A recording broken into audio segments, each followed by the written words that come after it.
That guy? I can't hear you. What are you doing? I'm simply chilling, eating my chicken and onion soup, and playing music while I hang out. Because I'm fucking dying.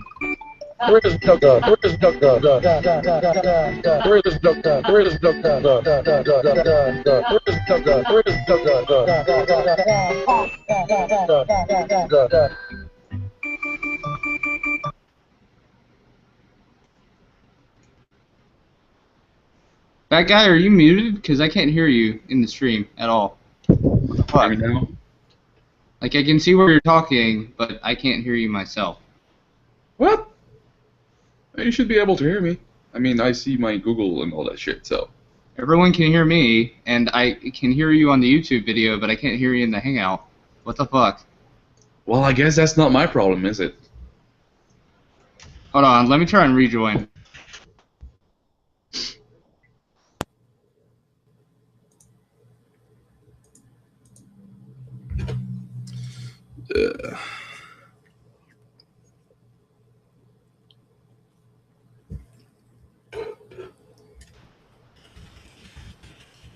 That guy, talk. Yeah, what's up? Hear me? Hear me? Hear me? How the fuck can I not hear you? Stream's broken, what the fuck? Dumb motherfucker. Alright, give me just 1 second.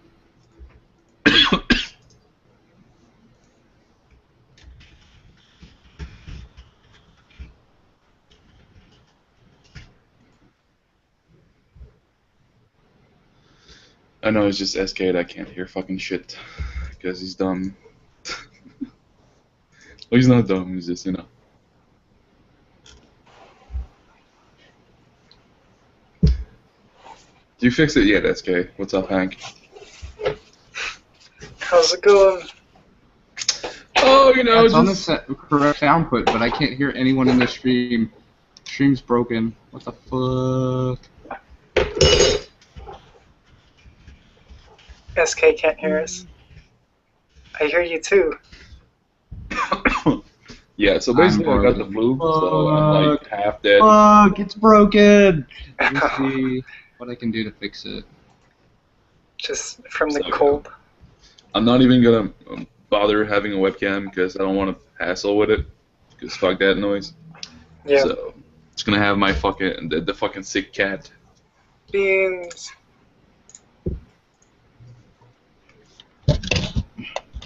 And random sounds of me eating soup.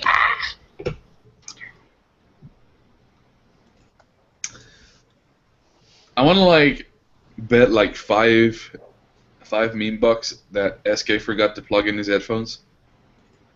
Just because it'd be way too funny. Broken shit. Oh, fuck. Okay, so I sent the link to Heather. And she saw it in the thread. She's not fucking blind.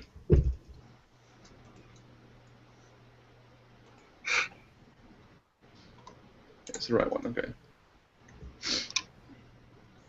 So now we just gotta wait. My god. This motherfucker.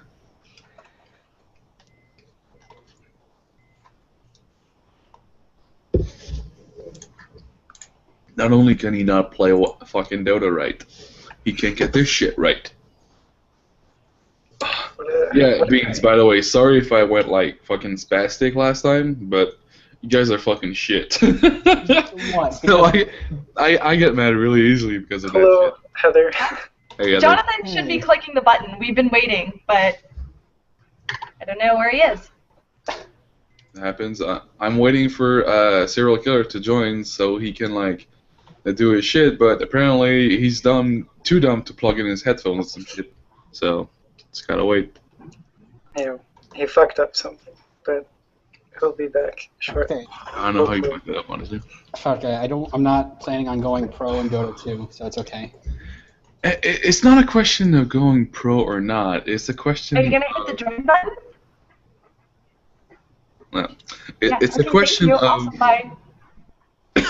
using your mind to see what is not seen, to see the unseen. It's about self-respect, Beans, alright? You gotta like yourself more than that. Still can't hear shit. God, I can't hear us. damn it, Zero. Say mean things about him, Heather. Do it. Hey, Jonathan. I Have think you you should put checked? Jonathan all the time. About serial killer, because he can't hear you. Oh. Hello, Jonathan. Hello, sir. How are you? I'm good. How are you? Good. Okay, so is that over there in the red? Is that the famous Beans? Yes. Yes. Hi. Okay, hi Beans. So, quick question right off the bat. After taxes, how much did you win? I think my check is still in the mail, so I will let you know. Really? Once I actually receive it, I'm sure I will tell everyone all the details, except the actual number at the bottom of the check. Yeah. So they didn't Will you pay- actually use the money responsibly, or are you gonna waste it to invite everybody you know to a giant fucking party/orgy? I don't feel like it's appropriate to spend this money responsibly. I'm gonna definitely Right. spend it on something nerdy. I have a couple ideas, but I don't want to spoil it. So There's one correct answer. Fund your own C-class sci-fi movie. well, originally I was gonna get, before I had any, when I was like one of the 12 contestants, I'm like, oh, I'm gonna spend it on a Tesla car because those things are rad. But now I'm like, maybe I should be slightly more responsible than that. You can buy yourself a Tesla if you want. You just can't find a fucking recharge station Oh, anywhere hey. near you. Hold on, Lily says, can you ask these guys to please stop talking? All I want to do is watch you and Jonathan be snarky. Direct quote. All right, fine. Let's see what it is. No, you go. Okay, so Also, Heather has a glass of wine in her hand, so it's really gonna get out of control. That's my understanding for these. yeah, we know about all about Heather out of control. Yeah, I'm sure you do better than I do. knows very well what happens when I drink. So Yeah, I believe I'm in the continue. house with you. Oh, Ben is setting up now, and he said that you fuckers knew he was gonna be late, so. It's true. It's alright. True. Are there any other cast members joining us? Lily should join. She's watching, like always. Biggest fan. Genevieve is in the thread. Yeah, Lily should join, but she never will because have she faith. has too much She and integrity. we were literally hanging out right before this. Like, it was her and I in a Starbucks together. Come on. Get it together, Lily. We got Caitlyn, so I have no doubt we can. I agree. Yeah, we got Caitlyn, so anything is possible. Follow your dreams. It's true. She's like a unicorn, man. Like, she Where's never does Colby? anything. She's a fucking flower. Colby is Right. in somebody else's. Oh yeah, I forgot. He's in the other hangout. Going on forever. He's there talking shit. Oh, is he? Yeah, per usual. Yeah, It's fine. it's yeah. I don't want to wear my headphones, but when other Team Smash people start wearing their headphones, then I want to wear my headphones. They feel like victory. That From one that time, two- wasn't yeah. that two? It's like 2 out of 6 times we won. It's all about that herd mentality. So they didn't send you your money until after the finale aired? Is that how that works? I assume it's because if I spoiled it or something, they wouldn't send it to me. Though they're sending it now. Okay, that's cool. Yeah, that makes sense. I mean, Yeah. it's like he wins, he comes back with his money. He's like, I have my money, so Yeah. fuck y'all. Well, Didn't break some his people are contract. like, some people assume they would have given me the money right after filming, right? And you think like they're not so dumb as to give someone $100,000 like that. People might notice if one of the cast members has, a Tesla Right. Roadster. Right. Yeah, oh, it's like they give you money right after, and then like when you do like the hangouts and all the promotion and shit, everybody's wearing like these like cheap clothes, and you come over with like You have, like, gold lace sunglasses. suits, Yeah, gold gold lace suits with, chain. like gold plated glasses and all that stuff. It's like, no, guys, I didn't win, I swear. I got these from my grandmother dying. Yeah, it's inheritance, please. Yeah, that's right. I inherited these gold chains. I was totally in like 60 years ago. That's right. All right, so Jonathan and Heather, which one of Colby's you? trapped in the other chat. um, Yes. Huh? Question from the thread. I'm gonna do that while SK wonders how his headphones aren't plugged in yet. Not this question. God, he's dumb. Jonathan and Heather, which one of you hates patriarchy more? Patriarchy? Patriarchy. Yeah. I think the real loser here is your pronunciation. Hey, However Ben. you like it. Ben! I like your shirt. Dude, I'm a white man who works as a consultant. The patriarchy is working great for me. Why would I hate it? Like, I'm the that was a machine. very the man. specific thing to come into. It's true. Jonathan loves Right? big business. Like, Jonathan is the man. My job is helping banks fire people. That's kidding. It's not usually that evil. But sometimes, Yeah, I would say Jonathan is the patriarchy, actually. Yeah. That's Embrace your because privilege. he's on the top. He's the man. I mean... He's the reason Rage Against the Machine rages against the machine.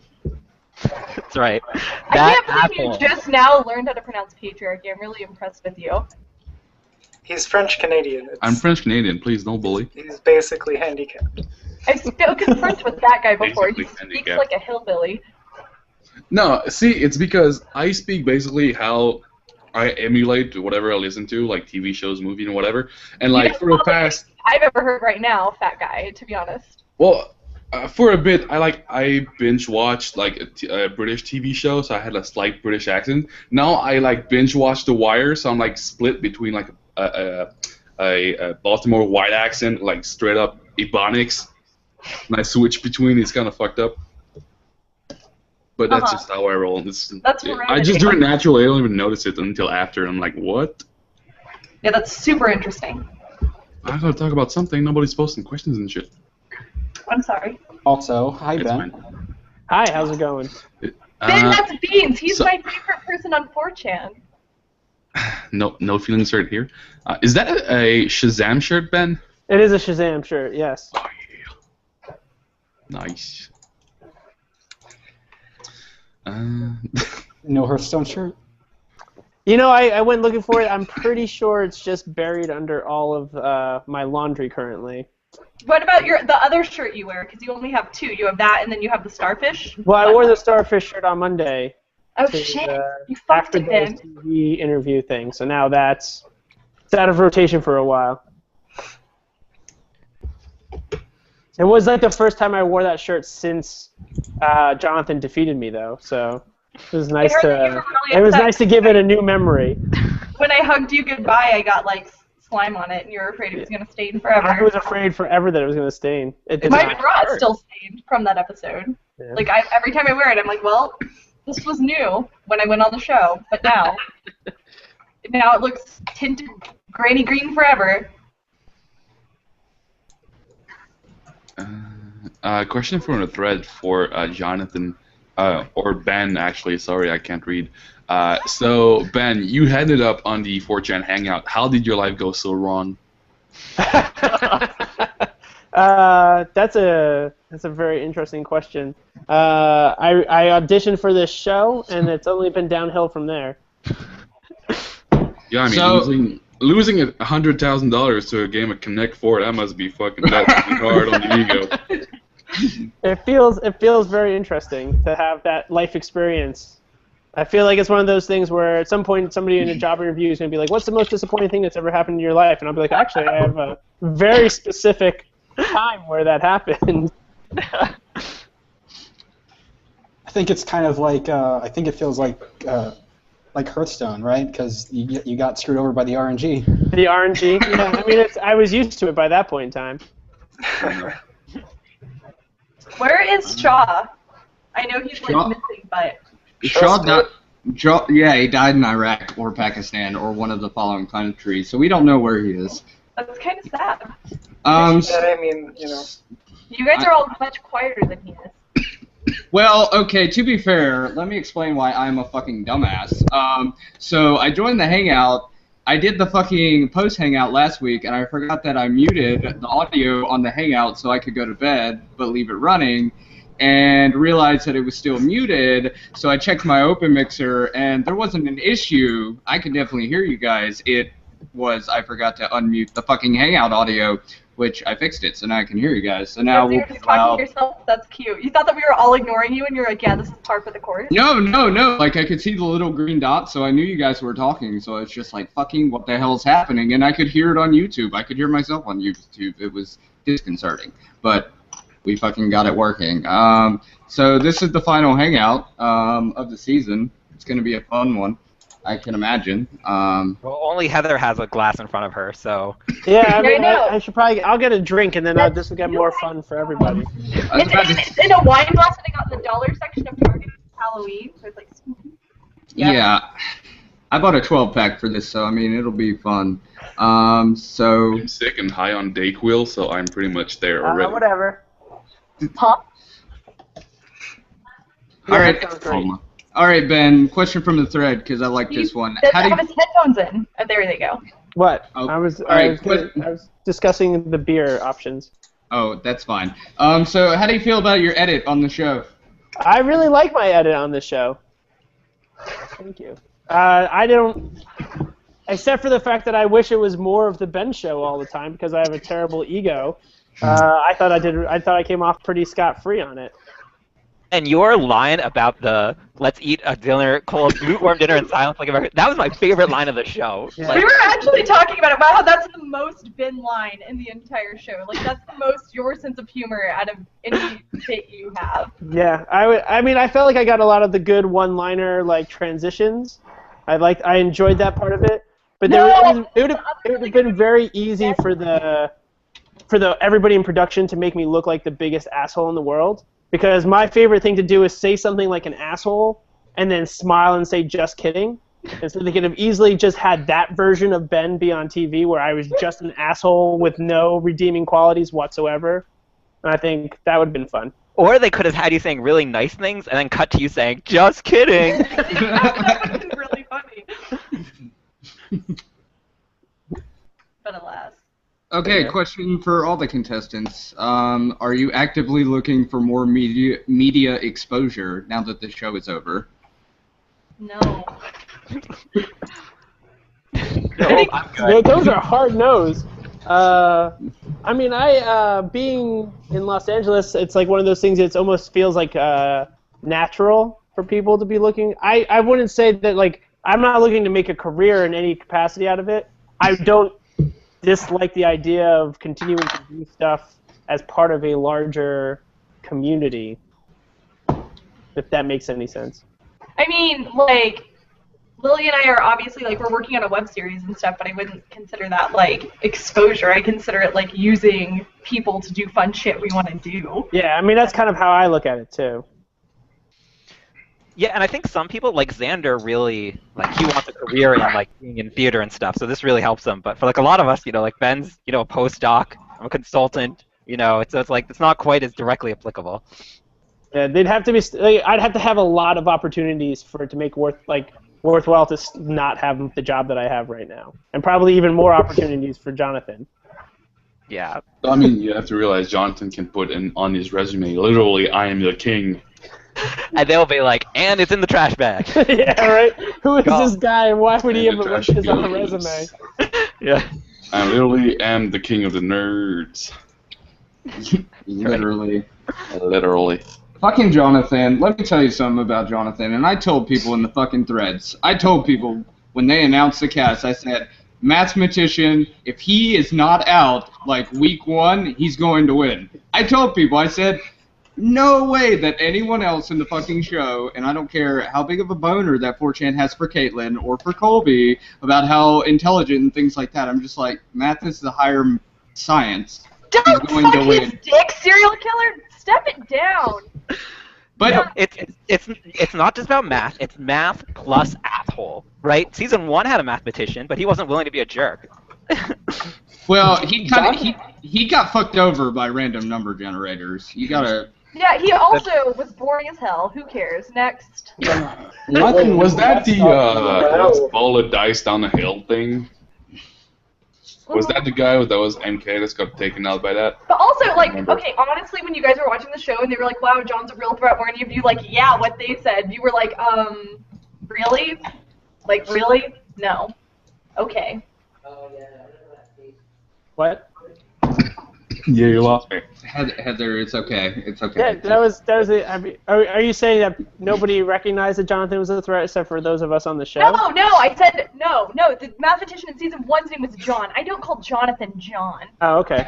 Yeah. Shit. Yeah, you don't have the bite to look to have your name minimized to John. That's right. I don't like in it. It season feels one. dirty.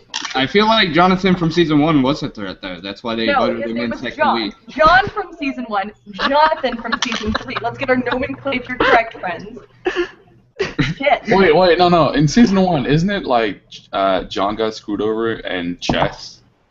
Yeah. No, John- that was Henry. No, that was Hendrik, You right? guys are bad at your canon. That's all I'm saying. I have an Don't even excuse. talk I'm about it sick. anymore. Hey, Nicole! I'm sick. I have an excuse, Nicole, Check I the love wiki you. page. right? Ben, how did you feel about all the nicknames that 4chan gave you? And what was your favorite? I would need a more active list of what the all of the names are. I've been Like- enjoying Rigor. That's fine. We heard Ben the Rigger. I actually heard that during your podcast, and I laughed.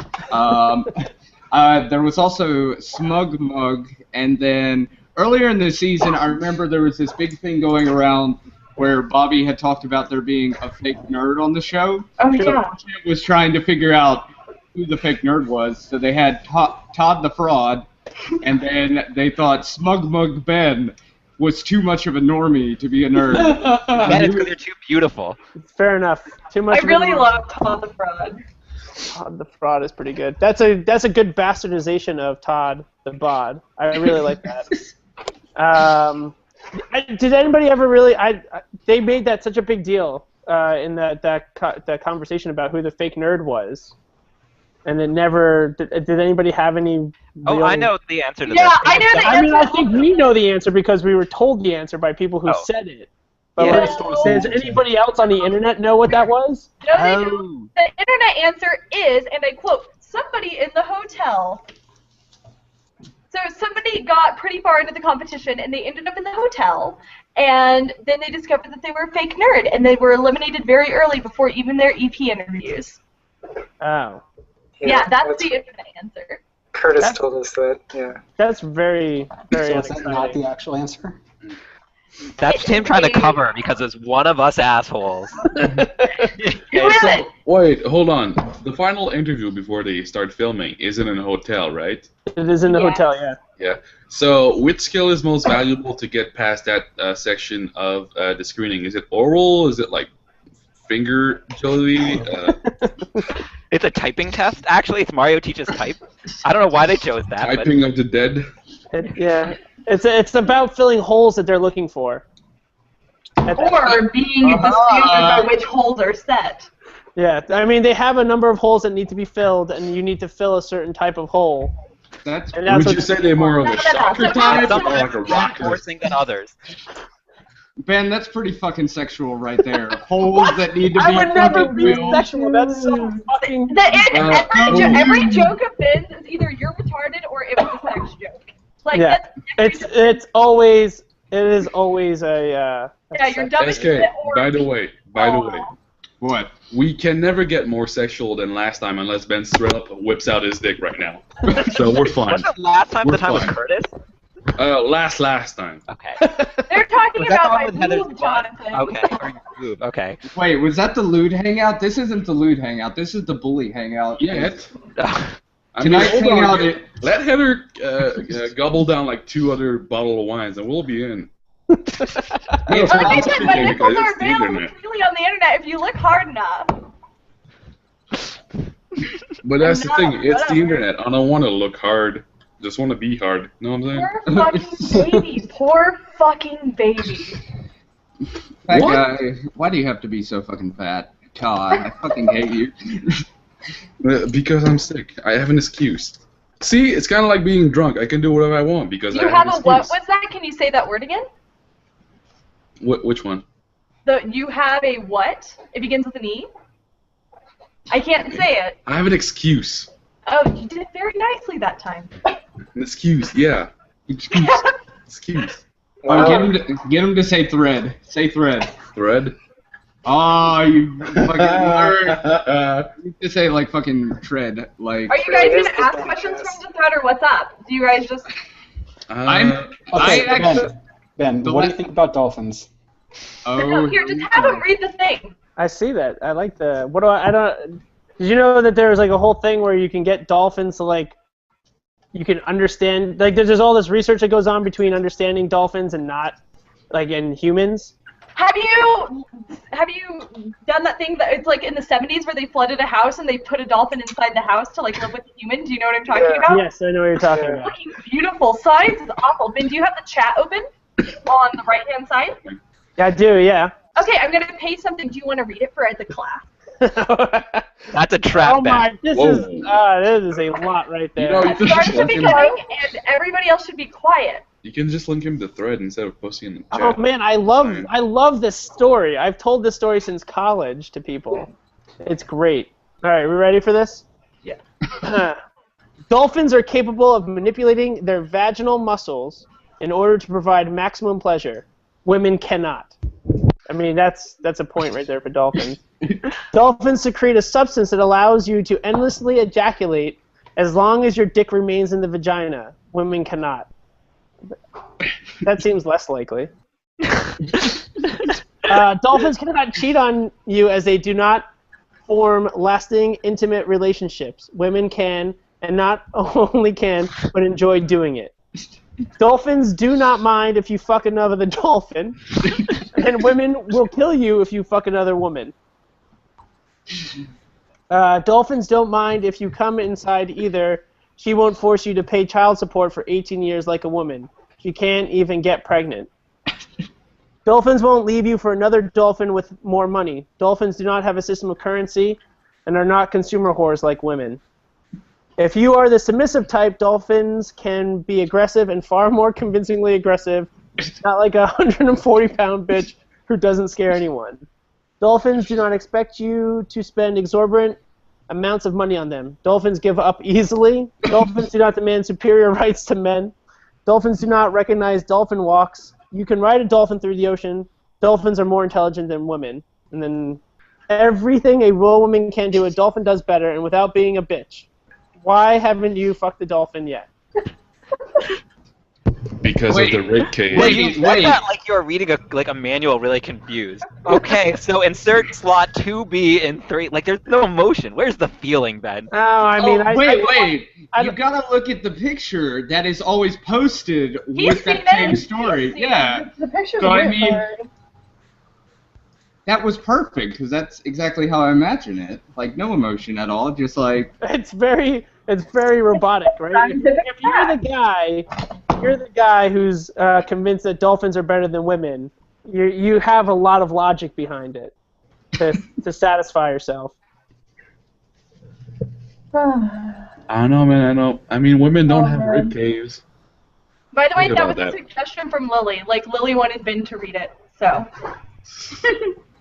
I don't know. I don't know how I feel about that. Some would say sexually confused. Mm-hmm. Like dolphins are better than women. Here Is how we'll you fix feel. all the awkwardness. Yeah. Oh yeah, Now, somebody in somebody thread pass asks. that now. Somebody in thread asked how much of this is actually true. How much of the dolphin stuff is actually true? Well, I mean, you're the deep sea biologist, so. Yeah. Oh, and dolphins are in the deep sea and also microbiology, so this is a relevant question, but please continue. In fact, On I'm the surprised scale it of didn't show up things- in some sort of nerd war or nerd off. Yeah. I mean, I've been a marine biologist for a long time, and so it was a regular joke of college roommates of mine that to talk about dolphin and dolphin sex. So I learned a lot about dolphin sex kind of forcefully. The way Dolphins you don't. forced it upon you, Ben? Yeah, I mean, a bit. Essentially, my friend who works for like the dolphin consortium of lobbyists, he was the one who was telling me all about dolphin sex, and I retained probably way too much of it. So wait, 'Cause Ben. did you know there's muscles that continually pull inward? Yeah, that's the first bit, right? Yeah, pretty much. I mean, Yeah, that's they the don't go into first- detail of what's like first happening bullet right here. there, but it's a About constant providing like, maximum inward motion. pleasure to the vaginal muscles? Yeah. Not. So Ben, wait, did you write that? Is that what you're saying? I mean, not the nasty. I feel like somebody's bastardized the version that I wrote Okay. because I didn't have all the anti-women. I mean, sometimes it's nice to have sex where it's not wet. Really, Ben? like in dry places. So Ben, your point is that you like dolphins and women together. I'm It's not a contest. Yeah. Why would you need it? Why do you need to pick or choose ever? It's about equality. Oh god. Inclusion. That brings back awful memories of a thread like 5 years ago where people posted art of women fucking dolphins. 10 gigs of it in 2007. That's a lot. It's like 100 gigs in I today's like game. the way that you Yeah, pretty remember much. that it was 10 gigs in 2007. Like, how readily do you have this accessible, fat guy? I don't. I just have a decent long-term memory. I don't buy that. And that kind of shit scars, okay? Because you went through all 10 gigs of it? Well, I had to check it out. There was a requirement. Okay. Curiosity demanded. Ben, somebody asked from the thread, what did you do to have nobody vote for you in the end for the final competition? I don't even know if I can. I'm probably not. I'm the worst one to ask that question. I mean, I know I didn't campaign. Essentially, people started to like pick people, and they were like, "Why should I pick you?" And I was like, "If you don't want to pick me, don't pick me." And that was it. I kind of just enjoyed the rest of the night. But I mean, Heather and Jonathan were actively partaking in the planning of all that. They would know Yeah, better. you had one vote at one point, but I moved it. Sorry. That's all right. What did I need it for? I know, exactly. I mean, I think I can reason out a lot of the reasons why people didn't go for me. I mean, And is that your robot I'm still convinced that the reason nobody voted for me was because Lily and Caitlin were still in the game. What's that buzzing? Oh, okay, good. Oh, that's awesome. Okay, I was about to say, I was like, what? So, like, who's shaving on stream? know. Not that it's a bit Are you awkward, guys but gonna get kinda. Colby? We were promised Colby. I'm pretty sure Colby said he was planning on coming here, but The one true king. Kobe's the type of person that he waits till everyone leaves to hang out and Oh, then so he joins. doesn't. Okay. So we call that being a little pussy, right? Like. We should make a gift of that. Whoa. You don't bully Kobe now. That's racist. This is the bully hangout, not the racist hangout, Heather. By the way, this hangout is sponsored by bullying, not Little Caesars tonight. In stores now. Go pick it up. It's wonderful. So please bully people. I mean, don't worry. It's really easy to seem cool when you're the only kid in the room. Ha ha ha ha ha! Oh, shots fired. All right, so let's see. Questions from the thread for all the contestants. Nicole included because Nicole's a contestant and she hasn't talked yet. Yeah. Past or present, what reality TV show would you be on if you had a chance? Oh my God, me? Can I answer? Yeah, you can fucking answer. Amazing Race. Why does everyone fucking say Amazing Race? I think it would be super fun. I think a King of the Nerds season of Amazing Race where you got to like pick one partner from a former season would be super fucking fun, okay? Yeah. We're going to explore the nerdiness of India. Can you imagine that? India's actually pretty nerdy. It'd be all There's what? a lot of backgammon? software people in India. Welcome to fucking Bollywood. Oh, dude, I would do a Bollywood nerd off. Nerd war. Jonathan, you're going to get racist so fast. There's a reality TV show about when the winner like basically gets a contract to become a porn star. You gotta keep that. earning. We all said Amazing Race. Shit. I don't know about that. I don't usually watch a lot of I reality. never TV, watched but a season of Amazing Race, but I know I'm going to be on it. It looks super fun. I don't know I don't even know what it is. Lily's telling me that if I bully Colby, he won't show up, but like... You can bully Colby. Oh, He's unbullyable. oh yeah, that's why he shows up and puts himself at risk, right? Oh yeah. But he's going to go on and on and on and on and on about how other people didn't have the balls to stand up to him, but he won't show up to a public confrontation. It's really cute. It's a very interesting decision, I do have to say. Okay, so to anybody who has a direct messaging resource to Colby right now, she's talking shit. Yeah, I believe that's the term is shots fired. Pretty much. Yep. And Jonathan gets it. Heather just lit a fire that Colby needs to put out. Let's make this the worst hangout ever that season 4 doesn't happen because so much bullying. I mean, we already got really close to the worst thing out possible, so... I have a question from the thread for every contestant. What do you think about your Spotify playlist? And let me finish. More particularly, why half the people had White Nerdy usually as their first song, and how Kobe's first song was Back in Black. TBS subtle racism? No, we got to make our own playlist, but TBS did edit out any vulgarities that you may have. Seriously? So. What's the fucking point then? Oh my god. Yeah, so Okay. that's what we think about our playlist, because we fucking made them. True. Okay, question from the thread for Dr. Tully. During Hold. One sec. Something just came to mind. SK, where's your fat beast to fuck to? It's been 2 years! Yeah, what the fuck, SK? I fucking released a preview and then I got bullied, so I gave up. What a wimp. I know, right? No, I just haven't worked on it because I'm a lazy motherfucker. And hey, I got 20 minutes, 22 minutes. That's more than last season. Last season was 0 minutes, so that's 22 minutes more. So, based on the preview, what do you fuck on techno? On EDM, of all things? Because it's the easiest to mix. That was the problem with last season. Everybody gave me these tunes that were like soft rock shit that like you can't The even title mix. of the mix is Fat Beats to Fuck To. You can't fuck on EDM. It's like the rhythm is all fucked up. Okay, well, I'm going to answer a question from the thread, which was, Heather, what the fuck prompted you to rate the guys in order of fuckability? How was Ori not top 3? I will have you know that I was one of the last people to rank everybody in the entire house because every other fucking person ranked everybody first. And yet And then yours they were is like- the only one that made the air. So everyone because else is it's the only one that speculation. mattered because Jacob was my number 1, right? But we actually, everybody, well, I don't know if everybody, so everybody definitely ranked the opposite sex, but then we also ranked same sex, if that was relevant necessarily. So it's like, yeah, Even I if it was remember- irrelevant. Huh? Even if it was Even if it wasn't relevant. irrelevant. Yeah. That was like at the very tail end when Nerdvana was lonely and empty, and we had to find ways of entertaining ourselves. And then whenever we came back, everyone was like, Heather, we want to know your fucking list. And I was like, I can rattle it off right now.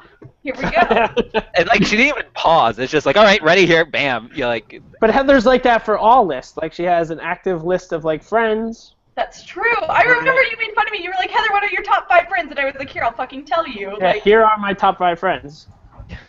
Do you have it like for places to eat and places to drink in Denver too? yeah, pretty much. All right. One time I actually drew Jonathan a friendship tree that had like multiple tiers of my different friends, and then they were color-coded by how I met them, and then had different symbols for like what sex or gender they were. Yeah. I have a Right, spreadsheet, Splinter but, to that paper question. works too. Splinter to that question, Heather. Now that you know about Hor's girlfriend, where would you reclassify him? So I don't know if you guys saw, but actually whenever the episode was airing, Ori's girlfriend tweeted at me and said, "It's okay, Heather, I don't think of Ori as a sexual creature either." Oh, damn. Awkward bedrooms. I love Ori's girlfriend a lot. We do too. I mean, she's a really cutie fatty. She's a cutie fatty, I know. Cutie fatty. God. All right, back to that question for Dr. Tully, because Yes. I got interrupted by the fat guy. During the finale, when someone answered mutations, there was a clip of you describing mutations, but it was actually single nucleotide polymorphism, is it being just one kind of evolution. Did you describe more than one thing, or you forgot about them? I mean, that's not the most scientifically accurate question.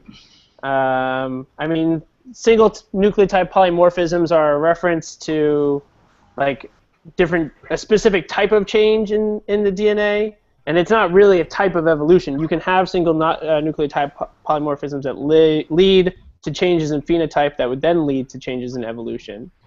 But I kind of explained a whole bunch of different reasons why I didn't get the mutation question right, and it was mostly because I was overthinking it. Fair enough. I hope that makes... Science. Oh, I don't wait. think people realize just how hard it is to be, like, having cameras on you, working on something in your field. Like, you're doing a math problem, you know there are 3 million people watching, and you know you're racing someone over there. Like, it's really hard to get everything exactly right. Yeah. Oh, or maybe it was hard for me. Easy for Ben. Everything was easy for Ben, except for Connect 4. So, Wah, wah, wah, wah. How do you feel about that none of those challenges had any penalties for wrong answers? I think it helped both of us at different times. I thought the pen. No, the logic one did not. Okay. But I don't know how close you were to solving it. Yeah. So I don't know if a 30-second penalty would have helped you right there. Yeah. Would it? I don't know. I mean, were you close Probably to solving not. it? Okay. I did this really stupid thing. Yeah. Right, so we had these pens. I did this stupid thing where I'm like, I'm not going to put them in the pocket. I'm going to hold them in my hand because it takes time to put in the pocket. And then I'm like trying to move them while holding them, and I'm like, well, this is a disaster. I'm like, I tried to be clever, and it ended up backfiring miserably. So. Yeah. And then like I don't know- yesterday. Okay. So right, we had all these rules, right? Yesterday I realized I could have taken the pen and actually written down the answer, like used the pen to help me, and then actually put them all in. I'm like, oh, that would have also been clever. Too bad it was 6 months ago. I mean, I think that I was just figuring out how to do the Griddler at the end, so I don't know if like a 30-second penalty would have helped me. I also wouldn't have been so quick to be like done if I knew Right. there was a penalty, Yeah. right? Yeah, of course. So I don't know. I mean, I think it helped both of us in different ways. Do you think if you went first in Connect 4 that you would have won? Well, remember from his podcast, they played 3 games altogether. We played 3 games. I don't know. I couldn't tell you I would have definitely won, but I mean, I think that there's differences. It's okay, Ben. Does everybody have the site open? What now? Wait, which Yeah, gift? on the The side. Ben goes to Ski Oh, World? the second one, SK. It Oh, consumes you. that fucking gif. Oh yeah, I know that gif. I know that fucking gif. You looked really excited in it. I was pretty excited. Who wouldn't? I remember that hangout. I was pretty drunk during that hangout, so it fucking happens. Let's see. Oh, have you guys seen the Get 2 last edit? No, I haven't, but I heard that there's like maybe a Heather Ori sex scene or something. There Yes. is. Yes, there Yes, is. there is. It was amazing. Hold on. I was. Rania would kill me. Ori, like even had trouble because Team Smash always held hands. And the first day, Ori was like, "Guys, I don't know if I can do this. My girlfriend's gonna get really mad." And we were like, "It's okay, Ori. Hold our hand." So yeah. That's the web of it. So if you want to check it out, Yeah, I haven't seen it. it's like 8 minutes long. So Yeah, I know. You can't watch it on mobile either. So I tried earlier today. yep. We're in Google and Apple, and yeah, that's pretty much the only one. Windows doesn't have it either. No, you can watch it on Android. Don't. Oh, what's on Android? Oh yeah, the Google Yeah, developed web. I actually fucking watched it on my phone at work today because. See, I couldn't get it on mobile. Yep, you can watch it on mobile. The fucking tried. scene, the scene from Sunshine with Caitlyn. Oh my gosh, I laughed pretty fucking hard. Oh god, Dude. that caught me completely by surprise. That was so good. Does Well, anybody know where the Heather Ori sex scene is so I can just skip to the good part? It's like at 4 minutes. Hold on. All right, Ben. Yeah, it's like at 3:50. 3 minutes and 50 seconds. Okay. I'm gonna ask this to Ben and Jonathan. 'Cause I know we've asked Heather and we've asked Nicole this before. What representation of nerds would you like to see in season 4 that we haven't seen yet? I'm going to steal mine from somebody who I saw post on the Reddit thread for this. I like the idea of a hardcore competitive, like, Magic the Gathering player. I kid you not, Jack brought multiple, like, fully set-to-go decks to Nirvana last season. Like, talk to him if you want Magic. Yeah, but I don't want no casual Magic player. I want somebody who's like made the Pro Tour like a number of times, like that type of level. Do you know what I'd go for? I'd go for someone who like works in a hacker space and like can build anything out of anything, and like you hand him three resistors and somehow it's like a moving dinosaur. So you want MacGyver? Yeah. Yeah. You look at the You're talking about nerd. Well, you already had Virgil. fucking furry. Like, that's clearly the answer. Furry. Well, it's like we have Rachel, Oh, right? furry would be good. Tries really hard, but she's not quite there yet. Yeah, but there's a limit. There's a line between like the good kind of furry, aka Rachel. I don't know how the fuck you No, say it I want normally. a fucking furry fat guy. But yeah, but then there's the annoying kind who like identifies everything Hey. about his life to Hey, it. don't It's bully. fucking Don't bully. bully. Jonathan, this is the bully cast. What are you talking about? Dude, nerd's not about bullying. You Okay, can't- okay. This They is get- the 4chan internet hangout. uses- I'm a no fag on 4chan when the rage was all That guy, furries please. give in hell.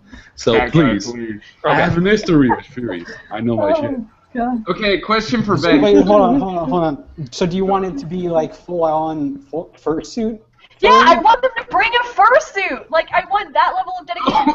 Fursuits, if possible. Right? Like, going into season 3, I was like, what I want is I want a furry, I want an anime, and I want someone who's really into incest porn. And what I got with Rachel, who's like a third of all of these things, but not full enough of any of them. Like, she's my ideal contestant, but she's not. We need all of those things, Well, right? here's the thing you can do is, to have a fursuit on season 4 if it happens. You have to go to the costume sponsor, which is Buycostumes.com. that, and you tell them you want to sponsor a fursuit that they can sell. So then they can actually provide it in Nerdvana so somebody can wear it.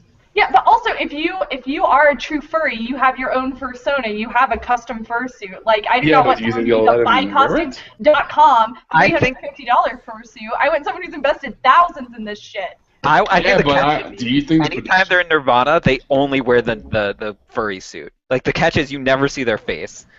That would be really cute. Their character That would be is great for just the so two, because then funny. no one's ever gonna have to fucking know. Like, they can be like, yeah, I can go on TV and be that furry and then not be recognized in the world as that furry from TV. And then they have to get into barrels filled with green goo with their giant paws. That's the price you pay for being a furry, fat guy. That's right, they're trying to, like, $1,000 copy on a for that. costume, and they have their paws, and it's, like, not working. And there's, like, zany music happening in the background, and slide whistles. And you say you don't want us to bully? That's basically bullying. You're laughing at a person. We Because he never can't fucking know push you that. together in a suit. I'm pretty sure Heather Jonathan is like teamwork, actually. So. So I guess this is not a hypocrite cast. What? So, wait. Fat guy, please. No. Okay, question for Heather. What same-sex couples would you make in Fire Emblem Awakening if it was I'm made so excited about this possible? question. I actually have thought about this a lot. So if we're talking about Fire Emblem Awakening, yes. So if we're talking about Fire Emblem Awakening, Be right back. first gen, then I am going with I don't know, because Lonku's clearly gay, right? So either like Stahl and Lonku or Frederick and Lonku, or maybe Frederick and Stahl, right? But if we are talking second generation, it's definitely like Kiel and Noir, like because Kiel is canon, like probably at least bisexual, right? Like Kiel is canon queer, sentence I just said. So I think Kiel and Noir would be my second gen Fire Emblem Awakening homo couple. For Fire Emblem Radiant Dawn, it's absolutely Heather and Nephne. If anyone's asking. If anyone's asking. I don't know if that's in the thread, but Fire Emblem Radiant Dawn, that's the couple. But yeah, that was a great question. People should ask questions like that all the time. I was prepared for that one. Okay, I'm not a shit anymore because I'm asking the questions from the thread. Fuck all you. Question, wait, is Ben back? Yeah, Ben is back. Question that has been asked multiple times, and I've been interrupted twice, for Dr. Tully, because that's how they wanted to preface it. Wait, I already asked that one. I'm sorry. I apologize. There was another one, yes. It was for Ben and Jonathan. It was, how was Penis Inspection Day at Nerdvana? It's really tiring because we have to inspect all those penises. You know, all the cast, the production crew. We got tired. Sorry, what? You had to inspect the penises? Mine was just looked at. Oh. I remember last season that Brian was talking about how Bobby had to inspect all of your penises. And you had to really, like, touch like silk. And if it was too big, you weren't a real nerd. He got it. He got in there real deep. Did you at least get a good protein shake for your efforts? And a nice pat on the back. Oh, on the back? Okay, yeah. I see. Sorry. Next question, please. Next question. They only get worse. Heather, who was your waifu in Mass Effect and Dragon Age? That's a good question. How can your waifu in Mass Effect not be Commander Shepard? Like, how is that possible? Because I feel like if your waifu in Mass Effect is Commander Shepard, it's a little self-insert, Jonathan. Like that's jerking it to yourself. Ever so slightly. Yeah. So I don't know if that's I mean, that's obviously the answer that I want to pick, but I don't know if that's a fair answer because I'm pretty into myself. So. Goddamn it, SK, what the... Wait, did your Mass Effect Shepard look like you? No, but it looked like I wish I looked shit. Fem Shep, it's kind of weird. What? Why would you play? Why would you ever play any other Shep? Mel Shep, have you seen him? He's a model in real life. That motherfucker's handsome as balls. Yeah, but his voice is so annoying. Yeah, exactly. The voice actor. Voice is fine. Fem Shep has a legit voice actor. Yeah, she's so good. And also, you can bone Miranda. I mean, the fuck else you need? Miranda, Liara, who am I missing? Liara's I the don't only one care. that matters. So I guess that's my answer is Liara, but What about Dragon Age Exclusion Inquisition? Because nope. I've only barely started Inquisition, so I haven't actually played. So I don't know if I'm like prepared to answer that question. But I was talking about Dragon Age Inquisition with Jonathan today. There's 2 games before Inquisition, by the way. I know, I'm not a fucking moron, believe it or not. Well, that's why I'm saying. Whoa. Which one of these 2 games? Okay, someone in the thread wanted Ben to react to this webum. I don't know if he's seen it, but What is pretty hot and ready. Oh, that's a good one. Oh Check god. it out.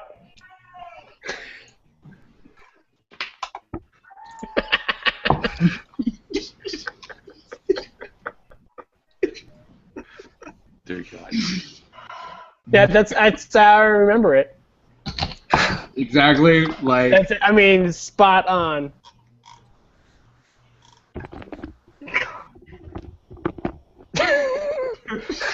Oh, hey, Jonathan.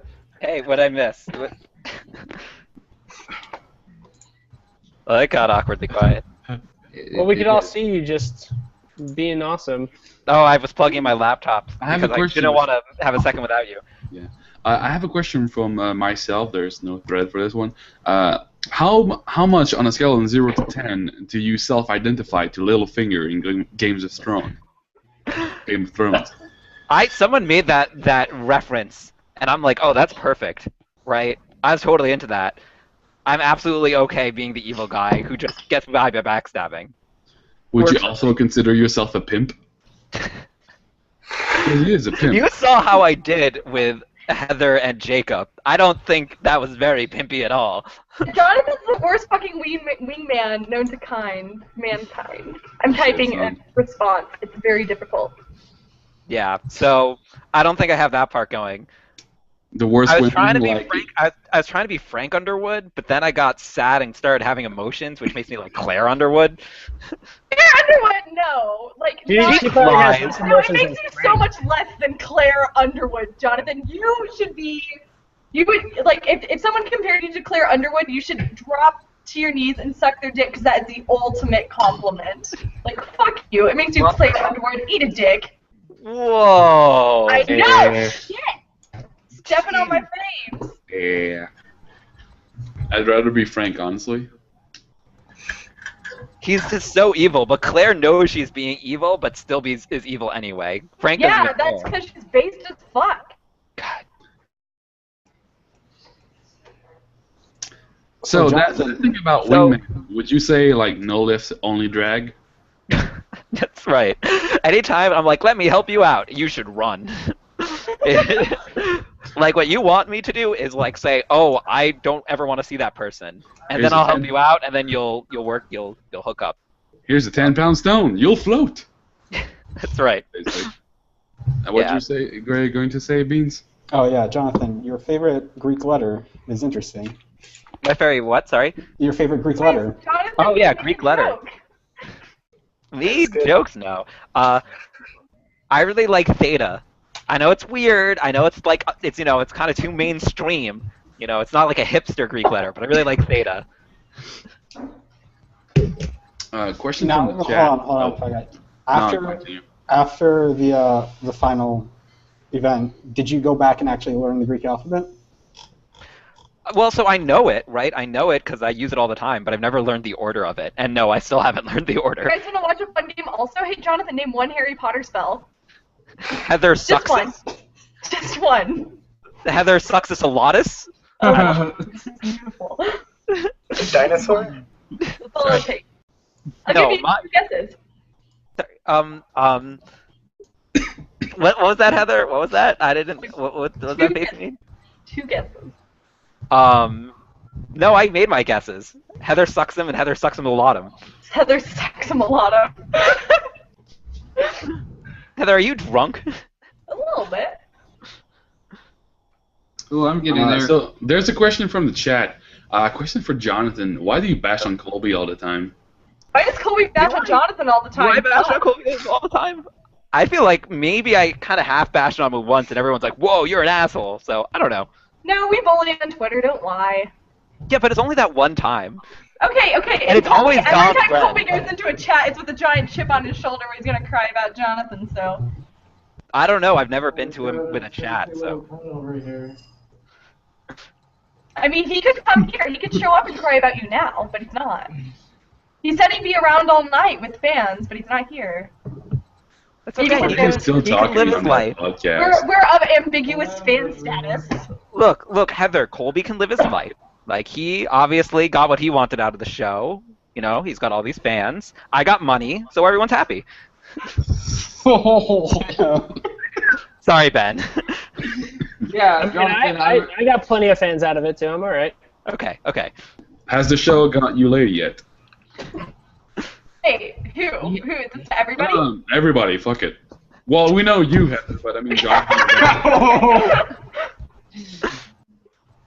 I mean, yeah, but it's nobody exciting. It's just It's just Bobby and Curtis, right? Yeah. Yes, and I can't say who. Could you imagine having sex with Bobby, though? Oh my god, that would be... Oh. Yeah, So we it's know. gotta be a threesome. You gotta have the couple. Why? I Why just want... wouldn't you? I want sex... His wife, she's so cute. Oh no, I meant the couple of Bobby and Curtis. I meant, I thought you meant Bobby's wife. I meant a sensual night with Bobby, but okay, if you want to do a threesome and be all like fucking a Neanderthal about this, I want to light some candles and have some smooth jazz and have a just wonderful evening. But anyway, moving on. Big spoon, little spoon. Question for everybody. Both. Sorry, what? Big spoon.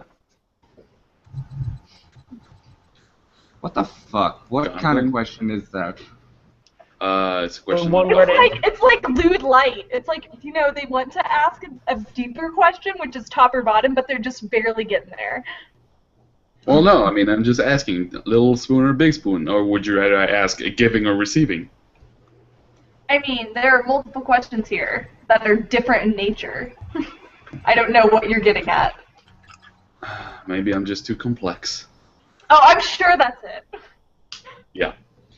Uh-huh. The point is both. Yeah, Okay, I think now which one first?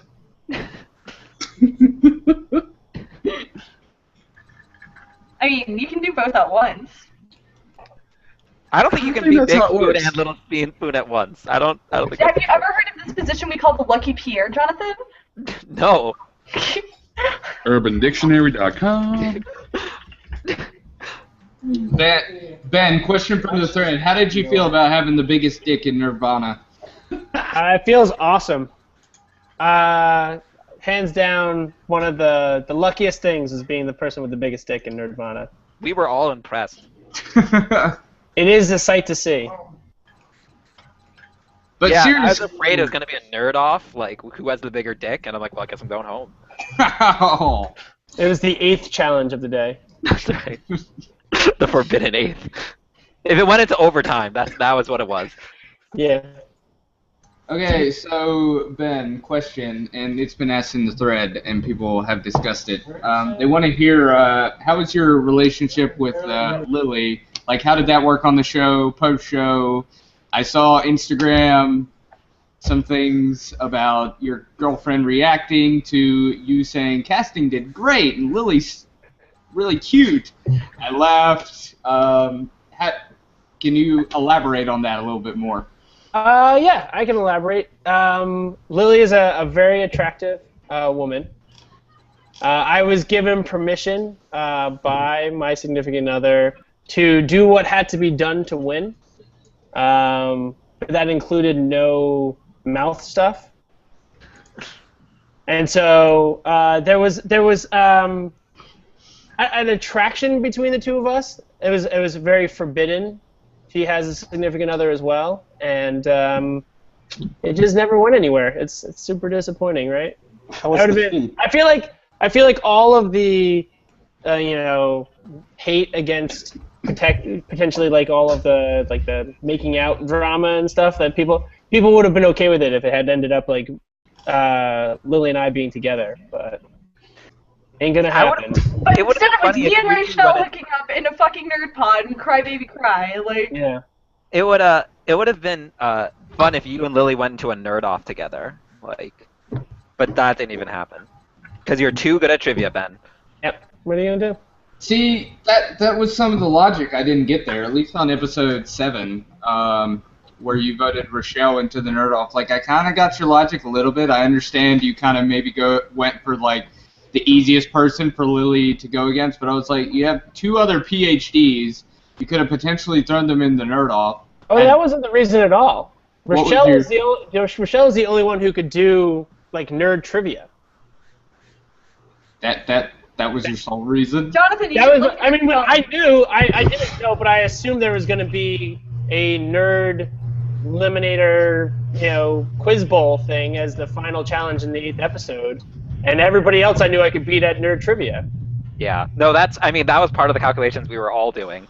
Like, Rochelle had good nerd trivia.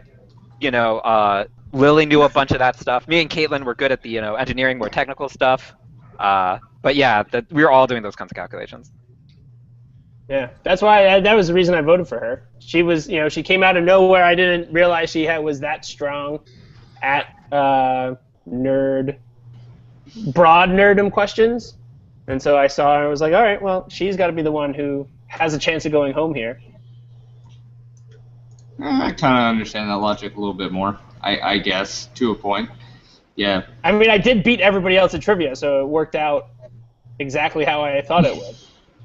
I feel like the Secret Six kind of backfired a little bit, just a little bit, because it was just like, it kind of changed the dynamic just a little bit on the show, where I would say this season you didn't really have anyone that was that one person that everyone was trying to get off the show. Season 1 you had Alana. Yeah, they were trying to get Alana off the show. Season 2, basically everyone was trying to get Zach off the show.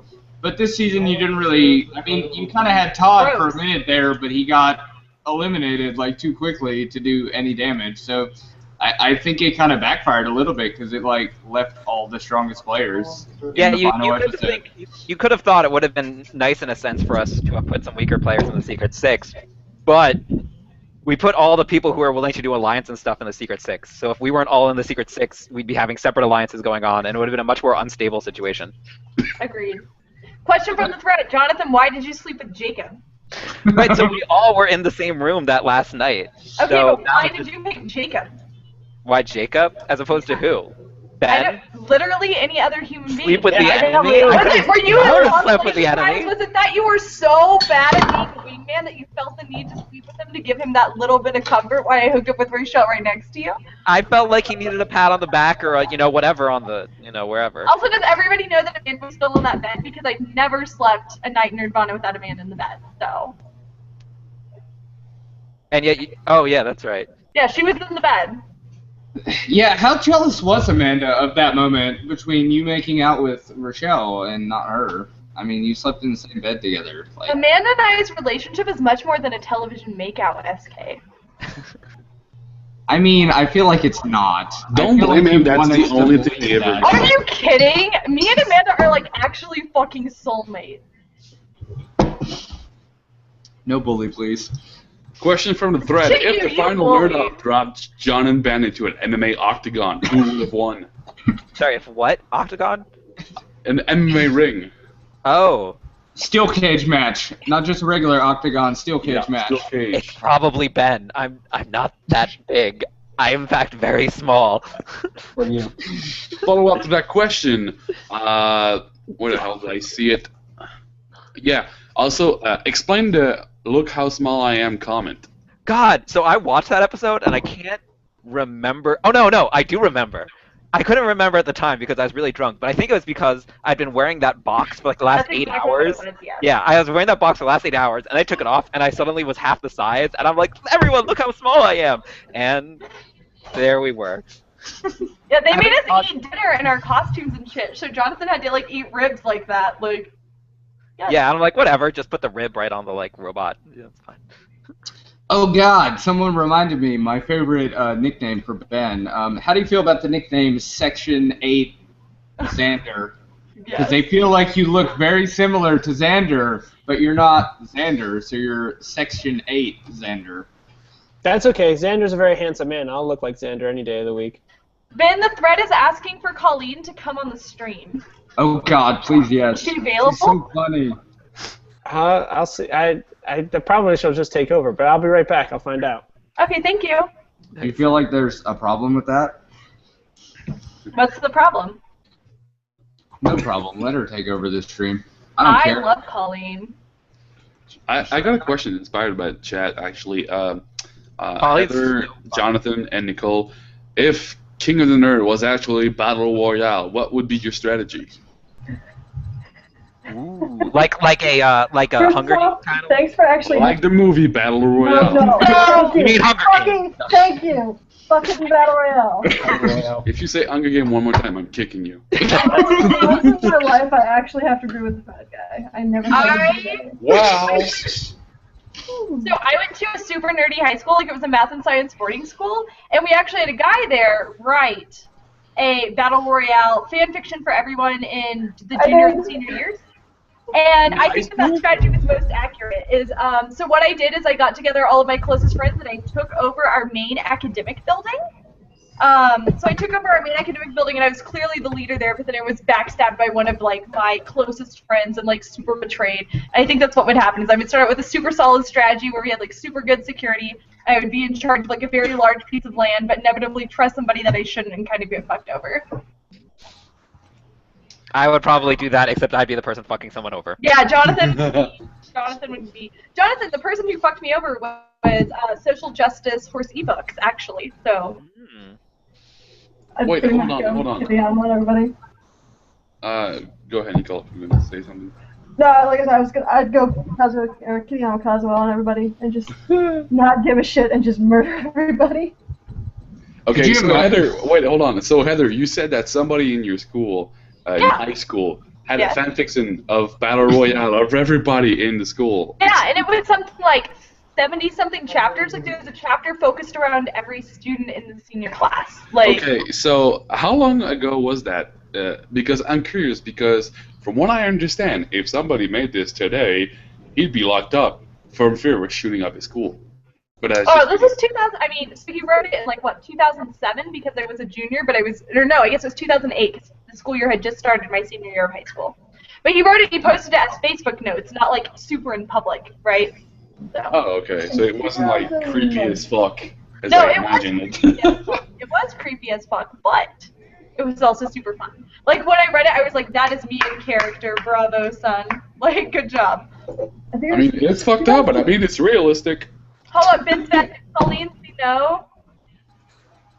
Oh, he's muted. Yes, unmute him. I will say, in like 2005 or 2006, I can't remember, one of those 2 years, I actually did the same thing with a group of my friends. I wrote a whole Battle Royale thing, and I literally put everyone's name in a hat and drew the death order. Unfortunately, I finished second place, but I wrote myself a favorite death where I was like fighting against who was my boyfriend at the time. Him and I were the last two, and eventually ended with me getting shoved off this giant building and like impaled on the grotto's like spiked fences, and it was fun writing. So, yeah, and they didn't lock me up either, so that's good. Carry on, my wayward sons. I found Colleen. Hi, Colleen. Hey, Colleen. Hi, Colleen. Colleen, question from the thread for you specifically. How do you feel about Ben and dolphins, and do you trust him with dolphins? Good question. Sexually. They mean sexually. The sex. You know, I don't think he's big enough to get inside of a dolphin. But he had to, it's already been... No, I'm kidding. His dick is huge. So, Colleen, how did you react when he proposed a threesome with you two and a dolphin? I try to stay open. You know, dolphins are pretty attractive, and they just want to get down recreationally as well as humans. And I felt like if he was a little bit bored in the bedroom, you know, we could spice it up.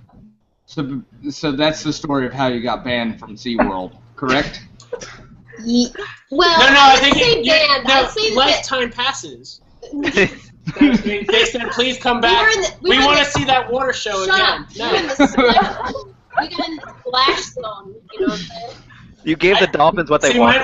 Mine was way better. I said yours was not better. Water sports show. No, I mean splash zone is in like it was gross. I was just saying as in like we got water sports. You saying he got peed on by a dolphin? Yeah, I know. I get it. Okay. So if you go full length in the dolphin roleplay in the bedroom, would you build yourself a rape cave to drag Ben into at night? Rape cave. A rape cave. I heard red cave and I was like, I don't know what that is. No, it's rape. No, he's French Canadian. It's his own problem. I probably wouldn't, just because I wouldn't want to, it has to be consensual. Oh, question for Jonathan. It was a pretty good one. So Chris last season left notes behind for his team about how to win at Nirvana. Would you have left spreadsheets for each of the contestants if you have gotten eliminated? Nobody left behind anything except for Todd. Well, Todd left behind something, I left behind something, but we're the only people, I think. I don't think if I had gone home, I wouldn't have left anything because obviously my advice wouldn't have been good. I still won't forgive you for fucking over Rochelle. She's #1 waifu. Fuck you, Jonathan. Wait, how did I fuck her over? Oh. You gave her terrible advice and she got eliminated. Fuck you. Jonathan pretends like it's not terrible advice, but we all know what. Okay. See, Jonathan, I didn't bully you on Twitter when you were talking shit about... Yep, it was. What's up? French-Canadian guy. He's fat. He's not French. He's just fat. No, I'm French-Canadian. Fat Canadian?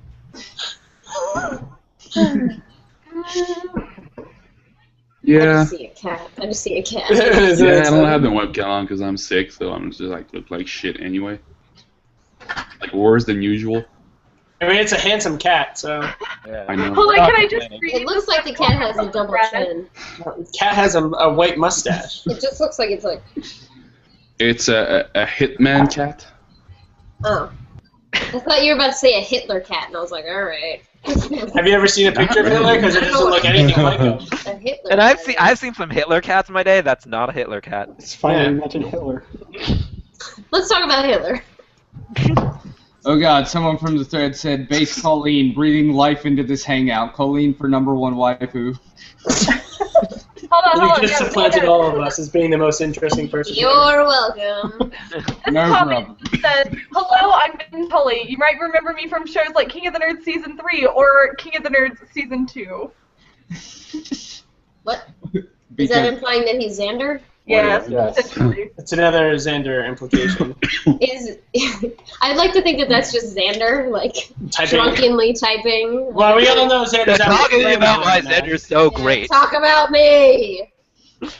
Oh, question for Jonathan and Ben. What did you guys steal from Nirvana? Because we know everyone stole something. Oh yeah, I got He a bunch stole of a- awesome shit. He stole a Pokemon shirt. Yeah, I got that Pokemon shirt that I wore in that one competition. I got a whole bunch of like Dungeons and Dragons 5th edition stuff. No Jonathan Hearthstone took the shirt? Minecraft sword. Oh yeah, the Hearthstone shirt as well. I stole that. Oh, yeah. Thanks for stealing my anecdotes, Heather. Yeah, no, in every scene in Nerdvana, I'm carrying around that Minecraft diamond sword, so I stole that. It's my best friend now. See, he stole it. We actually saved it for him because he was like in interviews, and we gave it to him as a gift. Oh yeah, Of course, because Heather did everything in the house, by the way. Yeah, Everything speaking was of Heather. fucking interviews, I came back from an interview and the entire house had already been ransacked. There was literally like 3 things left. Or he had a literal trash bag. We had a trash bag. Trash bags of bullshit. Like, or he was like, I'm gonna take 9 kitty cat ear headsets. Like, I'm gonna take all of the games, all of the shirts that don't fit my size. Like, just like filling up his sacks like fucking Santa Claus. I like to think that it's still in that sack. All right. of that stuff. He never did. He never did anything. Yeah, never gave them out to anybody. Just he uses it now to like sleep on. Well, for the premiere, when he heard it was sponsored, he's like, I'm gonna pack a second suitcase that's empty. And, like, check that so that way I can bring back all my goods in the second suitcase. He loves free stuff. Isn't it time for someone to make a Jew joke? I was gonna. Shit! Thank you for making it, Jonathan. I feel like that's the. No, I didn't. I was asking the question. I didn't make it. Yeah. As long as they don't pull an Alana and just flip it on eBay 2 years after. Oh, I mean, speaking of Colby that, does had anyone want to buy a all robot his statue? presents. Oh yeah, Like, there's he a really did that. nice. Hold on, I'll Vanna White it for you. No. There's a Robot question. statue? There's a question from the chat. Question for every season 3 contestants: aren't you afraid of oral herpes That's kissing a each other on the premiere? Nah, dude, we had to get a very extensive STD test. So we actually know very well what STDs all of the other contestants have, which is great. So that's right. Try out Freology TV. Get a free STD test. It's like, That's it's kind like of fucked one- up. Like it's like a test. Don't sweep that away. Well, that's. No, I don't think you're like supposed that. to do that. That's a statue. That you can't, It's that's sweeping. The value's going down now. Yeah, I hope It's so. worth nothing. Dress it up as a dolphin. Yeah, dress it up as a dolphin. Does anybody want to buy that from Ben? We start the bidding at $1,000. Yep. That's a hard no. Sorry. I mean, if it keeps going down in value, I'm gonna wait 30 No, minutes. it's that's it. That's the buy it now price. 1,000. Yeah.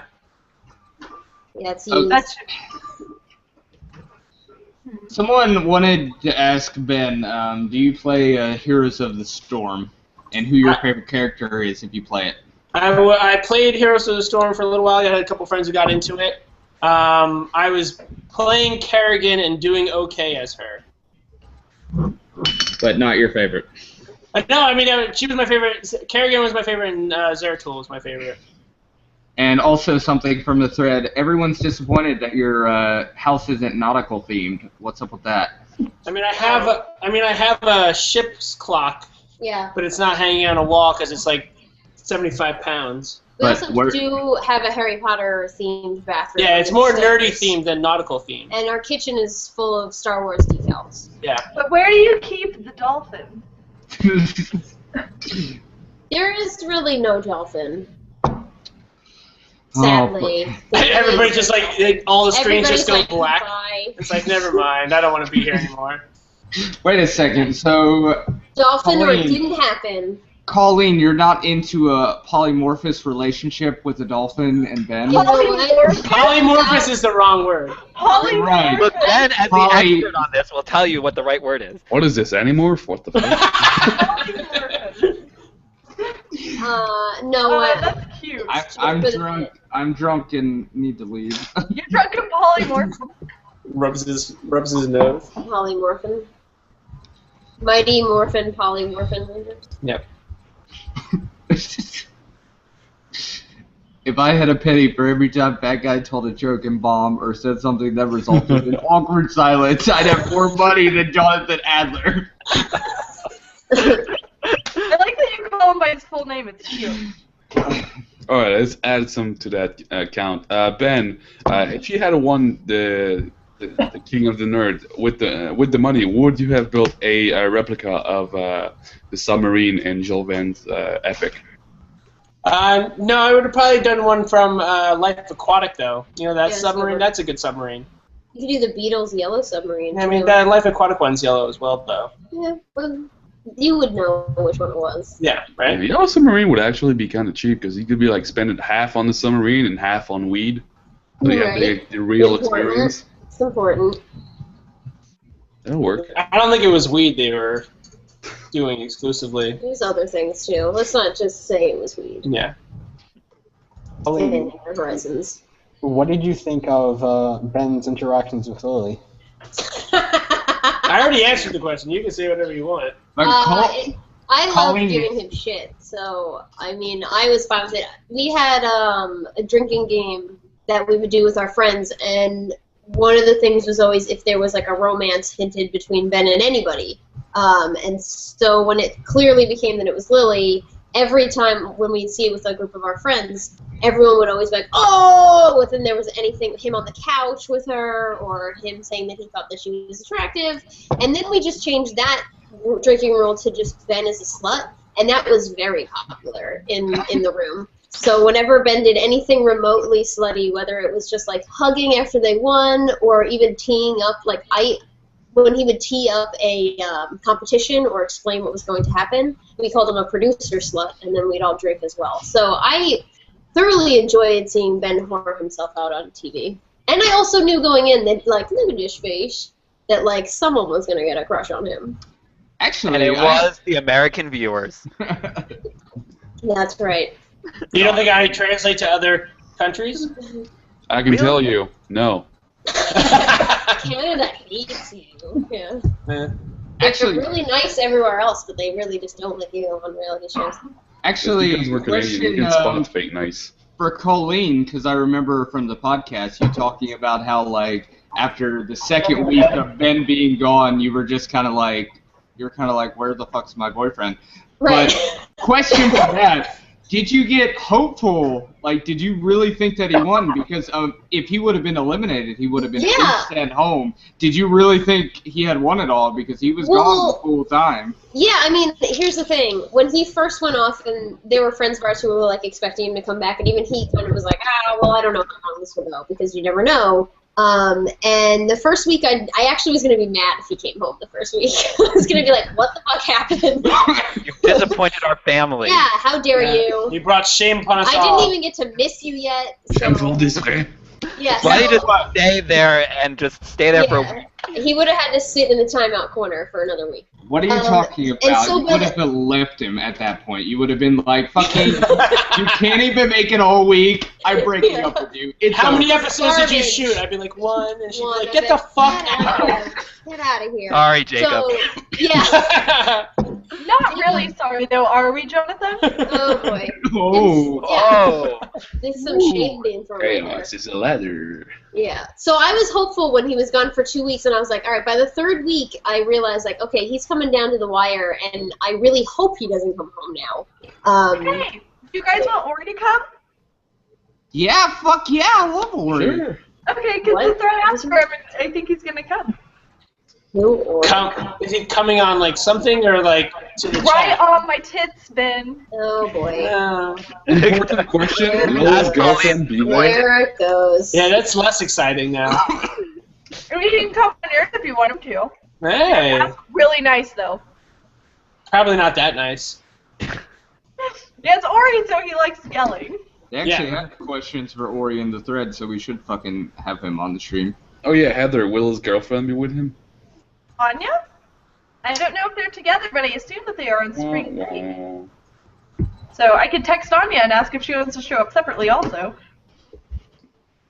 Yeah.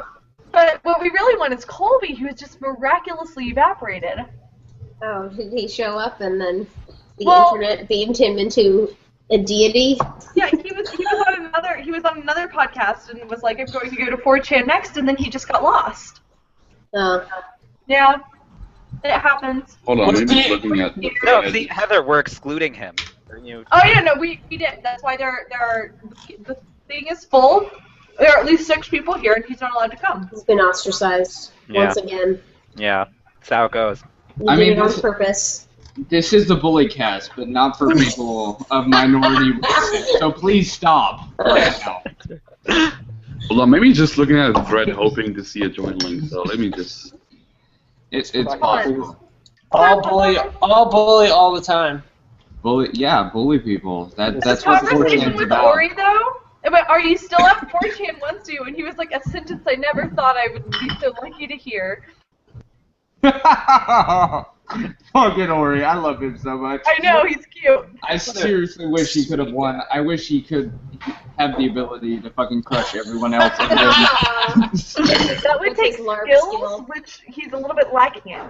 Hey, don't talk. No bullying, Heather. He could make for it with heart. Oh yeah, he totally would be that He guy. would be heart. He'd be Captain Planet. He Captain Planet Heart guy. No, This he's is the the kind of last guy. one. Hold on, Ori said, I have to wake up early for a battle. Can I come next week? This is the last one, you fuck. No, Hurry's the kind of guy who would play Yu-Gi-Oh! And be like, I thrust in the heart of the card, and just pull random shit. I thought that was part of the rule. RN Jesus right there. Pretty much. Jesus. Yeah, I thought that's part of the rules that we play Yu-Gi-Oh! You had to say, using the power of the heart of the cards. Yeah, but you, Jonathan, you can use a different rule. You can say, screw the rules, I have money. That's right. I just drop dollar bills on the game.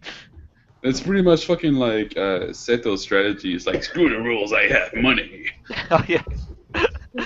Can you guys comment on Those the are whole, Republican rules, I Can think. we comment on what, please? the whole panties thing that what was it? Underwear? I can't remember his name, but he said they were planted in. No, well, he planted. At some point between when I left and between when I showed up, they found a box of these underwear. And when we were all, and I guess they put them on at one other point. But when I came back, they were like, hey, we found this box of size 8 boys Superman underwear. Do you want to wear them? And I was like, fuck yeah. And Caitlin was like first person in the uns. So we have a bunch of pictures, too, of us all in those underwear. But not many of the boys put them on because they're all ashamed.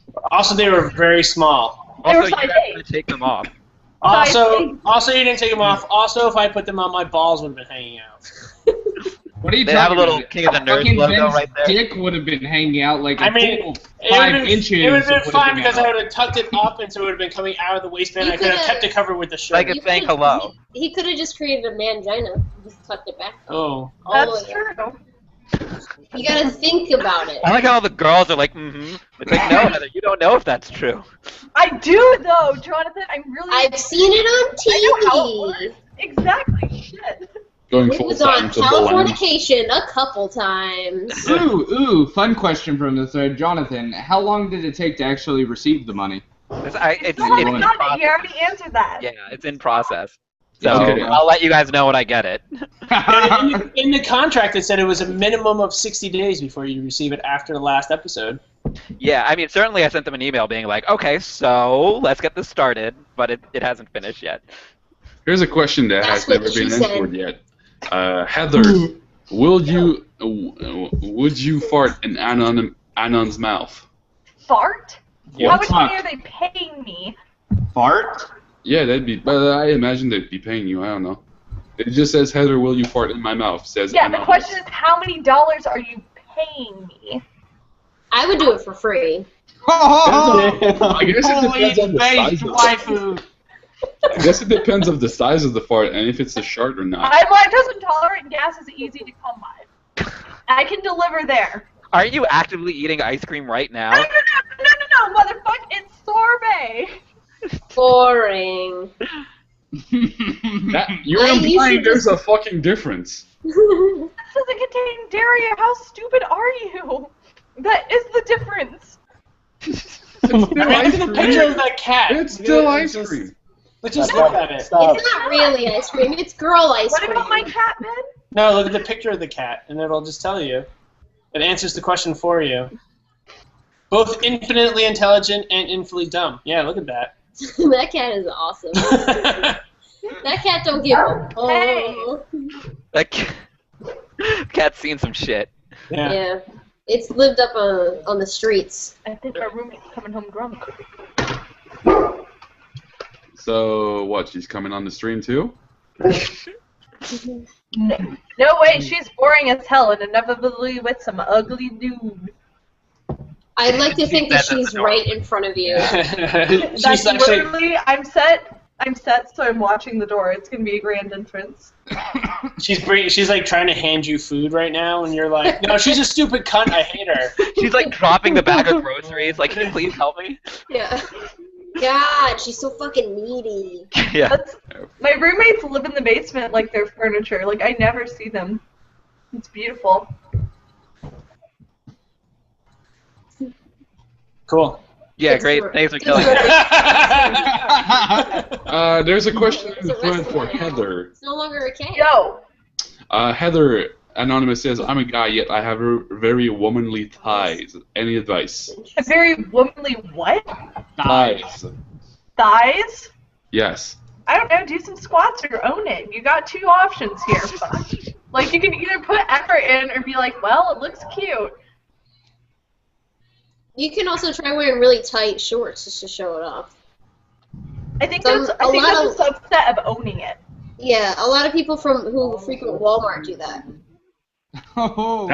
That's not good advice. Don't say do like Walmart people. I didn't say it. I was just saying That's, a that's the guy statement. that runs a hangout on 4chan.org. At least it's once a week, not like 8 hours a day, 7 days a week. Like Walmart's hours. Some girls Walmart's are open into 24 womanly hours. thighs. Maybe own it. Then question. Posting Craig's look sad is the answer. I have womanly thighs, please lick them. We'll Ben, pay qu- money. Ben, question from the thread. Was wearing the same shirt so many times part of the contract? Is this the starfish shirt? Starfish Yeah. and Hearthstone shirt. Starfish. Well, also- I found the Hearthstone shirt in Nerdvana, and then at that point it was just a matter of I brought a bunch of shirts with me that were fucking awesome, and then they told me I wouldn't be allowed to take them Wear to any set of with them. me, and so I had half as many shirts as I thought I would, and so they all got heavily recycled. Yeah, and it was actually really lame because not only did they not let us wear those shirts because they had logos on them, they actually like lit them on fire in front of us. Yeah, I never got any of those shirts back. Yeah. That's so Before amazing. he left, they were like, "Bring your nerdy stuff." Yeah. And then all of a sudden it was like, never mind, there's copyright issues. You can't wear anything. They didn't see that one coming. Yeah, right? I can't believe they wouldn't have anticipated that. So every other season had an assigned copyright person except for us. So like all the other seasons, you would wake up in the morning and there would be like a bag of like shit that was approved overnight that you get to wear now, but we didn't have that. From the house elves. From the house though. There's a pretty heavy question from the House chat. elves. I'm pretty What sure is it, it that was guy? house wranglers. There's a pretty heavy question from the chat. Ben, Heather, Jonathan, this is the last hangout. Is there one last thing you guys would like to clarify? No. Jonathan has a long list. Yeah, no. No, sometimes I rant about people. No, I'm You can good. just say the last thing that we want to clarify is we all showed up because we thought Colby Senpai would be here, and then he just wasn't around. But I get it. No, my feelings aren't hurt too much. Yeah, I know. Sometimes you're scared. It's okay. SK, do your magical not here because of you. goblin thing and get him in. Colby, he actually said I could Nobody was look his him. friend. Hold Nobody on a friended second. him on Facebook, and he's out. Last name again, Burchett? Heather, I think it would be awesome if Colby actually showed up at your apartment instead of your drunk roommate. That would be beautiful. If he was like, "What have you been saying about me, bitch?" I would be so happy. I'd be like, do you want some fucking sorbet? And he'd be like, Yeah. I only eat smokehouse burritos. And now we have another fanfic in the making. Fuck. Burn it. it's Heather, Colby, and Sorbet fanfic. I'd read that. Very specific. Only if there were smokehouse Doritos, though. I like that. Yeah, you have to have the smokehouse barbecue Doritos. Colby fucking loves those. Like, he goes ape shit for smokehouse barbecue Doritos. I bet that's how he spends the rest of his Jeopardy money, was buying the remaining stock on eBay. Is that You what bought it it from got the during the He challenge? almost- I thought he didn't do it. I thought he almost did it. What, smokehouse barbecue Doritos? There's no way of knowing, so you might as well speculate. No, because he told us the story. I just don't remember. Smokehouse barbecue Doritos? Yeah, did he actually, or he saw them and then chose not to because it was a ridiculous amount of money and he wasn't? I think he did buy some on eBay. But I do know that they were only around for 15 months, because I remember him standing in front of that fridge and being like, I had 15 months of those chips, and threw some shit down, and I was like, damn. That was one of the few times we saw full Colby. I know. What a dream, though. Alright, Mrs. Colby on Facebook. We'll see how he responds. Anyone from season 3? Favorite video game? Final Fantasy X, followed by Knights of the Old Republic 1, followed by Knights of the Old Republic 2. Knights of the Old Republic 1 is the only video game I ever got super into. And I lost my life for like months. And then I was like, I can't do this. Amanda anymore. does not play video games, and I keep telling her, like, no, Knights of the Old Republic is different. so if you good. just do it. It's so good. I just bought Homeworld. No, the day it came out, I bought Homeworld Remastered because I loved Homeworld as a kid, but I haven't had any time to play it. So I'm gonna put that as my favorite. It's really good. And also it's gonna have multiplayer support soon. So yeah. I'm so ready to have free time. Yeah. I'm gonna get money. You're gonna have some free time. That's right. I can buy my way out. Buy yourself some. That's right. So Jack was willing to go eat pizza with a 4chaner. Would any of you guys do that? I would in a group. Eat pizza. Only Little Caesars. And only if like we came in a car that you guys kind of like follow, like it has to be very. Like an Uber, perhaps? Indeed. I believe you're describing Lyft and Uber. That's right. I would, Or a but taxi. I mean, I know people go to my local game store that That's true. are aware of me. And I they would see that. threatened I to would kill him. I would hang out with them. I was the one who brought that to Ben's attention. I was like, hey, you're the second person to get death threats. Who's the first person? Who threatened to kill you, Ben? I don't know, Some guy 4chan. on 4chan. Oh. They were like, Ben goes to this one card shop, so we really want to go to that card shop. And then we were like, should we kill him? I think that we should kill him. And then they had this big debacle because they were like, we're going to meet on Sunday. But the problem is they wanted to meet at a Chick-fil-A that used to be a different building, but Chick-fil-A's fucking closed on Sunday, so it was like a real tragedy for all involved. You can't kill Ben in front of the Dolphins. Okay, pause, time out for just 1 second. Colby will be here in just a little bit. Jonathan's so excited. Are you ready? Because I'm ready for this. I said it's the bully cast and it's time to bully some nerds. So ready? Just ready? Really, SK? Just ready? Not even hot and ready? You just keep Ready. changing Not your even image, hot 'cause and ready? This is fantastic. Wayne's World, party on, excellent. Yeah. Good reference. Good reference. Yeah, it's I went really deep for that one. Sure, right. Heather, Another one. the thread. Yeah? When you said Colby went apeshit, just how racist were you intending to be? I think in this case, Not racism is in the eye of the beholder. She meant monkey shit. Did you mean chimp out? Chimp out. Okay, Are you sure you don't need to throw some Jew jokes in there for good measure, fat guy? Because you've almost reached it. I don't know any black Jew jokes. Sadly. Okay, question for Jonathan, because we really haven't asked him enough questions so Maybe far. it's just like resell. Two-part question. Oh fuck, it's Colby. I told you all. Fuck you all. I told you. Colby, I love you. Prepare to be bullied, nerds. No, not really. Are you sure you don't need to throw some Jew jokes in there? Almost reached it. It's the awful fucking feedback. Yeah, jeez. Okay, question for Jonathan. Oh god. Yeah, Colby, I have to mute the stream on YouTube. Because we hear it Wait, back, so I it's can't kind of hear like it. fucking up. Because Colby was watching us on the YouTube stream, but now he has to mute it because now we can hear that he was watching us. The plot thickened. Plot thickens.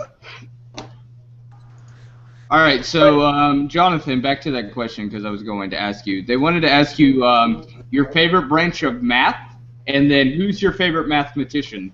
Ooh, my favorite branch of math, I'm really into combinatorics and graph theory. So my research was all about electric vehicles and how they have to do with graph theory and that stuff. So my favorite mathematician is, I guess, I don't know, maybe Dijkstra, but he's kind of a computer scientist. Is that a cop-out? I'm sorry. Well, technically everything is mathematics, so. Yeah, I like the math that's half math, half computer science. So I don't like partial differential equations, which is what everyone thinks of these days when they think about applied math, which is, I'm sure, what everyone thinks about all the time. So thank you. Thank you, caller. And that killed everything, so it worked. Good job, 4chan, fucking killing the stream, asking about Right. math. No survivors. Kobe, there's a question from the thread if you're ready to answer. Okay. How confident are you that you would have taken Ori out on the first Nerd Off? Oh, if they would have sent me against Ori, I would have been the first one done.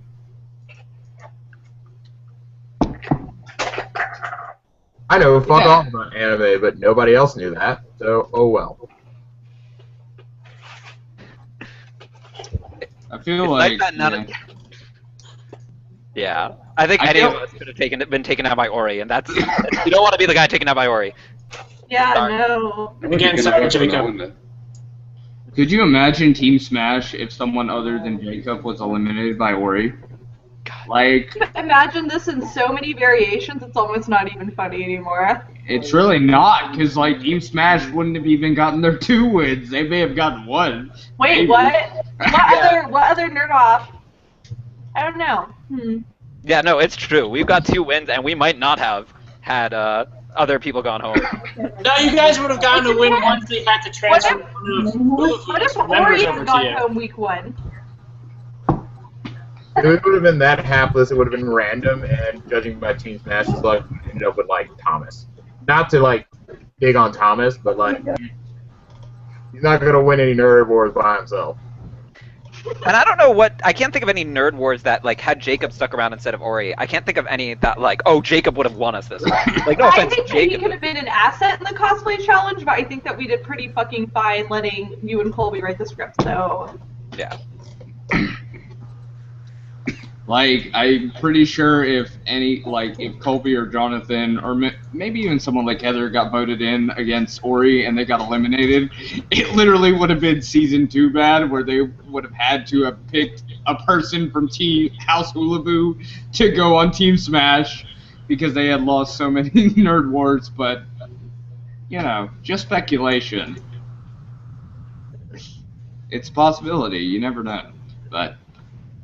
Yeah, I feel like, serious question, because this is what I've seen with the show, and even with Season 3, it kind of spread out a little bit, so you didn't notice it much. But, you always have that one team that has a fucking super advantage versus everyone else, and then the one team that just gets fucked over. I mean, you had it in Season 1, Season 2, and Season 3. Season 2 is the most noticeable, but there's always that team that wins more nerd-offs than the other team. Like, how would you, as contestants, fix that to where it's more balanced? I think they tried to balance it this year with picking the teams, right? I mean, that was the whole... I assume that's the reason why they picked the teams for us this year, so they could avoid that. That was their solution. And it certainly was better, right? It was more even. I was definitely more even, and I could see the people who they picked on each team as being like, okay, this person represents that person on the other team. Yeah. Is Heather trying to talk? Yeah, Heather, we can't hear you anymore. Your microphone is so animated. No, Heather, we can't hear you. You're like Heather, your mic is kind of like... Heather, your mic is on your headphones. She doesn't know that. She must be drinking a lot. Heather, we can't hear shit. We can't hear you. Fucking type. Don't put your headphones on. Put your fucking headphones on. Oh, we can hear her clicky. There we go. That's better. Yeah. Plugged in. Fuck you. Now we can't hear you. Like, you're complaining, but we can hear you. Yeah, why can't we hear you? Seriously, we literally cannot hear you. We can't fucking hear you. Okay, I mean, Fucking it's eat your fucking goddamn ice cream sorbet shit. Oh yeah, apparently, Kobe, you were talking some mad shit about Jonathan in the previous hangout you were in. Truth. Really? Oh, we're starting bullying? Is this... you're gonna go full... Is it time for this? Right now. Is it full fucking bully Where are you time? going with that? Is this true? Were you saying shit about me? Well, it's not really shit if it's true. So... Ooh. I mean, Jonathan, let's be real here. You were talking shit about Colby on Twitter, and Colby doesn't have a Twitter. So let's be fair. We talk shit about each other. And I would say in even amounts. Okay. Well, I'm sorry that it's been hard for you, Colby. At least you have lots of fan support. No, it's really not hard for me at all, mate. So, cool. Cool. You just asked me my opinion, and I gave it to him.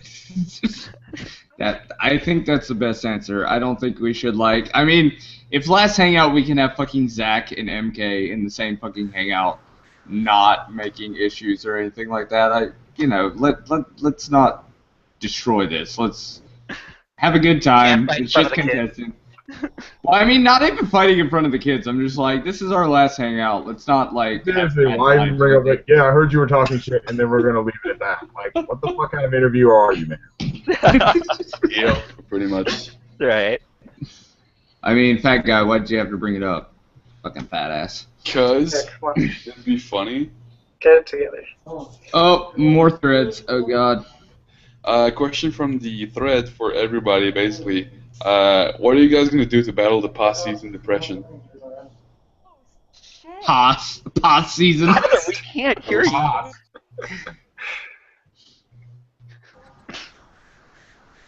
Oh. No, that's not a thing. Like, we have lives, and, it's fine going back to that. Ben, are you gonna keep doing podcasts? Because I actually enjoyed the one podcast that I actually listened to the whole thing for. Yeah, that's the plan. We're gonna do another. We have at least another couple episodes planned out. Our next episode, we're doing an interview with the showrunner.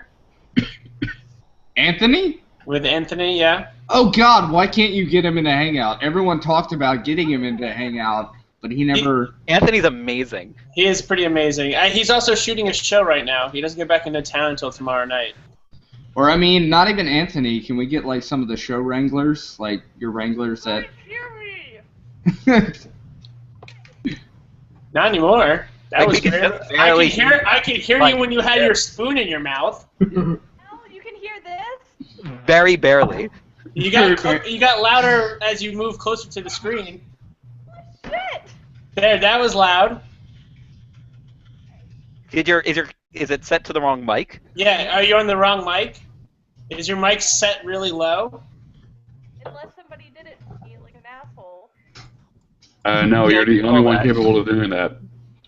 Hey, how does this sound? That's much better. Well done. Oh my god, fucking hallelujah. Anyway, the point is Anthony wanted to come, and he wanted to come a lot, and he was like, I'll only come if I come with you, Heather, and also I need to be wearing a mask. Why does he wear a mask? Oh God, I feel like this could be fucking healthy. So Colby and Jonathan, are you willing to settle the beef with a rap battle? I'm not sure that's a fair. I was writing all the lyrics for both of us if that were to happen. Oh! I thought we were gonna be nice, Colby. I thought we were gonna be nice. No, like we're going to be real. It helps. Now. It helps what, your self-esteem? Whoa, Heather. Pretty high right now, so it's all good. Good. Well, I'm glad you got the moral support you needed from this show. Like, I'm glad that you got something out of this of having everyone like you. That's important. Yeah, that is huge. It's good to have people like what you do. Jonathan, Which is what exactly, Colby? But what? So it's good to have people like what you do, which is what exactly? Well, I teach high school for a living, so it tends to work really well when your students like what it is that you do. What were you looking into? Fucking dicks for dollars. Whoa! What the fuck? Okay, too real. Anyway, no, seriously, Colby, I'm glad that you got all the fans like you, and that's good. And I got the money, so I'm happy. So like, I think we both win. I feel like I liked everyone on the show. Now it was kind of a weird season because at least for the first two seasons, I definitely rooted for the underdogs of the season. But I definitely this season rooted for the people that were on top because I loved everyone in House Hula Boo. Like I love everyone on the show. I think you guys are all fucking cool as hell. And you all have your own stories and shit like that. But I definitely rooted for the people that were not underdogs this season. I was just like happy House Hula Boo stomped Team Smashers' ass. I mean, it is what it is. I was like, fuck yeah, I love Todd, I love Ben, I love Rochelle. Well, I really love Rochelle. But anyway. But yeah, let's not be too real. Let's relax, guys. I'm drunk. Just chill out. Chill out and don't bully. Okay, we can bully because this is the bully cast. This isn't the fucking like pansy ass no bully Little Caesars cast. This is the bully cast. So there will be bullying. So you know how it is. Let's see. No questions from Zed. No, I'm not asking that question. Sean has lost his jungle for 10 days, so we're not getting him back for this hangout. Sorry, guys. Fell out of a plane. He's dead. Okay, question for Heather. What color is your underwear? They are black. There you go.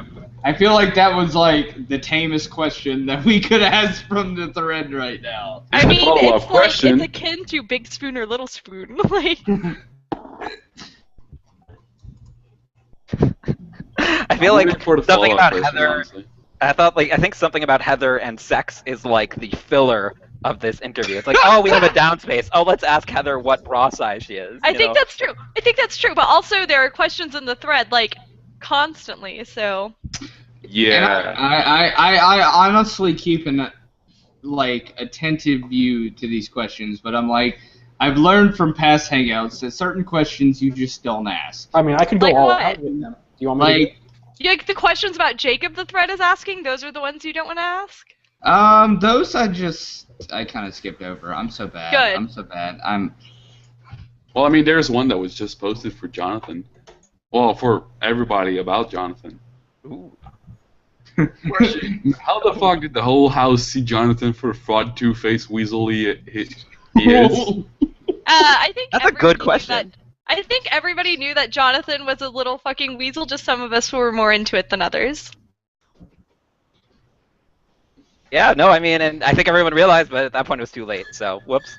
No, I'm pretty sure that we realized in the beginning and you like to think you're slick.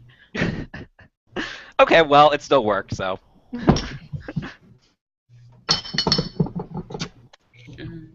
But anyways, I shouldn't be answering that because it's about me. So.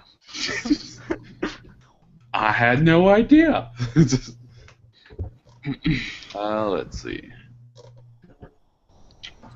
Jonathan, why didn't you put yourself into the nerd off? Because he's Against not a Amanda. fucking goofus. Excuse me, Jonathan. And part 2 to that question, did you buy a new mirror?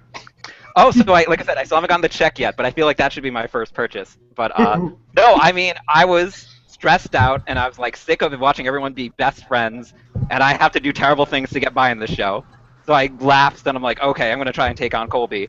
And then it got to a challenge that I knew I had no chance at, so I'm like, okay, I can throw myself on the sword, lose in an embarrassing way in front of everyone to keep my word, or I could let Amanda win and, you know, get the cred of taking someone out, and I still stay in the show. So I'm like, I'll swallow my pride on this one. And it, you know, it paid off, obviously. Yeah, it did fucking pay off. I can't really be mad at the strategy you played. I'm like, I probably would play the worst strategy I could to win the game. I mean, it is what it is. Just. That's right. Yeah, I mean, yeah, like, I get it. I look like either a weasel or a douche, but at the end of the day, if that's what it took to win, then that's what it took to win. I mean, Ori already won for probably the most honorable person in the fucking house. I think he... I mean, it's a tie between Ori and Thomas, really. Like, they're both up there. Right, but they also went home very quickly, so I don't know if honorable is what you want here. I mean, obviously, real nerds are honorable, Jonathan, and that's not you. I'm sorry. I know. I gotta hand in my nerd card. Or should I just know. rip it? You're just a cool guy who likes math. Yeah. Bring Colleen, the new banter queen, back. Ben 4chan demands it. You guys are too fucking boring for her. She went off to do things that she's working on. We're too nerdy for her. No, you're just not exciting enough. Caitlin has really high standards. Yeah. Colleen has really high standards. Colleen's her name. That was like 3 names I messed up at once. Sorry. Caitlin also has high standards. Yeah. She Is that why you fuck dolphins? Hey, she did join our fucking hangout for 5 minutes. She joined it. She owned it, and then she really ghosted. did. She is the best guest that we have ever had on the Green Oval podcast ever. So that's awful. Except for Nicole, because Nicole's consistent. She joins every fucking week. And she's Because the I have best. no fucking life, dude. Dude, it's okay. True I don't culture. I have no fucking life. I mean, I saw one question from the thread. I don't know if it asked, for contestants, would you appear on an all-star season? And that's for everybody. If I had time, maybe. I don't think they'd invite me back. Yeah, no, you would never be invited No. back. It's because No. you're bad television, also because you won. Yeah. So, well, it's been fun. I would totally do an all-star. I'll do it. There's no way in hell I get picked, though. But I think they're gonna if they do an all-star, obviously they're only gonna pick a few of us, and people are gonna take it really personally. So it's gonna be sad. Oh shit, that's a good question. Do you think they would include the people who previously won, or do you think they're going to keep those off no. limits? Besides, who would want to have Kayla, or give Kayla another chance of winning? I that's an old point fingers and blame you, Nicole. Like, your season did that. You guys did that. If he had the balls to stand up for Zach in episode 3, when I was standing between Zach and MK, then I would have given him the respect and the vote. But he was playing cool, so fuck him. Wait, That's why I will never vote for Jack. I love him. Fucking love him. So, question So from wait, sorry. So Nicole, the point is that our bitterness from the show will last far into the future. That's what I'm hearing there. King of the Nerds. Well, when you have Zach on your season, it's nothing but bitter. But it's okay, because Curtis says hi and loves all of you guys. Wait, Jonathan, now that you're the new Kayla, can you, are you going to start your own Knights of Nerdvana podcast? Can we please always call him the new Kayla? Yeah, Jonathan and Kayla Jr. I'm going to make him a new sash that says the new Kayla. The new Kayla. Oh. Bigger, better, uncut. No, I'm Jewish. No. Sorry. No, I don't really have time to do that. I unfortunately, I am super busy. Wait, so you actually have a life? You real? Sorry.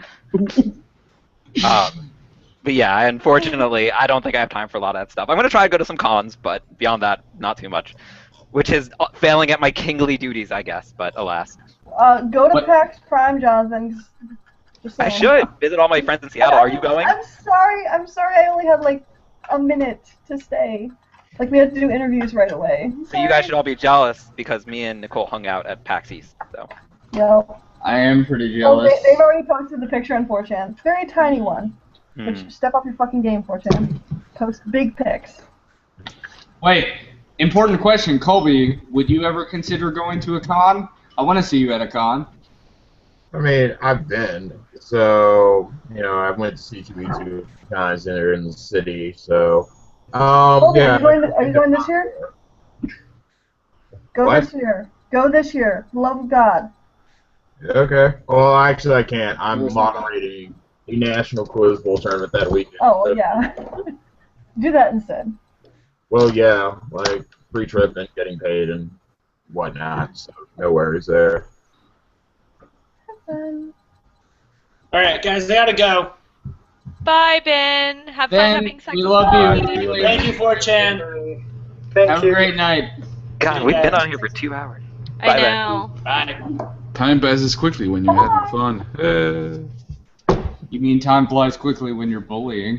Okay, so a question from the thread someone wanted me to ask. What is your favorite sexual fetish? God. Beans, you decided to be alpha with that fucking question? I'm right, I did. Beans gets to answer first, I think. Yeah, that's fair. Yeah, Beans answers first. You don't want to know. And you can't just say 2D women. That doesn't count. We all know it's going to do you stop really wanna somebody know? doing pillow. You don't want to know. No, you have to answer. You asked it. You can't talk shit if you can't take shit, Beans. Damn, okay. Favorite? I don't know. Demon shit, dude. Demons. Demons? Yeah. I don't think that's practical. Okay, in the realm of, reality, maybe? Let's give it that. You want in the realm of 3D, okay. In the realm of 3D. I don't know, will you, stuff them into body pillows? Probably incest. Probably incest. I'm just gonna ask a question, Means. Why do you have the saddest fucking shelves I've ever seen in my life? That's because no one is actually. Why are you in a fucking prison cell? Who the hell did you kill? It's a college dorm room, apparently. Where the fuck is Escade? You murdered you motherfucker. Oh, you should.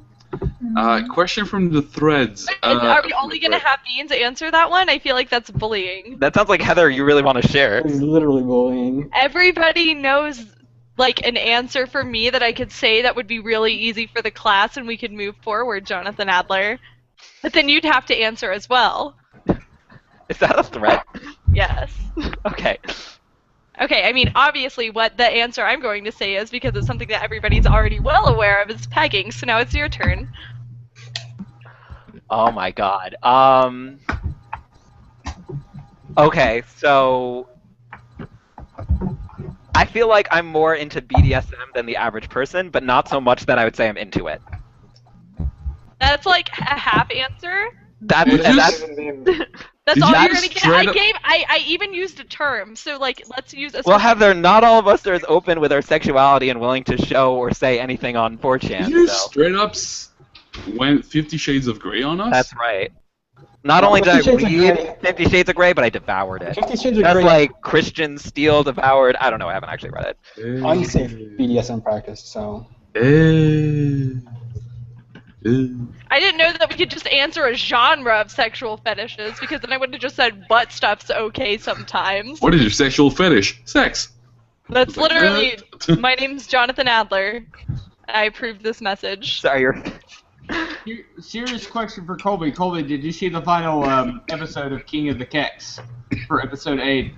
I did. It was really phoned in, man. Did you know the son question that fucked Caitlyn? Did you know it? No, but I did notice I was the only one who actually listened to the question because, like, they edited out that there was a wrong answer of lithium, so all they heard was third element, and then everything else shut down. It's like lithium, and then it goes to Ori, and as soon as it goes to Ori, I'm like, well, you're fucked. And then it says, No like, bullying, Colby.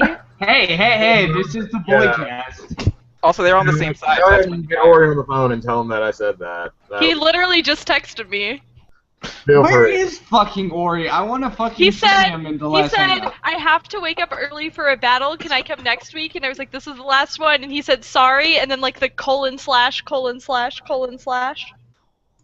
Oh my god, I'm gonna start tweeting him so fucking hard. Oh my god. Yeah. So He has clearly, work duty. Sorry, man. He has to remember his Cody honor. didn't listen to the question, and Ori didn't listen to the question. So I figured at least say a non-metal, and we didn't get that far. So oh well. I would have said either carbon or oxygen. Oh. Okay, finally I can fucking ask a question from the thread. There's 4. Who was the most gassy contestant in Nirvana? Heather.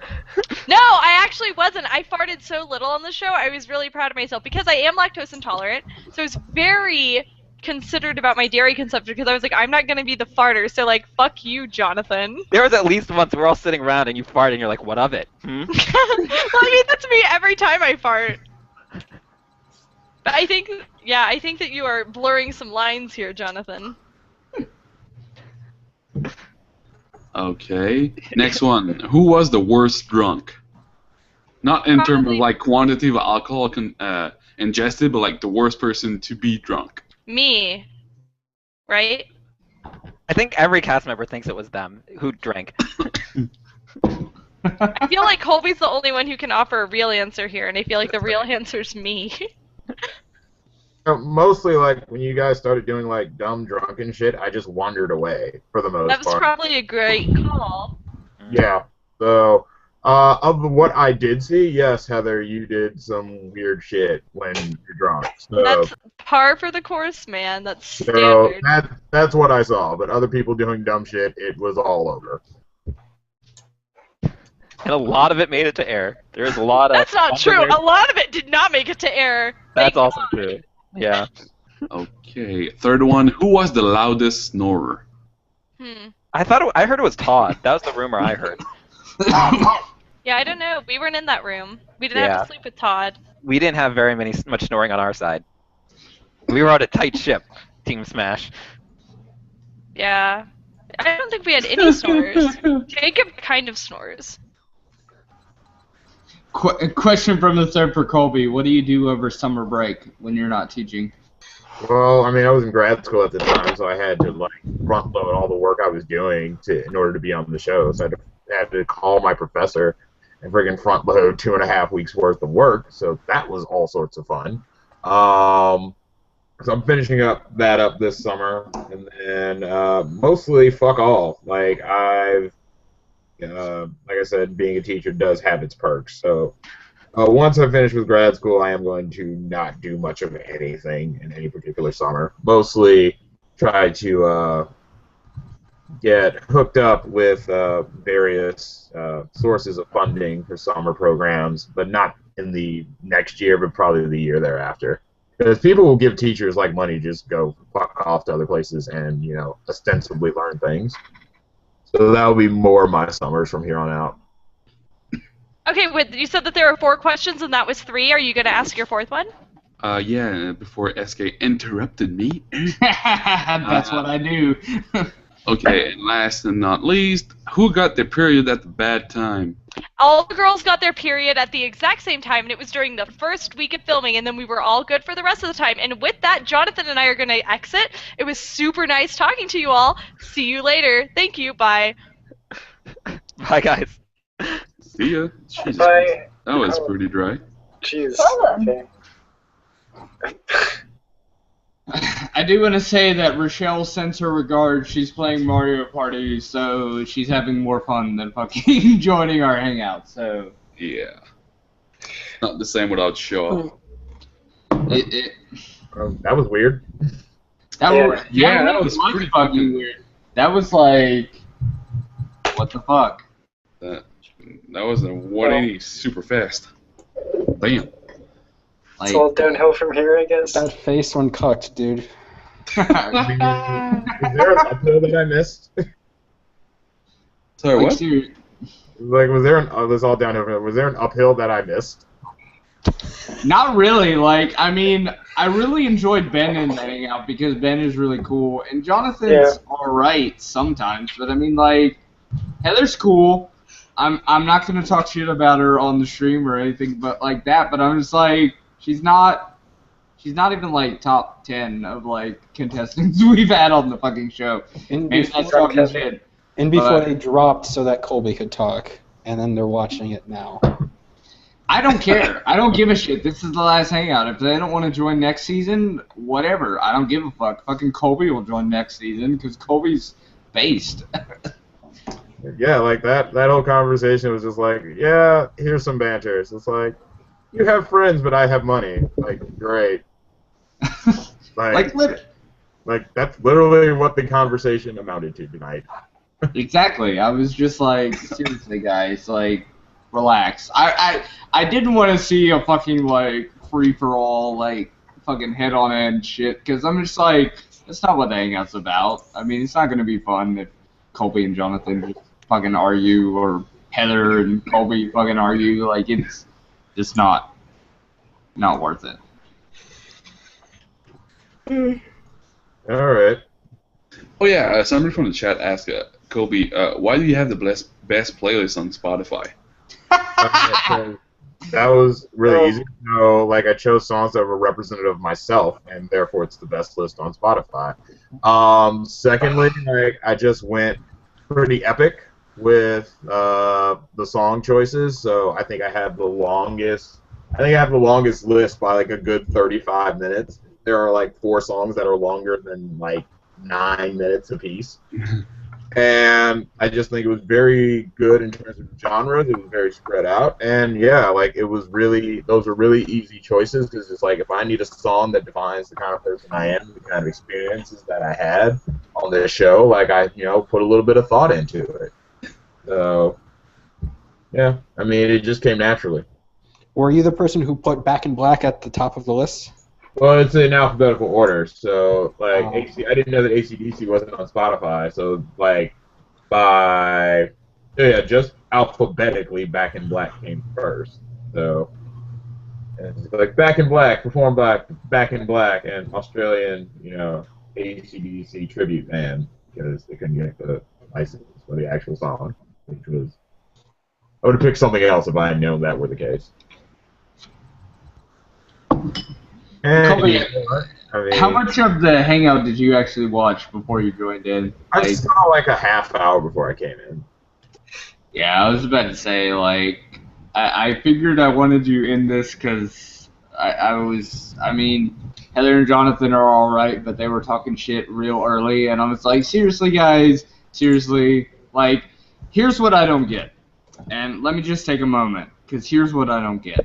Like, MK and Zach can join a fucking hangout, and they can be relatively tame. Now, MK can say some, like, subtle things, but it's pretty fucking tame, and I'm just like, what the fuck? you join a hangout or you don't join a hangout and they're gonna fucking talk shit. I'm just like, what the fuck's up with that? Like, what the fuck? It makes no sense to me. I'm like, fucking deal with it. You know? Yeah, I mean, I don't know what they said, so I mean, I should play, so whatever. They fucking just like talk shit because you hadn't joined the hangout yet, and they're like, Kobe's being a fucking pussy. He'll talk shit when no one else is around, and then he doesn't join. And I'm like, fucking stop it. You guys are just being bullies. Like, stop it.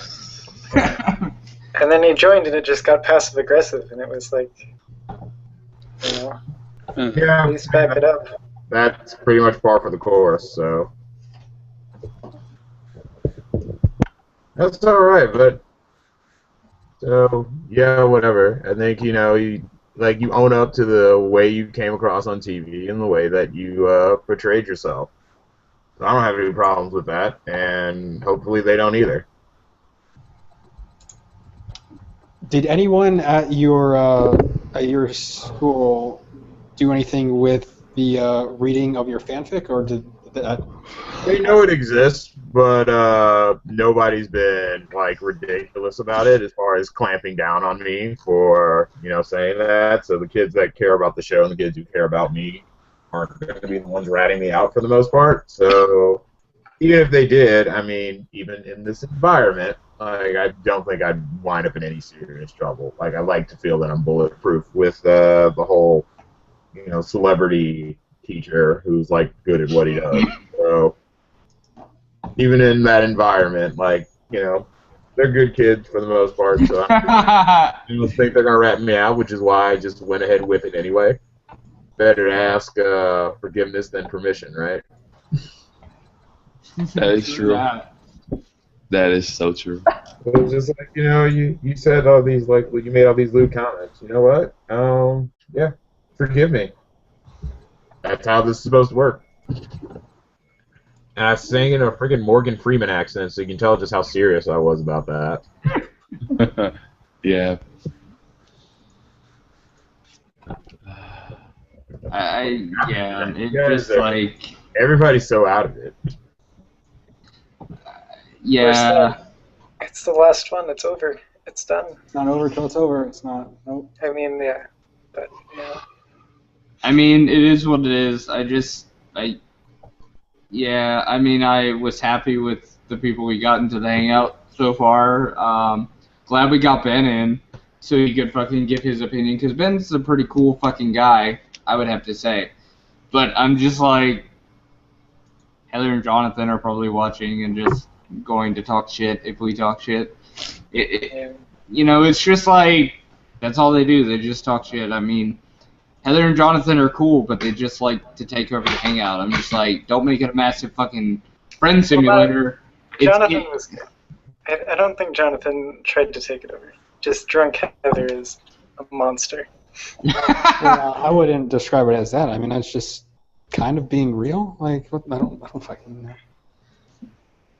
You're biased, Beans. You don't. Just because she offered to suck your dick doesn't mean you have to defend her. You're right. You're right. Colby, in the event that you did get fired from school, would you go back to Jeopardy? Yeah, if they wanted me, but like I just don't see that happening. So trust me, they would have found out by now if anybody gave a shit. Let's see. I mean, we go to Reddit because that's where it was mainly posted. Yeah, I was the one who posted it there. Yeah, and then watching a kid in my like last period of the day, like you freaking DM'd him. Like, He told you. Yeah, like he told me about that. Okay. Yeah, let's see. Yeah, it's like 19th. Yeah, I think I'm in the clear. So. Okay. Fucking Rochelle let me know she was just like, Mario Party better than Mean Chat. So she's been watching us. She's just playing Mario Party. She likes it better. Sorry, guys. Yeah, I mean, it's a pretty tame freaking night. It's like, all right, I showed up, and then, oh, all right, that's it for that. It was like some subtle passive aggressivism that died pretty early, and then Yeah, it's like, you're good at what you do. What does that mean? It means I'm good at what I do. What the fuck? And yes, it was passive aggressive. Like, sorry you don't have fans, bro. I'm okay with not having money. I mean, you have quite a bit of money. I have a shit ton of money. I'm okay with not having extra money. So there you go. I feel like it plays on their insecurities a little too hard when they talk so much about how the Secret Six was a legitimate strategy and things like that. Like, I understand there was strategy involved. It is a legitimate strategy. Like, are you actually going to say that it's not? No, I'm not going to say that it's not, but I'm just like, they go so fucking hard about how legitimate it was. I was just like, kind of placing their insecurities about how, like, you got to understand, you got to accept one of two things. You played to win, so you had a strategy that worked, or you were a shitty person. Like, you have to accept one or the other. You can't be like, oh, I'm not a shitty person, and I played shitty to win the game.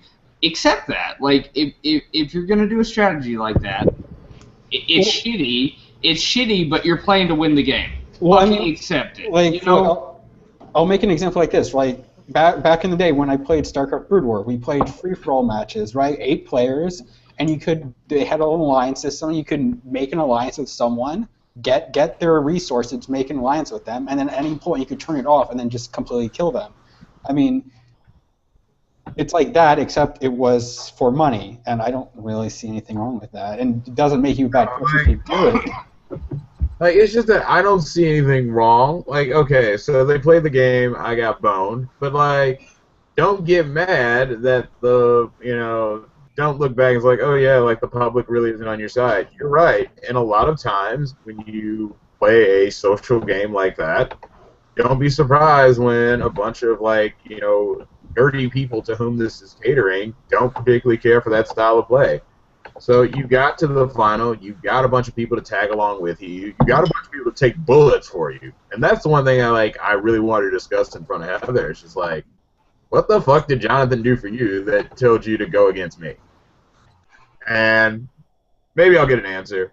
Maybe I just shouldn't really give a shit one way or the other.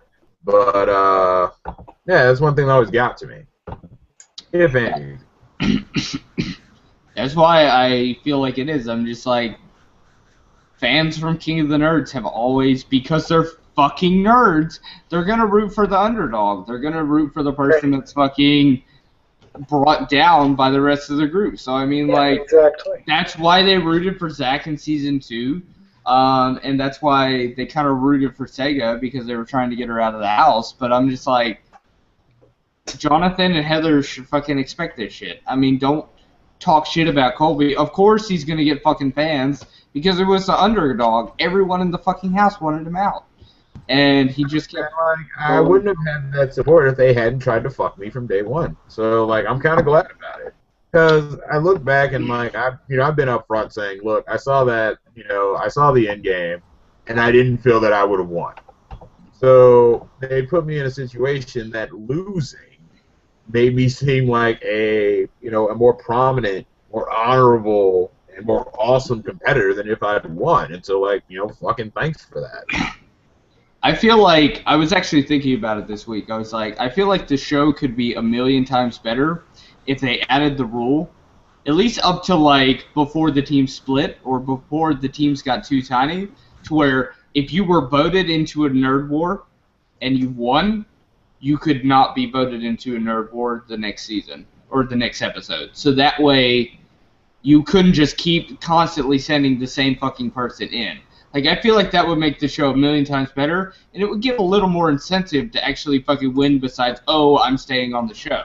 Like, I think in that situation that, especially that last one, so, like, we get to, like, round 3, that we get to, like, my 3rd straight nerd off, like, I would have just fucked off. Because, like I told you, they asked me, like, what in the confessional, it's like, look, would you throw this challenge to get a shot at Jonathan? I said I had to fucking think about it. Like, and that's where I was at that moment. So, like, having immunity because your team sucks you know, no other show does it that way. So you just had to deal. And yeah, our team was shit, and we kept losing, and we kept losing, and we kept losing. But that's just in the game. I can't fault them for that. I can understand that. I think it's how they handled it, really. Because, I mean, you can be like, because, well, I go by, like, anything worth fighting for is worth fighting dirty for. But as long as you, like, make it clear it's all business, and it's not, like, because you're resentful or anything, it's fine. But, like, if you try to cop out just by, like, being like, oh, I accept I'm being a cunt, it's like, you don't have to be a cunt. You just, it's the game. You know? Yeah, I get that. So it's fine. It's just like, well, people don't like you. That's fine. Just deal with it. That's pretty much it. Yeah. That's pretty much it. Nobody doesn't like you. Well, yeah.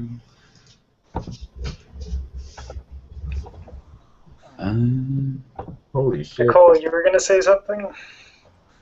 Oh yeah. So the only problem with the immunity thing is that those that, well, take season 2. If Zach was immune after the second elimination or second nerd off, he would have nothing to like his actions would totally not have any punishment from episode 3, which I mean was desperately needed. So I mean, that free pass of sorts could backfire as well. Because that person, yeah, if the team loses again, they can do whatever the fuck they want. They're not going to get sent home or sent to the nerd off that particular day. So, yeah, but you know, like, you know, people like say, you know, they get on my, they're on my side and says like, look, I didn't really do anything to warrant, you know, being stuck in that situation repeated times other than being good. And, you know, that's bad TV, but that's the way they had to play the game because they were so worried about, you know, getting kicked off that they were willing to tag along. And that's, you know, that's what gets you over. Doesn't win you many fans, doesn't win you support, but really, with the exception of one of you, it's going to get you a couple more bucks for being on a couple more episodes. Sure. And the people who took you on that ride, they're going to knock you out at the end, and that's exactly what happened. But the thing about SK's suggestion, though, is that it adds an element of, like, say season 2 they had that rule, and, like, MK won a nerd off, then she could, like, willingly sabotage her own team just to, like, increase the chances of somebody else on her team getting knocked out. Which, I mean, you part of the contract that you're not allowed to do that. That's against the rules. Yeah, you are supposed to give it your best no matter what. Yeah. You can't deliberately tank enough that it's noticed because that's rigging the game. I have to say, totally irrelevant and totally a part of my blog for 4chan. I asked my parents this week, I was like, because they watch Jeopardy a lot, I'm like, do you remember Colby from the Teachers episode? And they were like, yeah, Colby was really cool. And I was like, I fucking met him in a hangout, and they fucking laughed. They were like, really? I was like, yeah. I'm like, I'm no lifing pretty hard, and I met Colby. So, totally irrelevant, but... I mean, it's odd. Like, basically, like, I've come into understanding that, you know, a lot of middle-aged people are going to be really big fans of me, and that's awesome. Because, like, seriously, it's like, the people that, after I went on the show, like, a lot of the parents at the school, you know, they were really into it because, you know, it was a school-wide phenomenon. But, like, the grandparents, like they would come up to me like, you know, they've known me for years. Like, it was great. So, yeah. Experience, I have to say. Somebody wanted me to ask, they've been asking a while, for Colby, when the Banished Nerds came back to the house, all of you knew about the Secret Six. Did they tell you guys as you were eliminated? No. So I mean, when you're eliminated, you're just eliminated, and you're pretty much by yourself. So I mean, the point is, I knew that there was a clear anti-me alliance, and I wasn't really thinking about how formal it was. So it really wouldn't have made a difference how I came back, because, once again, I think the only thing that I didn't get in terms of how they played the game was Heather. See, I can understand sending Amanda at me. I will not understand why the hell Heather threw herself on the fire. So that's the only part that didn't make any sense, because if this is all about getting to the end, you have a 100% chance of not going to the end if you just come up to me and say, the other team's voting in you, we're voting in Jonathan, that's the end of it. And then that never happened. And I don't know how. I don't know how that happened.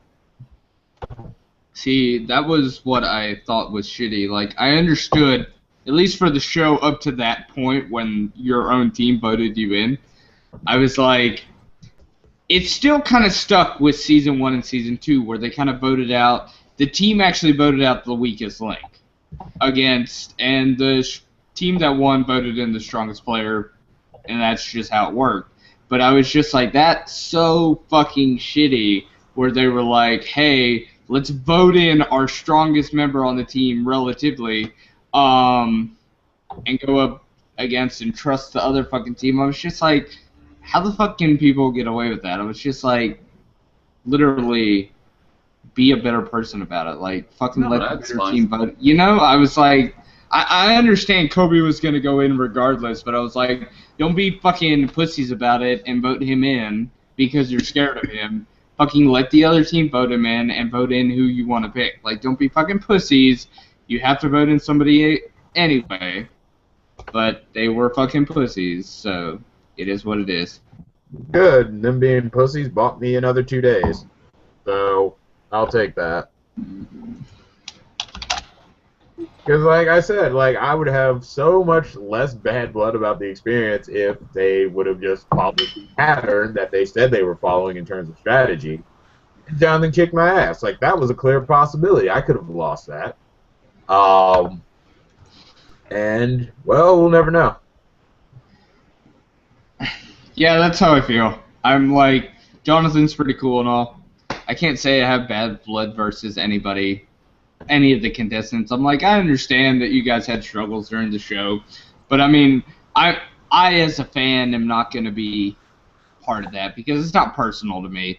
But I'm just like, fucking, if you say you're going to go into a nerd off, fucking do it. Don't be a pussy. Fucking get into it. Fucking go against Colby.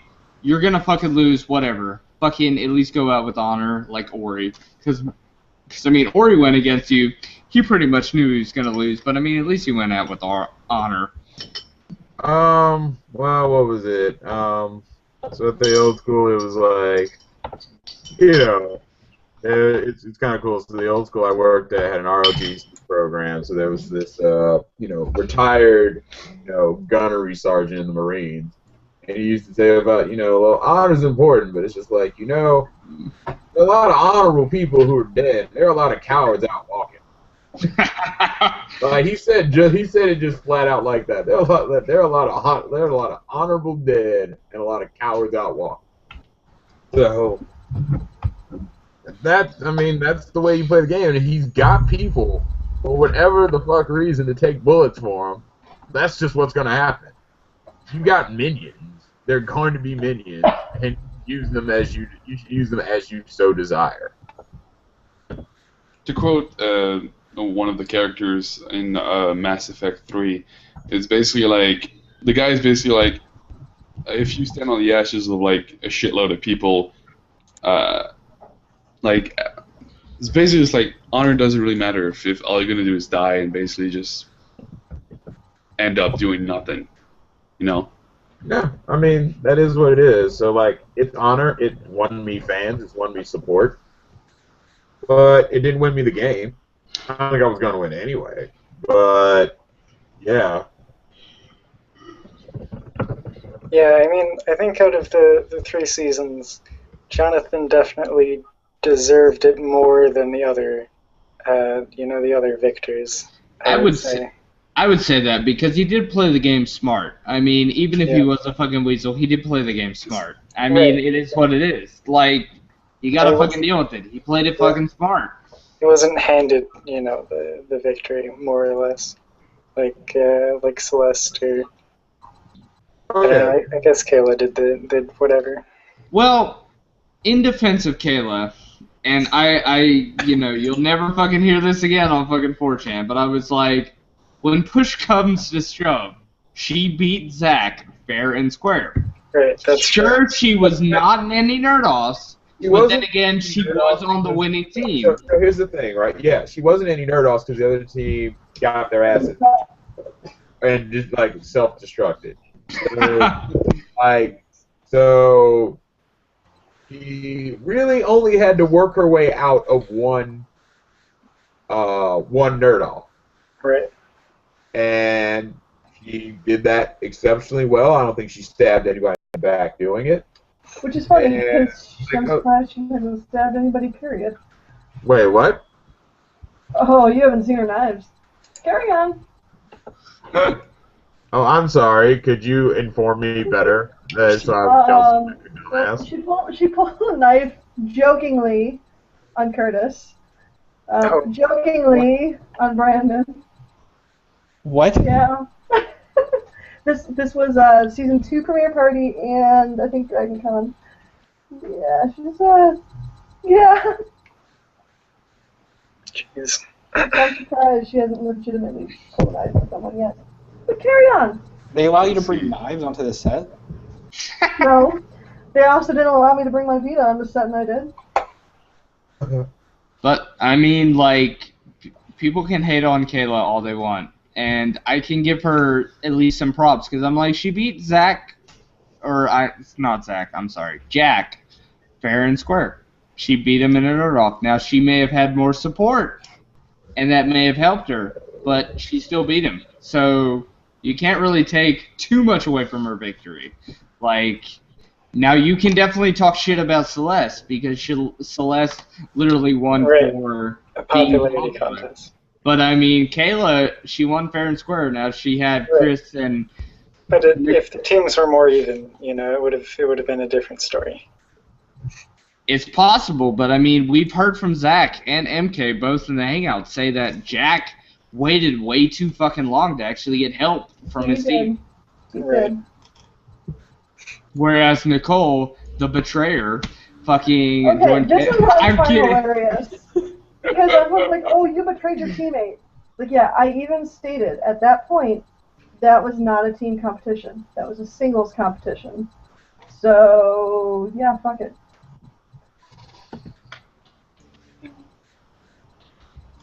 But I'm going to go back to doing lace on my stuff.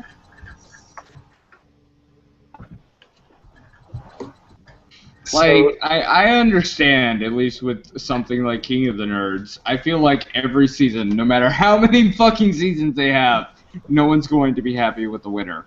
Like, no one as a group's going to be fucking happy with the winner, because they're always going to have that fucking underdog, whoever it is, like Colby, or fucking like Zach, with Zach underdog, but fucking destroyer of worlds, and then fucking Sega. You're gonna have all these underdogs that you want to win, but it's just not gonna pan out like you think it is, because I'm like, if you're gonna win a reality TV show like this, yeah, you're gonna have to be a fucking shitty person in certain ways. That's just how you play the game. Just fucking deal with it, you know?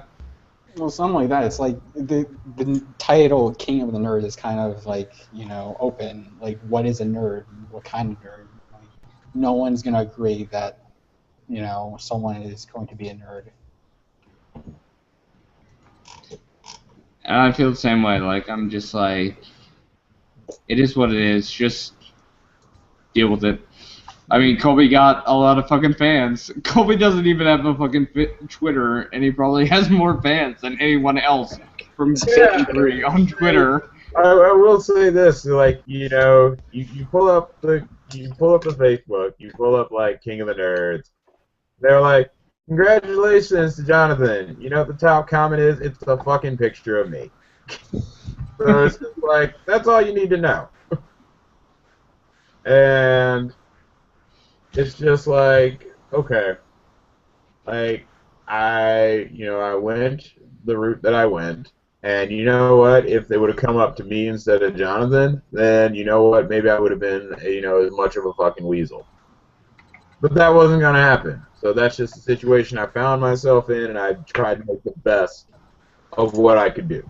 I answer another question, then I get to the Final Four. And maybe I win the trivia competition. I get into the Final Two, and I would say Ben probably beats me. I would say that 90% chance Ben beats me in the final if I luck out against Amanda. But I have a feeling that I wouldn't be nearly as respected or beloved by the fans if that's the way it went. I just feel that I was looked at better for putting up that fight and going down when I went down, due to a whole group coming at me versus failing on my own.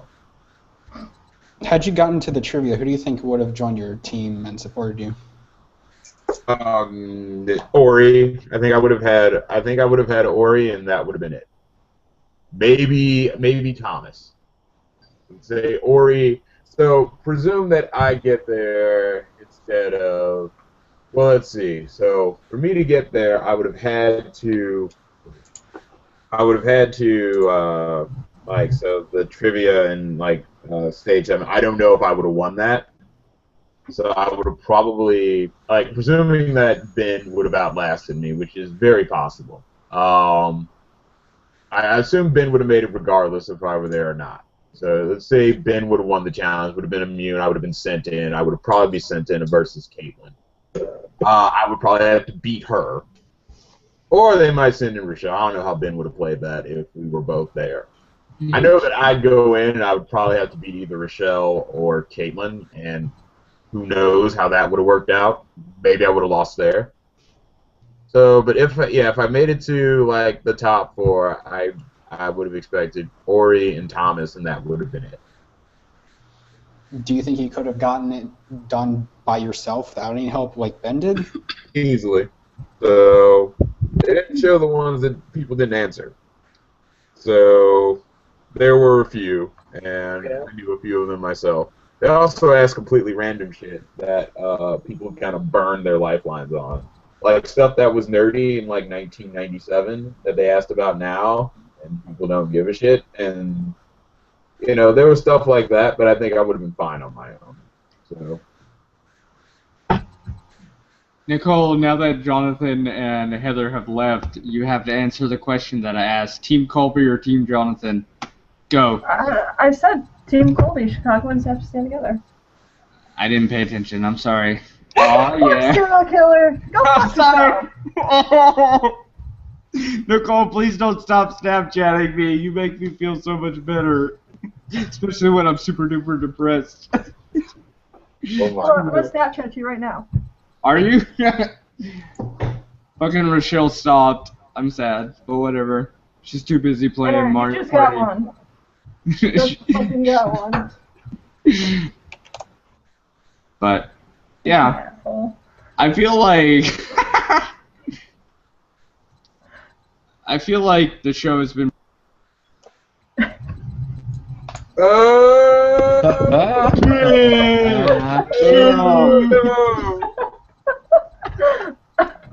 Oh no! Fuck. But I feel like there could be improvements on the show compared to what there is, but it's hard telling. What improvement would you make? Do what? What improvement would you make? I mean, I know I have that terrible idea of fucking at least doing kind of I think Amazing Race does it, to where if you win a fucking risk challenge, you are safe the next week. And only do it up to a certain week. Only do it to where there's only, so many people left to where if your team loses, you already know who's going to be in, the Nerd-Off. I feel like you could be something like that. And I also would take from the tester and have no set teams. Just set up the teams each week. Just random teams each week. So that way you would have no connections per team. It would be nothing but... having to deal with everyone in the house, because eventually it's going to be one-on-one anyway. Well, I think with a show like this, like the social aspect is always in play. So, like the idea, like alliances form, and this is just the most, solid cross team one that ever existed. And yeah, like the point is, like they found a way to advance in the game without actually having to win, and it worked out for them. Or it really worked out for Jonathan for the most part, because the other team won outright, and then the other team was shit, and Jonathan managed to avoid all fallout of the team being shit. So yeah, I mean, I'm not really done in by the way they played, because I don't think it would have made a difference in how I was approached as a person. It would have changed the game maybe. I mean, they would have gone at Ori for being the so-called weakest link, and that's just how it would have worked out anyway. Because I knew that Heather, like I said, I knew that Heather and Amanda wouldn't go at each other until they agreed to do so, to send Heather after me and Amanda after me later. So yeah, that's just how it plays out.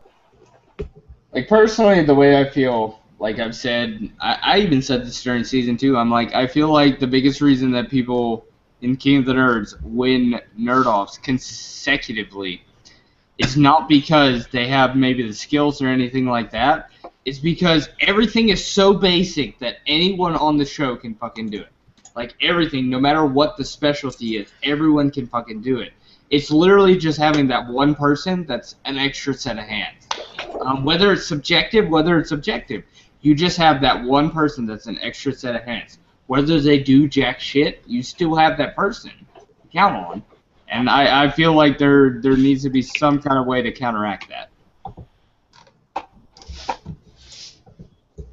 I don't know, maybe it's just me fucking, like, what I've seen, at least from the past 3 seasons, I'm just like, there needs to be a way to counteract the fucking just having an extra set of hands. Whether it's just like, oh, if you have an extra team member, they fucking sit out, or there's some kind of handicap to make it a little more fair. I feel like just an extra set of hands makes a team run so much more smoothly, no matter what they fucking do. Yeah. All right.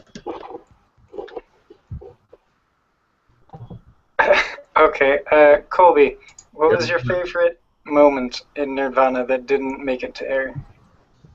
Oh, let's see. That didn't make it to air. So look, so there were two things. So me and my sort of funk after coming back to Nirvana. So there are two things. So to understand the kind of ice cold relationship that I have with certain members of the show.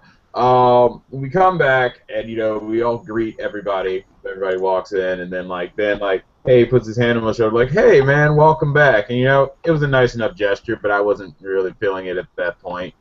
And I friggin' he has his hand on my shoulder. I take it off like this, and I look at him dead in the eye and said don't touch me. And then number two, when Jonathan's out politicking, and he says, what's the word I'm looking for? He says, well,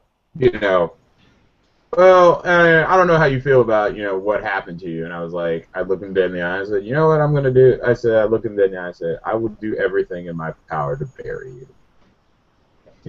Just really badass things that got said that I'm surprised that got cut. So. Yeah. So you were that you felt that strongly about them, Oh, I did. You knew them for how long? 2 weeks.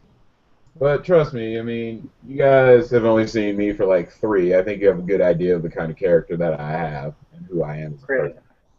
So, like I said, it gets emotional and it gets heated, and yeah, especially for most of the people that were left, Caitlin excluded, I was like, fuck you. And it was fairly obvious that there was a fuck you element to how I was going to, interact for the remainder of my time there. I mean, I enjoy what made it to camera. When I walk in after defeating Heather, I freaking look at the camera and like do one of those. Like that was pretty sweet. I'm surprised that made it there. You know, there were other things like, you know, talking down Todd and like being in like full like totally supportive teacher like, you know, mode, like, all right, you need to get through this, and like trying to be supportive, and like that made the show. But I was with him a lot longer than what it seemed to be on the show, and I was really proud of that. I had a very similar moment with Lily that didn't make it to air. So yeah, like I was all like, you know, when I was, you know, in the catbird seat, like I was, you know, very calming and, you know, reflective and introspective and trying to help people out. And then when shit hit the fan, and then I was on the other end of that, there really wasn't a whole lot of people. There really weren't a whole lot of people there for me. So that is weird. Okay, so you felt like it was, you know, unjust that you were you know, there for so many people, but then when it came on to you that they just weren't there for you. I wouldn't say unjust, because, you know, I like to believe that I'm, you know, relatively strong. I wouldn't be as, you know, maybe I would like that reciprocated, but I wouldn't be necessarily dependent upon it. Mm-hmm. But you know, as far as how this was going to go, well, you know, I'm not surprised that that's how it went, because I like to think that, you know, the meaning that I have, like, well, you guys are playing the game, and if that, you know, puts me on the outs, it puts me on the outs. But like I said before, a lot of the things they're like, hey, we're off doing this, and I'd be like, no, I don't want to do that. They're like, oh, you must not like us. Like, no, what you're doing is fucking lame. Like, that's like, so there were definitely sort of what's the word I'm looking for? Cross messages. So, Right, but you didn't want to participate in these things, because I mean, you know, we all do lame things sometimes to try and become better friends with people. You didn't want to, you know, participate just to try and get in their good books, or you know, get closer to them. Like, you know, I can make friends by, you know, like, you know, doing coke with a bunch of coke fiends, but, you know, it's not really my bag. Right. Okay. Jonathan confirmed for Coke Fiend. I mean, well, fuck, man. Only 72 grand can get you a lot of blow, so who knows? It's true.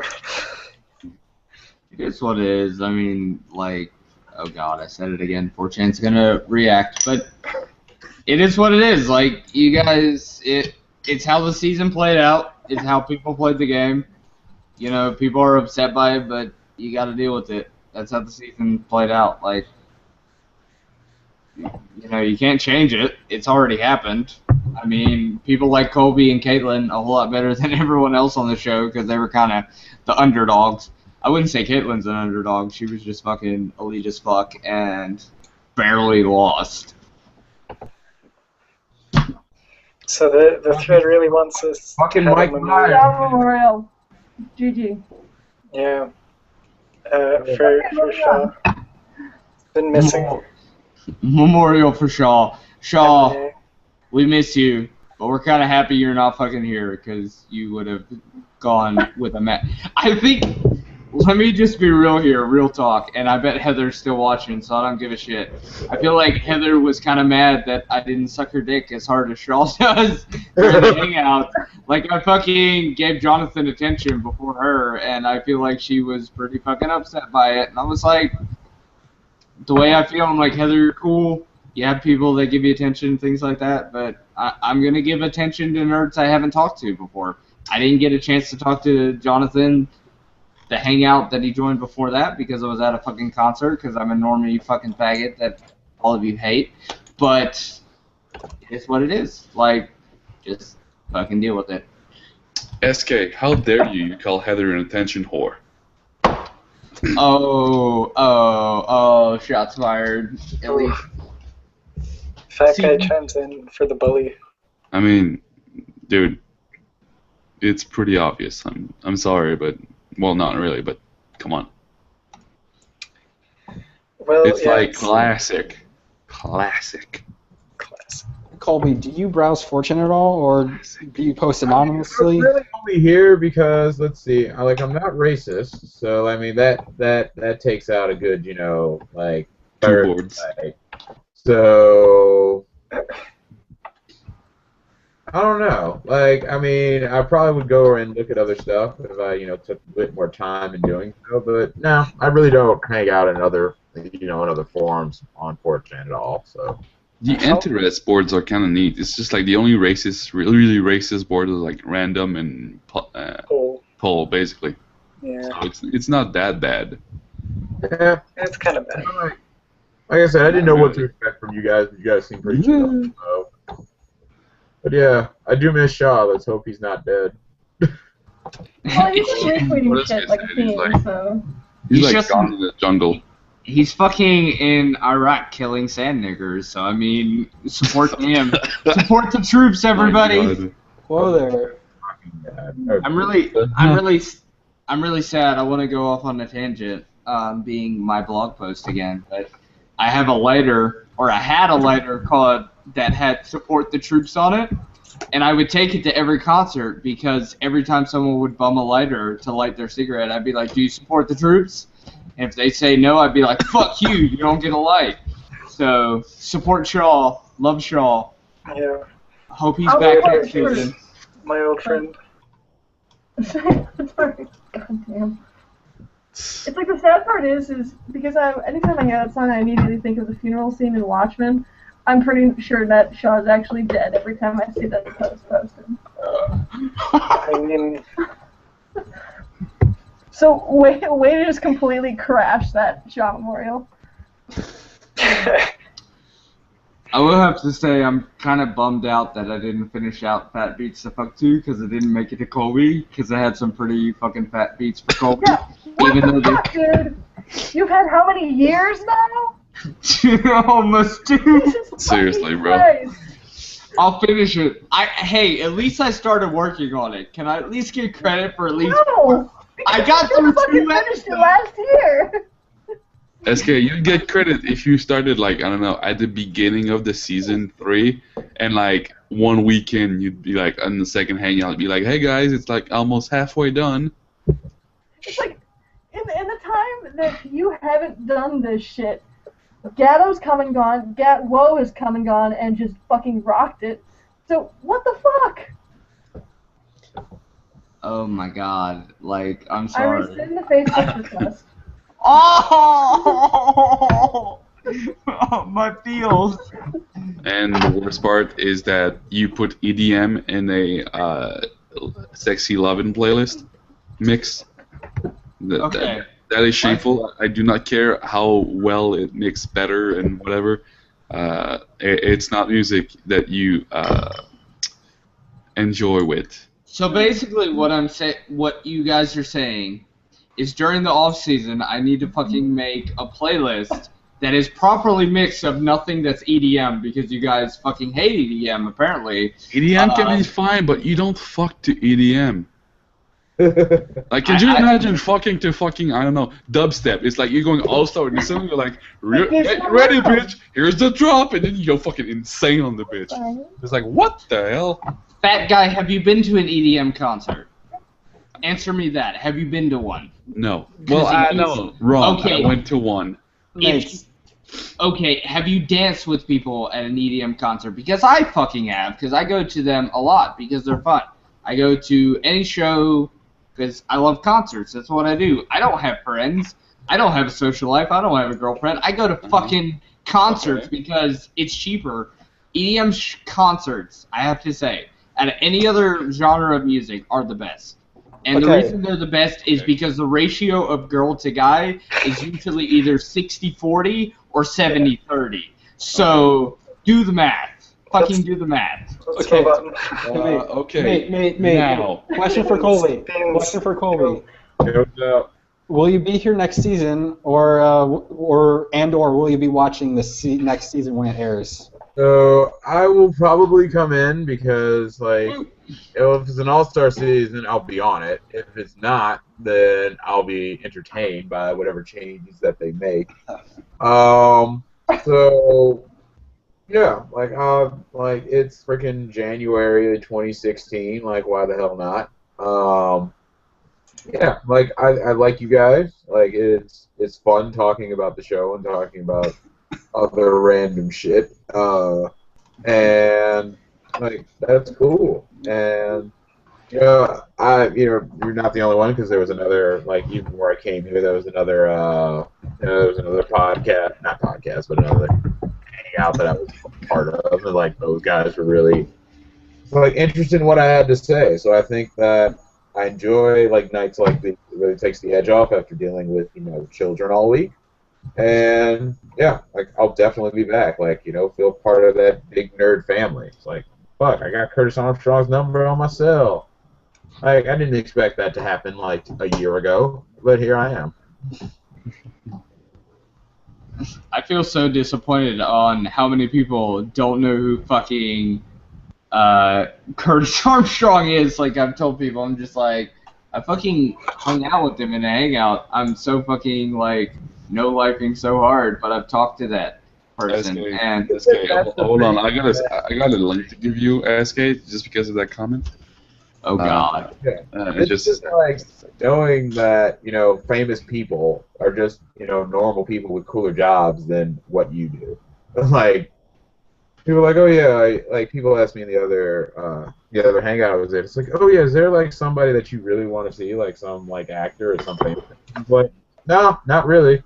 Like Randy Couture was at freaking party. I didn't feel the need to go talk to him. Like. Nor did my buddy feel the need to go talk to him. He's really into MMA.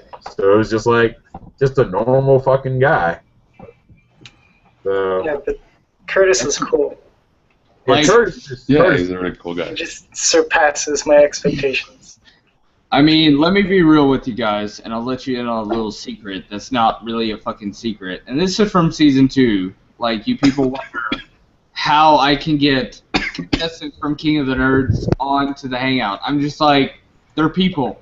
Talk to them like fucking people. Don't gaw over them. Just be like, hey, you want to join a hangout? It might be fun for you. And they'll fucking join. I'm just like, people make a big deal about me getting like it started with me getting Zach in the hangout, and I've gotten so many other people in the hangout, and I'm just like, they join on their own accord. It's not me. I'm just like, hey, I there's was a all at hangout. gunpoint. I don't know what the fuck you're talking about. Do what? I was held at gunpoint. I don't know what the fuck you're talking about. Yeah, like Nicole joined on her own accord, and Colby fucking joined on his own accord. He just showed up one day and he was like, fuck you all, we're gonna have fun all night. So it is what it is. You gotta treat people like people because everybody's people. So maybe I'm a little drunk. I don't care. There's really not a lot of looking back there. So it's just like, all right, it's the 4chan chat. It's like, all right, let's walk past this. All right, people look like they're having fun. And then like Shaw's like, yep, Colby will never show up. And then I was like, all right. And then I did enjoy like Caitlyn showing up. Like I said, Caitlyn being Caitlyn, when she shows up and basically says, hey, it's me. All right, I'm awesome. Fuck you guys. I'm out. And like that's the end of it. And it was everything I expected it to be. So. Like I never expected her to join, like ever. Like I was really surprised that she joined. Secretly, I thought like she would join just a little bit. I was like, she might pop up just out of fucking nowhere, just be like, fuck 4chan, and that's what she did. So it is what it is. Like you can't deal with it. Like she joined in her true fashion. Now, I don't know if you can say anything, but like, do you know like what any of the discussions were within the contestants before we got permission from the PR people? Like, if they were on the fence about joining our hangouts?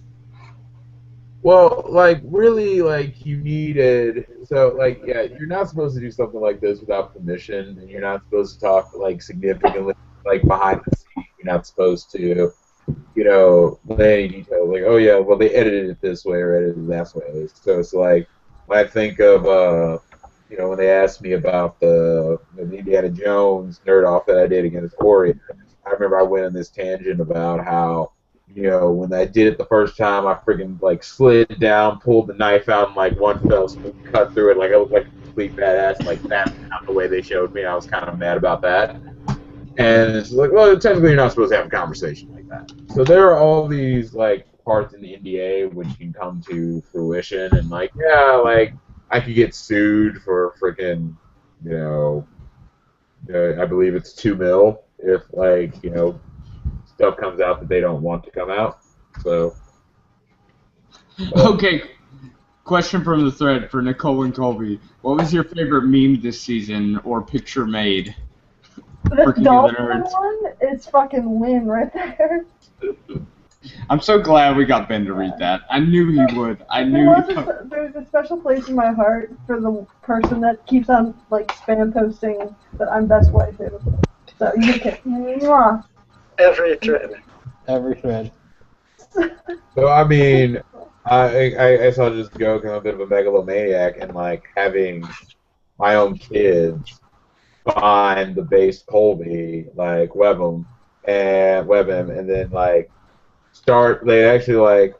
So I remember I like started up my projector and I went away from the screen. Like kids were frantically trying to type in like that or find the link to that and then show it to the rest of the class. Like at the beginning of class, it's like, you guys have to see this. Like, all right, you kids don't know anything about DMX, but apparently, like, this is the most awesome thing they've ever read. But then again, I already explained that they read the Colby and Caitlin fanfic before I did, and I'll tell the story like one more time. Like I'm, my classroom's in the upper stories of the building, and I get off the elevator. I'm on the elevator with I teach at alma mater, so I'm on the elevator with one of my old teachers. Come out of the elevator. There's a group of my former students just in the hallway, like sophomores that I had as freshmen for the most part. They're in the hallway. I come out, and they start, like, yelling and cheering. I'm like, what the hell's going on? Kid pulls out his phone, puts it in my face. He's like, Mr. B, you got to read this. Like, oh, my God. And, like, I read the first, like, paragraph, threw up my hand, and, like, walked away. It's just like, internet's going to internet, bro. I'm going to sit here and own that. That's how I feel. That's how I feel when Jonathan was, like, getting all fucking stressed out about people bullying him on Twitter about Colby being better. I was just like, I kind of felt compelled, but I didn't. I was just like, Jonathan, internet's gonna internet. Fucking deal with it. Like, yeah, go send, like, when people, like, gave me shit for how I came across on Jeopardy, I just sent them Jeopardy applications. So, like, you know what you do? You black out. What you do is you black out your address and like social or whatever it's going to be on that. 70. Actually, it won't be a 72 grand. So California taxes, you'll see like a 92 grand check or 93 grand check. Just fucking do a freaking photocopy of that 93 grand check with all the relevant information, like split out, and it's like, fuck you, I got this money. If money's that fucking important and then you don't care about, the way you look and you don't have fans, like, fine, you got the money. That shit's important. Just show all the haters that you've got this money and that should be good enough. Like seriously, like the idea of being base is like, you know what, like you came across as an asshole on Jeopardy. I bought my mom a house, you fucking asshole. Like, what the fuck did you do last year? Like, and they'll shut the fuck up, because there's no answer to that. Did you buy your mom a house? Got my mom a house, and I really don't care how I look doing it. And I think that, like, if it comes across as like, well, people don't fucking like them, don't let them fucking like you. You played the game to win. If you came across as an asshole, just fucking deal. Holy shit, is that Thomas? That is fucking Thomas. Oh my God. Yes, brighten up our day. Hey, what's up? Yay! This has been the dark recesses of like the fucking all night.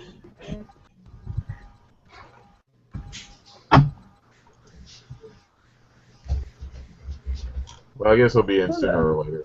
Yeah, he's loading in or something. Eventually. It's that iPad, man.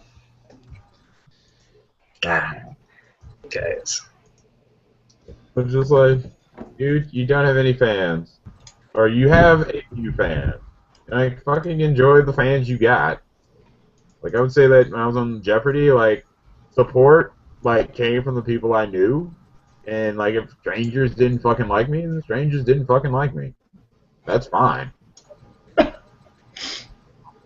Yeah, that's something that some people don't realize or like can't handle. It's like, oh, somebody doesn't like me. It's like, so what? Yeah, like, You're trying to please everybody. You're fucking yourself. It was such a teachable moment because, like, I teach, you know, mostly. I didn't teach that many seniors, so like a lot of my kids are freshmen and sophomores. So like that's one of the most, you know, I'd say after junior high, like this is the most insecure fucking time of your life. And when I walked in, they're like, you know, yeah, we were Googling or we were on Twitter and like people were talking shit about you, and you just walk in and you're just like, so, like, really?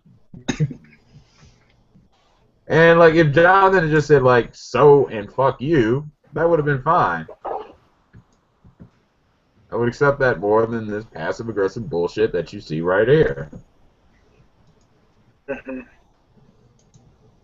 think about how he feels, and that guy won. Think about all the, you know, tag-alongs that he had.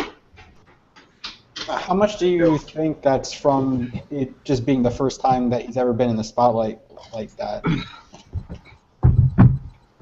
I mean, I guess I had, you know, the unique position of knowing, the unique position is just like, I know how I have to play this game, and, you know, I'm going to play it honorably, because I know I have to go stare down, I know I have to go stare down 100 and, I have to stare down 110 kids on a daily basis, you know, who are developing their identities and figuring out who they are and try to look to because like I'm, you know, a relatively popular teacher.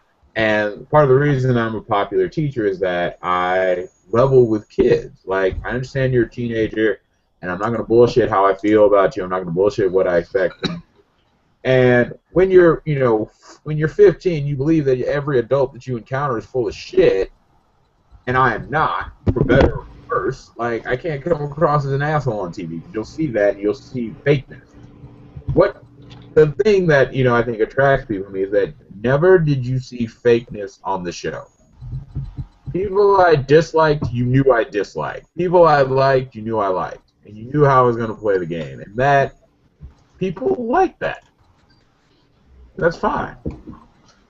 And, like, when I failed, I failed. I didn't fail on my own. Other people failed all on their own. So, like I said, I'll take the People's Champ title, even if I don't have the belt. That's pretty much the only way I can look at it on the positive. Yeah, I mean, this season was pretty great, I have to say. It was pretty great. I definitely enjoyed everyone, I have to say, on the cast. There wasn't anyone I fucking hated. Like, Season 2, I definitely hated some people, I feel like. You know what, looking back at it, it's funny. Like, you go back to the first episode, right, and Shaw had that thing where he was like, messaging, I think it was both Heather and Amanda, and he did that whole SJW thing. Yeah, and he kept doing it, too.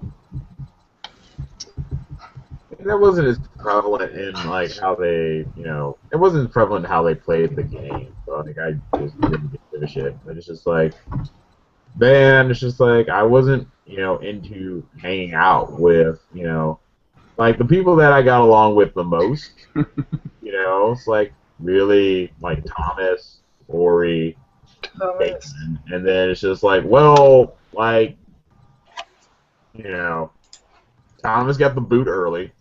Ori and I had to go at each other, and Caitlin's like, well, Caitlin can be totally like, fuck this shit, I don't have to deal with any of you. And that's fine, you know?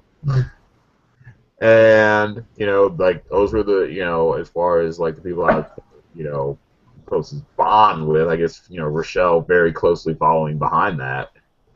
But it's just like, it is what it is. I chose my friends and I chose my enemies. Or rather, they chose me. You. So you were saying, you were talking about your kids being an influence, your school, your students being an influence as to how you acted on it. Was that the main influence, would you say, or do you think it was more personal, or both, I suppose? So I mean, I teach at a pretty, prestigious Catholic school in the suburbs. So I go out there and I act like a drunken asshole. Like, they're probably not going to fire me, but I know that I'm going to be looked down upon if I do dumb shit. And the primary goal was to not do dumb shit. Like, there would be moments where, like, maybe the first night where people got really hammered and started, really, cutting loose. And then, I would just bail. Like, I would go to the opposite end of Nirvana, grab, like, the Penny Arcade comics, because that's all we had to read. And I just, I'm just going to chill here until the night is over. And then, producers would come in and say, like, Colby, you have to, we're not. And here's the thing, right? So I bail. So I get like 5 minutes by myself. And then clearly they communicate to the cameraman to come follow me. So I'm just reading my Penny Arcade, I'm just fucking chilling by myself. And then cameraman comes to the door, and just films me reading for 10 minutes. And then they're like, Colby, you really should come back to the room. I was like, are you gonna make me? Like, we can't make you, but Colby, come back to the room. It's like, all right. Then I go back to the room. I go off in a corner in the room, and I continue reading because that's the kind of guy that I am. I don't want to be privy to dumb shit, because that reflects poorly on me. So like I said, if I were a drunken mess, seriously, if I had walked in. When Jonathan saw the statue and compared himself, he said, look how small I am. If I said anything like that, every single asshole in the freshman class at Fenwick High School would just give me shit. And rightfully so. So, yeah. So, I definitely got it, because I do how the camera, what happens on camera, and some things I do might be edited, and some things I do that aren't cool, and most of it was cool, and so I got a pretty good edit out of it. And it kind of worked. I feel like it fucking worked for you. You got liked so fucking well by everyone in the fucking just the season in general. I feel like it was you and Caitlin that everyone just wanted to be final to be the battle of the nerds. So yeah, and we didn't have to chuck anything out the window. We didn't have to play bullshit games or form any alliances. And I think Caitlin, she played the game the way I wanted to, and she did it so much better. So I'm really happy for the way she came across, and my kids are like, man, from day one or episode 1 or episode 2, man, we hate Caitlin. It's just just wait. You'll have much better targets. I mean, fucking NASA Butthead is best waifu. I mean... Wait, what? NASA Butthead. Did you hear that nickname? Yeah, of course I did. Look, so she has a long neck. These things happen. They fucking call it what? They did that. When they put all of our caricatures up when they showed the King of the Nerds, they made me Fat Albert. So really, that's a lot of effort there going with Fat Albert. Anyway. Ah, jeez. And I mean, I feel like fat guys having audio come in. I want to fucking... Oh, he is muted. Never mind. He's muted, yeah. Yeah, fat guy ditched because he's a fucking pussy. If we need... The show's actually progressing like it should. I feel like the show did so much more better when it wasn't up against the fucking Olympics. Oh, thank you for that. Yeah, that was a bad sign. So. Really surprised. Like, let me be real with you guys. I think I told them in the threads, but like Shaw, I told him, hey, there's gonna be a season 3, and he didn't fucking believe me. He was like, no, that's all fucking lies from 4chan. He was like, listen, season 3's not gonna happen. He's like, the ratings were too low. It's over. It's all fucking pipe dreams. I was like, no, dude, seriously. They announced season 3, and he was like, nope, not gonna happen. He didn't believe me until they announced the cast. And I was like, well, whatever. Apparently, like, Curtis had to move mountains to make that happen. It was one of the last shows that picked up. It was quite literally last day, last few hours. Because if they had to like have a cutoff by then because obviously people were going back to school. So yeah, it literally came down to hours. Which is really surprising because you have that, like, I remember from TBS they had that show with what's-his-face from Scrubs that was hosting it, and they actually had celebrities on this show. It was like Joke on You or some prank show or whatever, and it fucking tanked, and it failed, and I was like, really? King of the Nerds fucking made it over a show with actual celebrities? Like, what the fuck? But King of the Nerds did it. I don't know. Bazinga. You know? Don't fucking say that. Don't. I'll mute you again. I have the technology. Do you think that they would have one of the people from Big Bang Theory on the next season? Oh. They did? Well, they have one season 2. Blossom. Or Maya Bialik. Oh. Yeah, they did. Like, they Yeah, Beans, what the fuck? Get it together. I don't remember. I'm Did sorry. you even season 2? Beans confirmed for only watching season 3. I watch all the seasons. Wow. I just Get the don't fuck- watch. I just don't watch that show. I just don't watch Big Bang Theory. Oh my god. Get the fuck out, you Redditor faggot. Big Bang Theory, you son of a bitch. Oh what? That I you thought were- that was a meme show. I thought it was a meme show. Oh my god. Beans. Beans, please. Please, Beans. Oh my god. But Way to crash the show. I feel hopeful for No season 4 survivors. because it got so much. It got much better ratings than season 2 got. Like it did much better. I feel.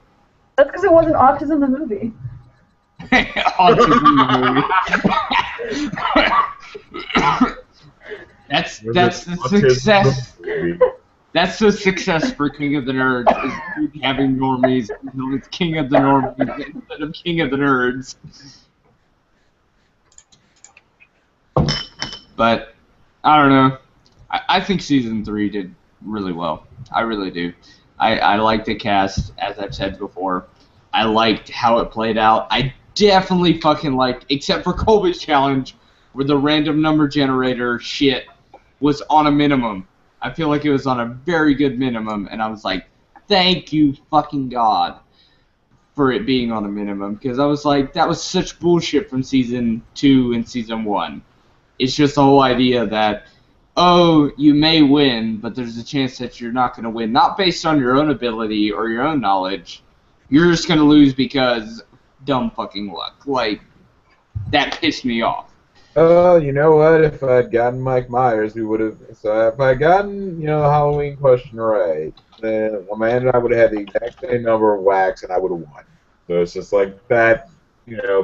I can't say that's one that I'm glad they restricted how much that happened, but in the end, it's just like, well, just deal.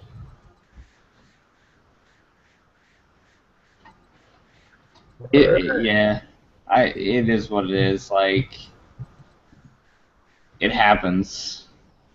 It was pretty disappointing that, like, the only random number generator challenge that they had in the whole fucking show was fucking the one that Colby got eliminated on. It was like, that's some fucking bullshit. I was pretty upset. Well, I mean, you technically, you technically could have gotten around the RNG if you took an upper level question, right? Wait, what? Instead of taking medium, you could have taken hard, and you could have beat the Yeah, RNG. but I had the feeling that if I picked hard enough times, that eventually I'm going to get boned, and you can just waltz in because clearly she knows hard questions more than I do. Except when I didn't expect Army of fucking Darkness to be a hard question, so fuck me. I did talk though. I did go talk to Challenge. Like, really, that was your hard question, bro? I've seen that movie. I've seen that movie multiple times. I don't give a shit about horror because that's not really a horror movie. Really not. The Deadites aren't fucking scary. An action flick with, Bruce Campbell and, Sam Raimi writing. So, Yeah, I hope season 4 is. I hope they keep working on fixing the problems because I feel like season 3 was definitely a great progression for the show because they definitely fixed a lot of problems, even if it was just like getting rid of a lot of that random luck and having kind of an equal amount of subjective and objective challenges. Because I feel like season 2 was solely ruined by having so many fucking subjective challenges. I don't know. Well, they had them all at the same time. Like, Yeah. It was all subjective at the beginning, and then all objective at the end. It's like, spread them the fuck out, please. Because, yeah, in both Season 1 and Season 2, one of the teams was very good at subjective challenges, the other team was very good at objective challenges. Both fucking seasons. Not bitter. this is true. This is very true. Colby, I'm so sorry you didn't get the chance to hide that you're a Jeopardy king. Like Nicole got to hide that she was a chemist. Yeah, for like a few hours longer than he did. Yeah, a few hours before he has the betrayal. But I have a feeling that, like Jacob said that he knew, that would have been he might have spilled the beans before, and part of the reason that Jacob went in was that he wasn't as open to the other team or pretty much begged for avoiding the nerd off as everybody else was scrambling, and Jacob really wasn't. He was open about his background, so like, if I were in that position, I might not have been there. I might not have been able to make it as far as I did. I feel like if people would have asked you and they had no idea that you were on Jeopardy, that you would have been that guy that would have been like, oh, yeah, they needed to fill their minority quota for the show. That's why I'm on the show. I'm not actually a nerd. I don't have any special talents. Don't fucking worry about me. Yes, I'm just a history teacher from Chicago, and I come up with all these, I come up with all these weird lesson plans, and like it's all quirky and shit. And then it's like examples, like I would have. The thing about it is, like, part of the reason that I played the game that I played, and I didn't really like backstab anybody or really lie, is that I'm really shit at lying. So I guess part of the reason. This is determined on fairly early in my childhood because, like, my mom's not stupid, and so anytime I lied to my mom, it just ended up in making the situation, like, orders of magnitude worse. So I learned, like, you know what, if you own up to shit, typically people will respect you for it even if you fuck up. So, so I tend not to lie because I don't even think in that situation I would have found a good enough lie that I would have been able to stick to. Because, it's really easy to remember everything when you're just telling the truth. So, it's really difficult to remember everything when you fucking lie. So, not too sad about it. Once again, if it didn't turn out the way it did, I wouldn't have all this support. So, I feel the same way. I'm just like, you don't even have a fucking Twitter. You have pretty much more support than I would feel like half the nerds on Twitter. Like, you don't even have to have Twitter. You don't even have to have social media. You're just there, and everybody fucking supports you. Yeah, that's what I needed. That's what I needed to, at least I'm glad that I got that out of it. So. I feel like that's a pretty good fucking trade-off. Like, even if you don't win, you've pretty much won the fan support. I feel like between you and Caitlyn, you pretty much fucking won this fan support. Like, of course people are going to support Ben because Ben was Final 2 and they kind of wanted Ben to win. But it is what it is. Like, you can't... Oh yeah, there was a question. Colby, would you feel better if Ben had won? Would that make the whole situation better, do you think? I mean, it would have made it slightly better. But, like, in the end, like, I would say that part of my dislike for Ben was irrational because I definitely thought that if Jonathan is in control on this side, that Ben was in control on the other side, but there really wasn't any single person in control of what happened on the other side because the continuing strategy was come at me. So that's what they agreed to, and that's fine, and they kept winning. So Ben didn't have to do a whole lot other than win. So, see how awesome Caitlyn was, and then really put the team on her back, and then just followed the path. So, yeah.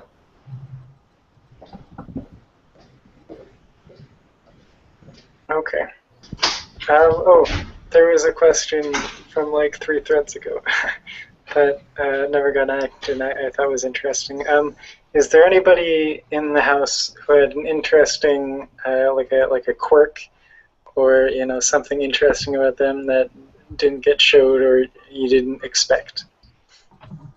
Let's see. Like, personally, like I'm just trying to think of the people that I hung around with.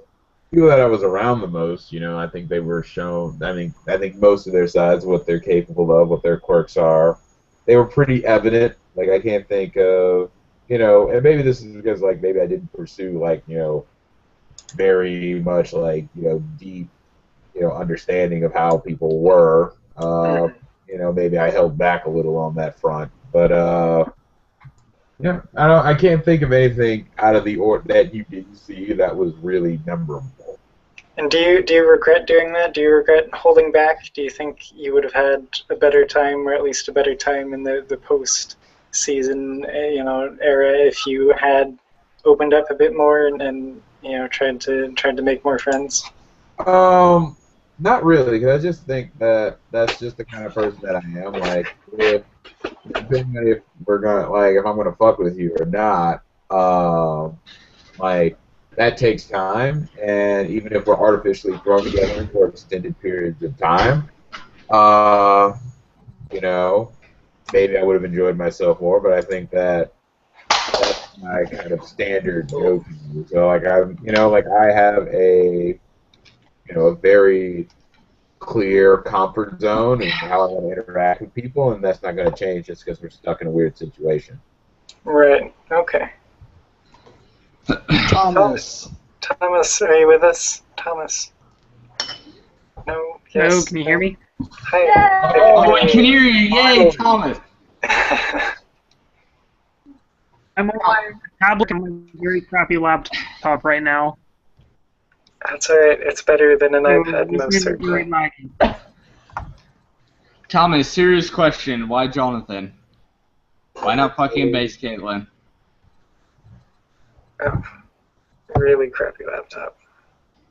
Yeah, this thing's garbage. So you say why I chose Jonathan and not Caitlyn?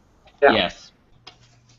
Alright, well basically I asked every single contestant why they should be king and what they would do with said title and prizes, and everyone else gave me different answers that affected my choice. I was trying to say who in this house overall best would be king. Okay. And so what, if you can hear us, what Are you were guys able the, to hear what I just said or not? Yeah, I heard we you. got it. I heard you.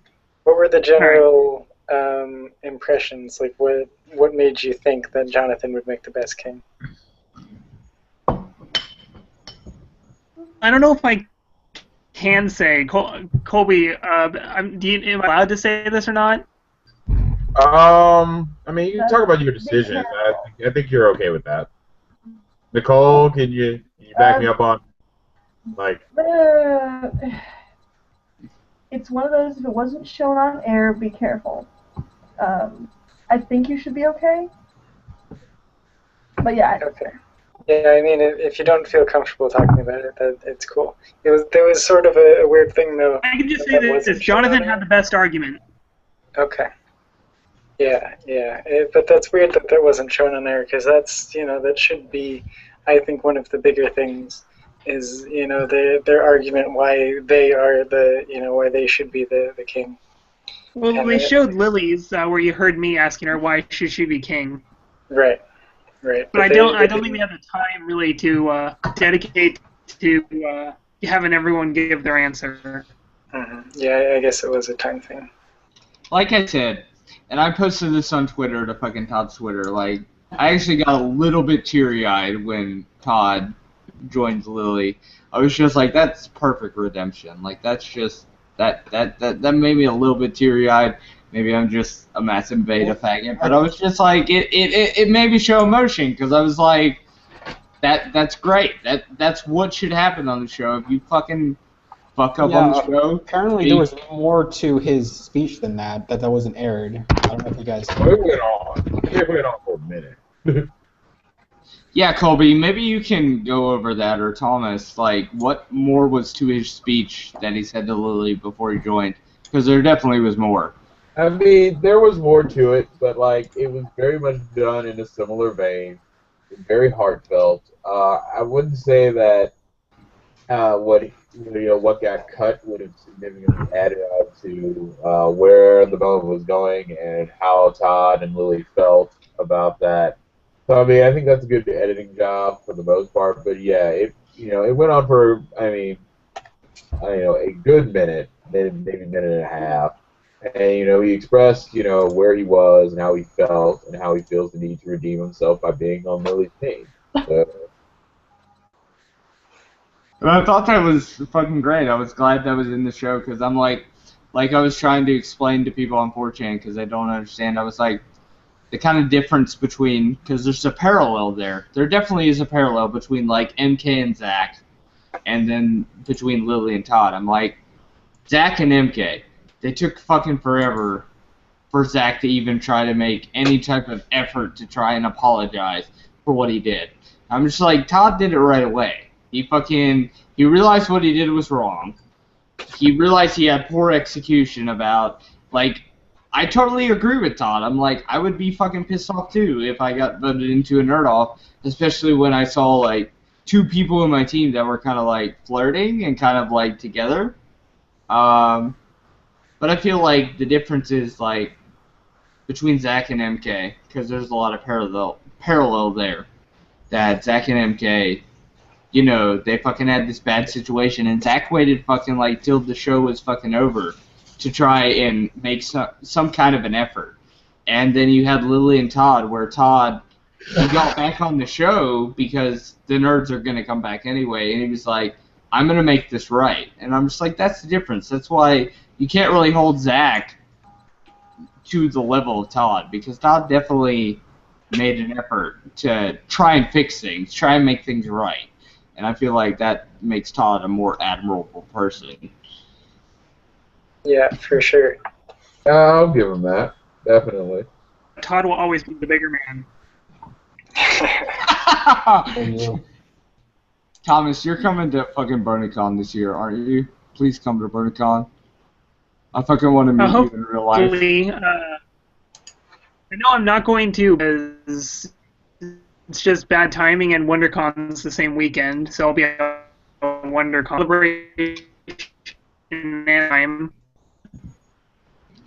Todd, I know for sure that I'll also be at Comic-Con on Thursday and Sunday. I know for sure that I'm going to be at Baltimore PonyCon, because my sisters are definitely going, and I'm going with them.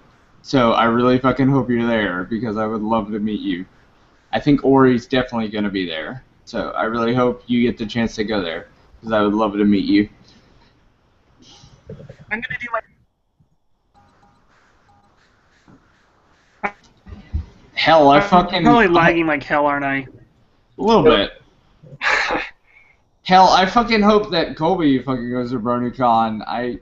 Yeah, I've never. So, my sole experience with Brody's comes from with Thomas. So, basically, like they asked Thomas to basically say, "Hey, which freaking pony are you?" And she goes with Zecora, and I have no idea who the hell Zecora is, but Thomas explained. So I saw I go to YouTube, I put in Zecora. It's like, oh, so Zecora is just Storm. Okay, Actually, yeah, that's kind of I can run with this. The core is Like, mentor on the show. yeah, Knows but everything. I understand, but so she's Storm. Like, she's Storm from the X-Men. Like, and just her demeanor and just like the way that she talks and the way she interacts with people. Like, okay, I like that. I'll take that comparison. I understand, like, I'm approaching it because I know about the X-Men, so I was like, yeah, I'm pretty sure that's Storm. Like, that's pretty solid. Nice haircut, by the way. Oh, thank you. Yeah, well, I got a mole removed on my freaking head, so like I had to actually this had to happen. Alright, here's a question from the thread. Thomas and Colby, what action or inaction did you beat yourself up most over at Nerdvana? One more time.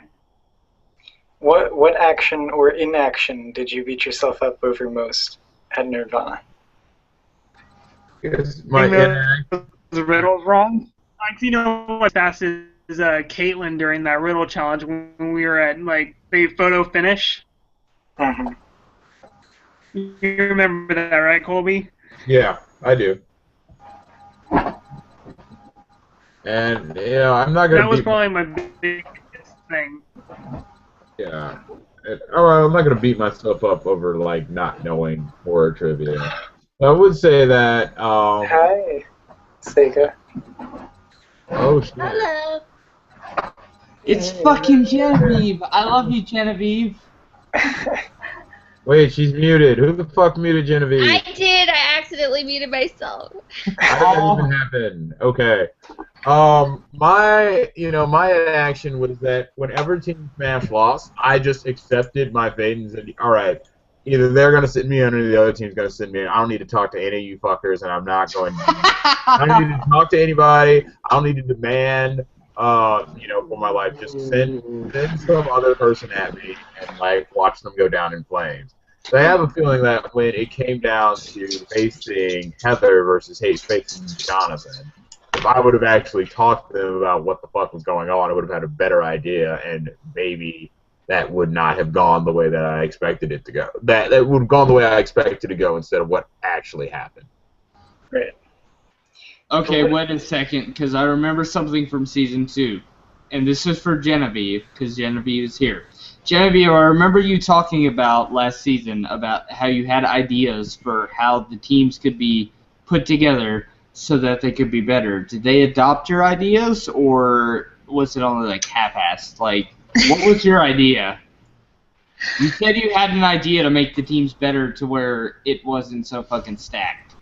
Yeah, well, I'm not entirely sure. I know that I definitely pled with them to please do not do team picking for Season 3, and they decided to opt out of team picking. But I don't know how they actually decided to stack the teams, because I wasn't part of the casting process. I think that was part of the casting process. So I have no clue. I did give them suggestions. I have no clue if they actually listened. Do you think that they balanced the teams in terms of who they thought would mesh well together, or who they thought would make the best competition? I think they did try and balance the teams so that they would be equal in terms of personalities, so that each team would have kind of an equal number of introverts and extroverts, and a good variety of skill sets, so that there wouldn't be one team that was really stacked heavily with math people while another team was stacked heavily with creative people. So I think they tried to make sure they were balanced as possible. I feel like it kind of worked to a point. I mean, it definitely didn't feel like Season 1 and Season 2 where you had one team. Like, as I noticed, you still had basically the same idea of Season 1 and Season 2 where you had one team that was way fucking stacked that just fucking kept winning everything, and then you had the other team that just fucking fell behind the dust. But at least it kind of felt a little bit different because you had Team Smash that won 2 Nerd-Offs in a row, and then you had, you know, House Hulabu fucking win everything else. Well, and I do think that here's the thing, though.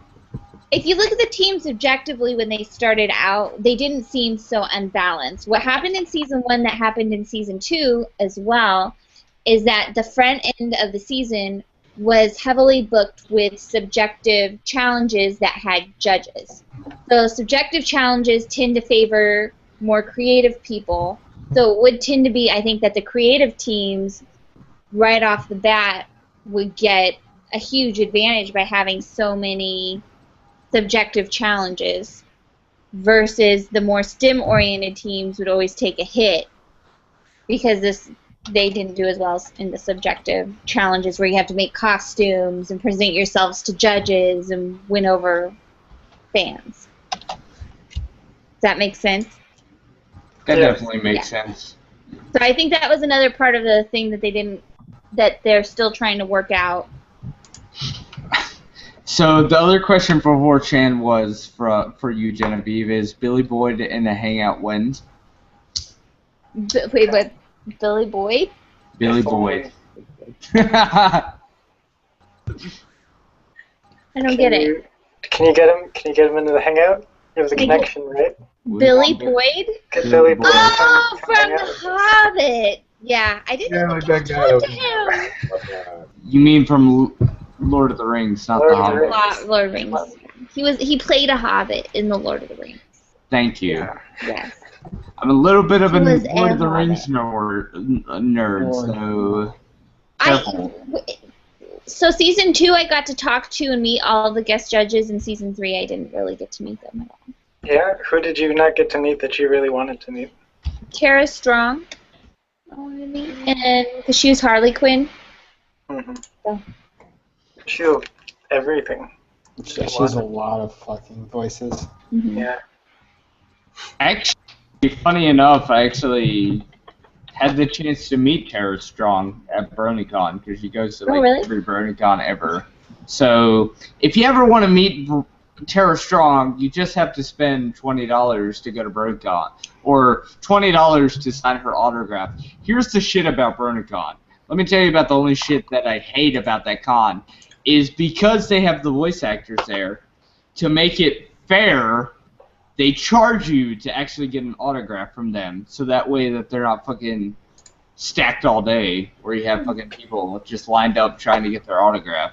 So, yeah. You have to really want it. Yeah. You have to really want it. It's fucking $20 for an autograph, so it better be fucking worth it to you. Really. This is why I love my hometown of Anime Central. Like, we have a strict policy of all autographs are free. Like, it doesn't matter who it is. They're all free. Like, for our 13th anniversary, we were originally going to have Terrence Danich and Darren Lynn Bosman, who wrote Repo Genetic Opera. They were actually going to come to ASIN, because we had the Repo Shadowcast there. And they refused to, like, do the free autograph thing, even though we were going to pay them more in exchange for the free autographs. But they still wanted to charge, and we're like, well, fuck you. So we just didn't take them. But yeah, TLDR. Come to Anime Central. Yay! I just find the concept of an autograph an odd thing, personally. Has anyone ever asked for your autograph? Mm-hmm. Yeah. Like a couple little girls at WonderCon. I signed stuff. I signed my book. That kind of thing. You going to WonderCon, Genevieve? What? Am I going this year? Yeah. I might. I don't know. You're going to go, Thomas? Yep, I got my weekend pass, and I think Ben's going to go there also. What time? When is it? I got Easter weekend. Oh, Easter. If my parents aren't in town, my parents might be in town. But I feel like we're all really subdued right now. I'm going to Comic-Con if we're not filming. We don't know if we're filming yet, but we have Comic-Con San Diego tickets. For a Thursday and a Sunday pass. We're subdued because we're still recovering from the nude cast earlier. Yeah, and SK God. died, I guess. Rip in peace. Rip in peace. Yeah, so let's see. Sega, there were some questions. Were there crew favorites on the show, and did they change or evolve from day to day? Let's see. Well, you'll notice that once people do a lot of reality TV, they begin to just look at the cast as, so like crew favorites in terms of the castmates, of who was contestants. They kind of start looking, because you realize you can't get attached to anybody because they'll be going home really soon. So you just start to say like, but I mean, you know, you're like, oh, Ori's always sweet, Thomas is always nice, Colby's always, you start to say you like the people who kind of are easier to deal with. Right, easier to work with. Yeah, easier to work with. But I mean, you don't really pick favorites. I did think it was interesting when originally when we're filming and all the cameramen, like one of the cameramen kept saying, he's like, Genevieve, you're gonna love Caitlin when this show airs, and I was like, really? He's like, she's just like you. You don't get it, Genevieve. And I was like, really?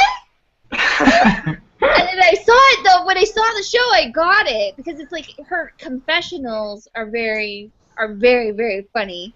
She's just, whenever I saw her, it was during a challenge, and so she was very quiet and forward and focused. Yeah. Which is actually kind of funny because that's how I was in challenge too. But. Okay. I like Colby.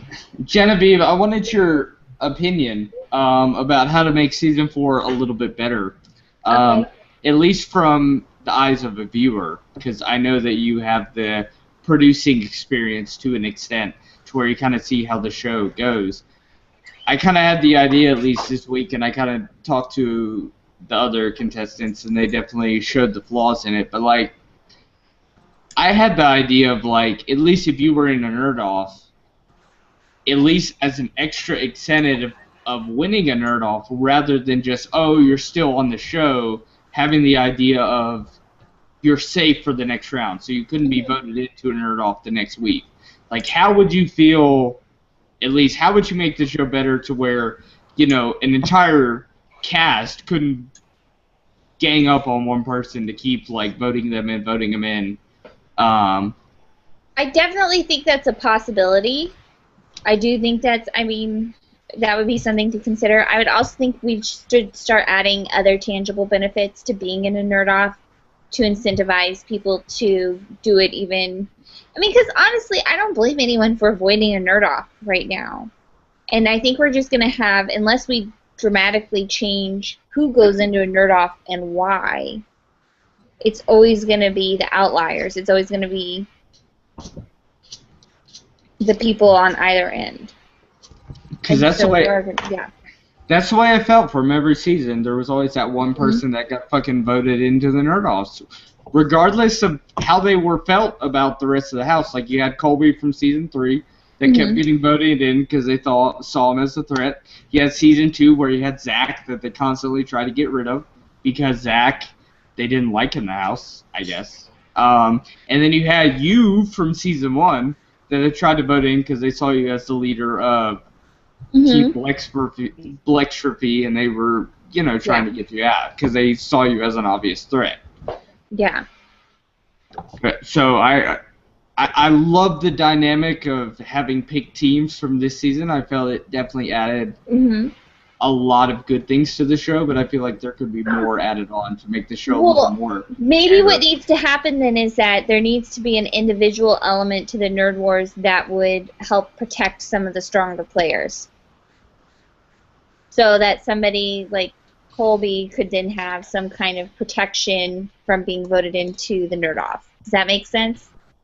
Because he would have gotten, or, you know, somebody who if they're naturally strong, wins the prize, like some kind of MVP prize during the Nerd War that then prevents them from being sent. So, That's just another idea. So basically, Colby wins VIP tickets to see DMX live for winning the Nerd Off. No, but he would get some. No. So what I'm saying is, if somebody did very well in the Nerd War in the team challenge, that there would be some kind of individual prize, like immunity, up for grabs within that, and that would then, I don't know. I'm just throwing ideas out there. But there has to be something to protect the stronger players from being targeted. Yeah, like something based on how well they're doing, like if they were the best performing. Yeah, some objective thing that says, okay, you're doing really well, so that's going to protect you. That's how I feel. Like, I feel like maybe my solution is a dumb solution, but I'm just like, I feel like you can't constantly target the same person. Well, except then you have, but for sometimes people are targeting the same person for a good reason because they feel like that's the weakest member of their team. So it's maybe that it should be that the opposite team, the winning team, can't repeatedly pick the same person twice. Does that make sense? So they can't just constantly go after the same strong person. That makes sense, but I don't feel like Colby was an Alana or fucking Zach. No, that's what I'm saying. So it's like Colby wasn't picked by his own team. Reasons that will never make sense to me. So Colby was usually picked by the opposite team. That's what I'm saying. So you'd say, okay, so the winning team can't pick the same person. So it's like if you have blue team win twice in a row, they can't pick the same person twice in a row. That actually would make a lot of more sense. Countered by another 6-team alliance, they just would trade off, making sure the winning team picks the strongest player if there is another 6-person alliance. Yeah, but I mean, I think in that scenario, there's not a whole lot you can do against, the majority of the working together. You sense that the whatever the word is, prevent another one of those happening. I mean, that's. Go ahead. No, I'm just to say part of it is that's the nature of a house competition show is that there's a strategy game going on at the same time as there's an outside game. I mean, like Nicole and Mary Kate alluded to, they didn't really go too in-depth with it. You could definitely tell there was alliances in Season 2. I'm pretty sure there was alliances with Season 1 where they wanted certain people out. So, I mean, like, why are we treating Season 3 like it's something new? There's going to be alliances. That's just the way people function. They're going to want certain people out based on whatever the fuck they feel, whether it's just even something like, oh, they may be a strong player, but their personality clashes with me. Like, they may be a strong player, they may help the team, they may be beneficial to the team, but they may be, malevolent towards me personally as a person on the show. So, I mean, you can't really target Season 3 and say, oh, their alliances are so fucking big and bad. Sorry. Go ahead. Go Beans. Like if you look at Season 3, right, without the social game, if it was just like 100% objective, I think it's pretty safe to say that it would have been Colby and Caitlyn as the final two. But because of that social game, that's allowed other people to get to the end. And I think that's why the social game is kind of needed. Well, I don't know if that's technically correct because Caitlyn did make it to the top 4 and she didn't make it to the final 2 based on trivia. That's true. So. And you also forget to mention, Beans, that Ben and Jonathan both have PhDs, so they're both on the same level as fucking Caitlyn. Whether it's in a different field, whether we feel Caitlyn's different because she's kind of emotionless in the way she's treating things, I'm just like, she's, academically speaking, Ben and Jonathan are probably on the same level, I would say. So they have at least the same type of experience. Right, and academia isn't the be-all, end-all of who gets to the end, right? It doesn't, just because the more intelligent people, are there doesn't mean that they're, somehow deserve to be there more than the people who are more creative or more, I guess more creative. Accept that. There's so many fucking variables that go into the show, so there's no real way to like put an exact answer. It's not like a black and white issue with the show. There's problems with the show as fans that we watch every season. But there's a lot of gray areas there, so you can't really change how people react in social situations. It's how people are going to deal with it. I mean, you're stuck in a fucking house for, let's say, potentially 21 days.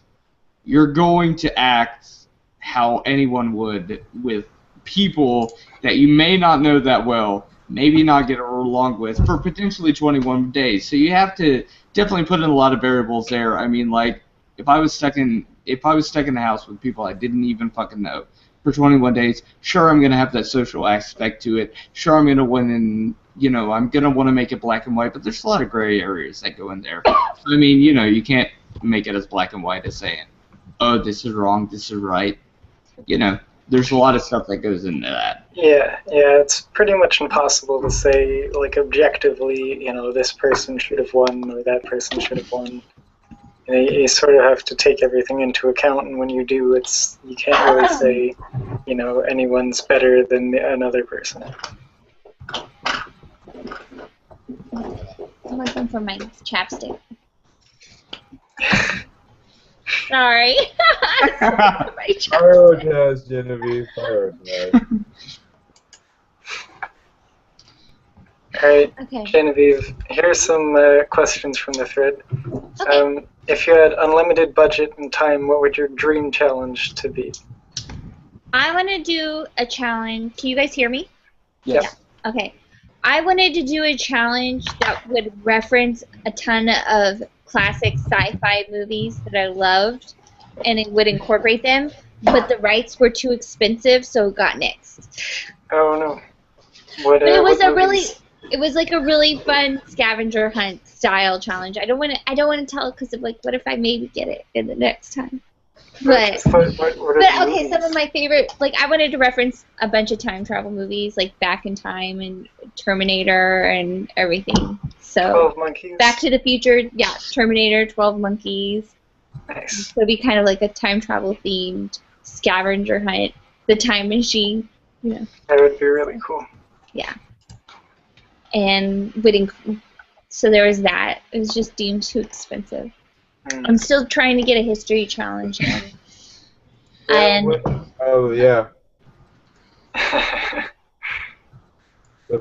Flipping great. Serious question. Serious question for Genevieve, because you have at least some insight on that. For the 4chan people that are in this hangout and that have talked to the contestants, are we completely fucked from applying for season 4? No. It's like if you know what goes on behind the scenes. Does that make sense? Or that you have access. That's partly why I'm careful not to tell you guys, and also because it's going to be public. But it's more, they would determine that later if we're too close. But you're not totally fucked. You can still go apply. You still have a chance. Does that mean that if there were a All-Star season that you wouldn't be able to be in it? Correct. Damn. Oh, that means it wouldn't be worth watching. Find your soul to the king of the Nerd Devil. I know, and it sucks. Like I kind of would want to do it. Except guys, if I got on, everybody would be gunning for me from the get-go. Like my only chance would be like if, Nicole and Colby and I all teamed up or something. Believe me, if I was on an All-Stars, the people I would be gunning for would not be you. It would pretty much be, let's see, Virgil in season 1. I'd be gunning for Confidence, Genevieve. Season 2, I'd be gunning for Xander. Thomas. Oh yeah, you're there, Thomas. Yeah. And season 3, I'd be gunning for Heather. You're being really quiet, Thomas, and your picture's not moving a lot. So wait, who you be gunning for? You'd be gunning for Virgil, Xander, and who? Heather. Heather? I would not want Heather. Oh God! I would make sure Heather was out season 1. Like I would gun for the people who I thought were best able to handle nerd offs, because I just wouldn't want the people who crack under pressure are the ones you want at the end with you. So. So I'm playing alliance with you from the get-go. Because my nerd off was pretty much Operation Troll the fuck out of sex. See, you did a good job on your nerd off. Yours was kind of random. But you did hold it together. It was fun watching the three of you down there. I think at one point, Joshua, like, I was trying to talk to those three, and Joshua had this look of like, I can't fucking talk. Stop it. Sorry. It was very hot that day too. I don't know if you noticed that up on the platform in the sun, Nicole, but. Oh yeah, and actually. LA in the summer, what was it, like 130 degrees? Like, I could imagine. It was like 103 that day.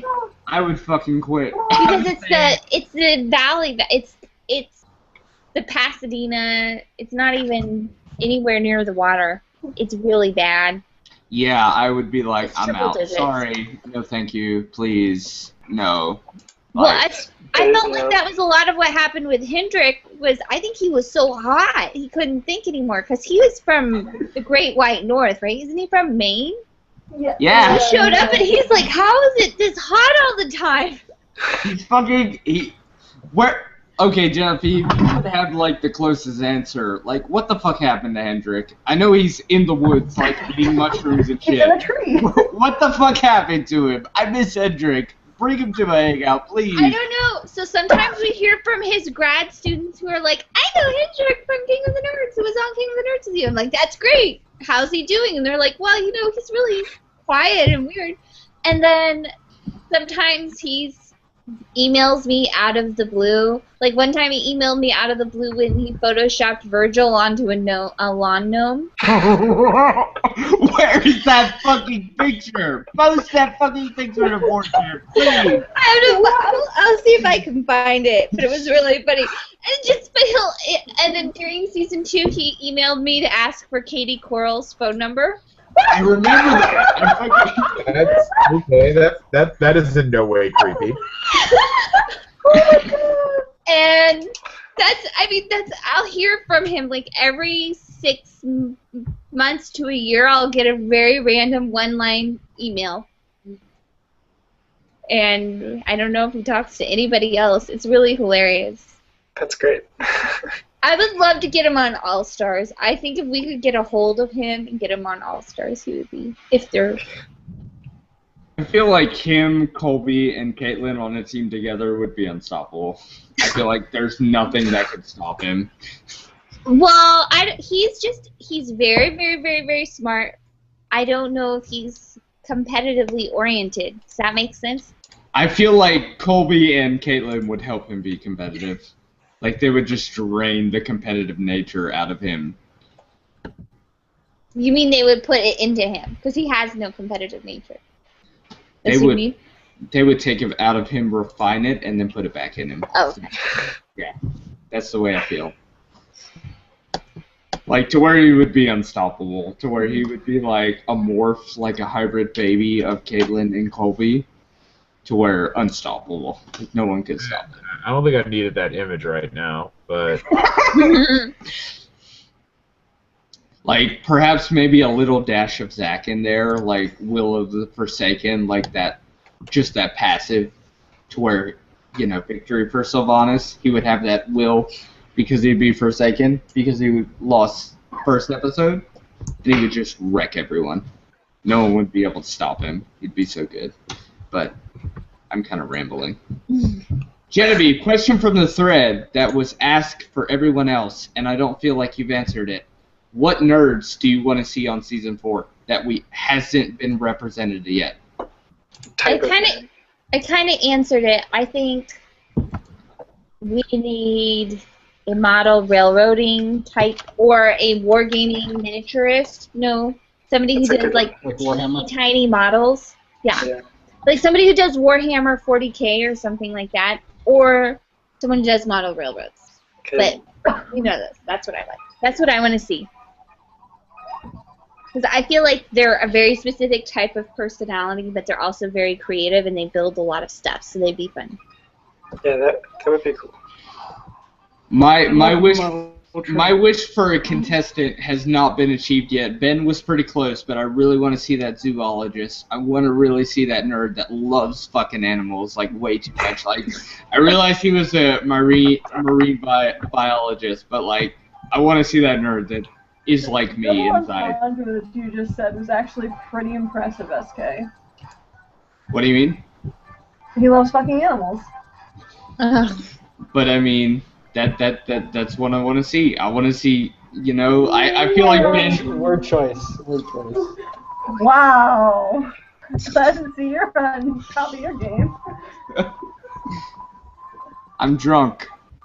Be wary. I'm so drunk. I'm sorry. I'm trying to be the best Shaw I can be. Shaw! Shaw died in Iraq. We need a fucking memorial service for Shaw. They were asking for it in the thread. Poor Shaw, we miss him. I haven't seen him on Steam in like over a week, so You've been missing last week.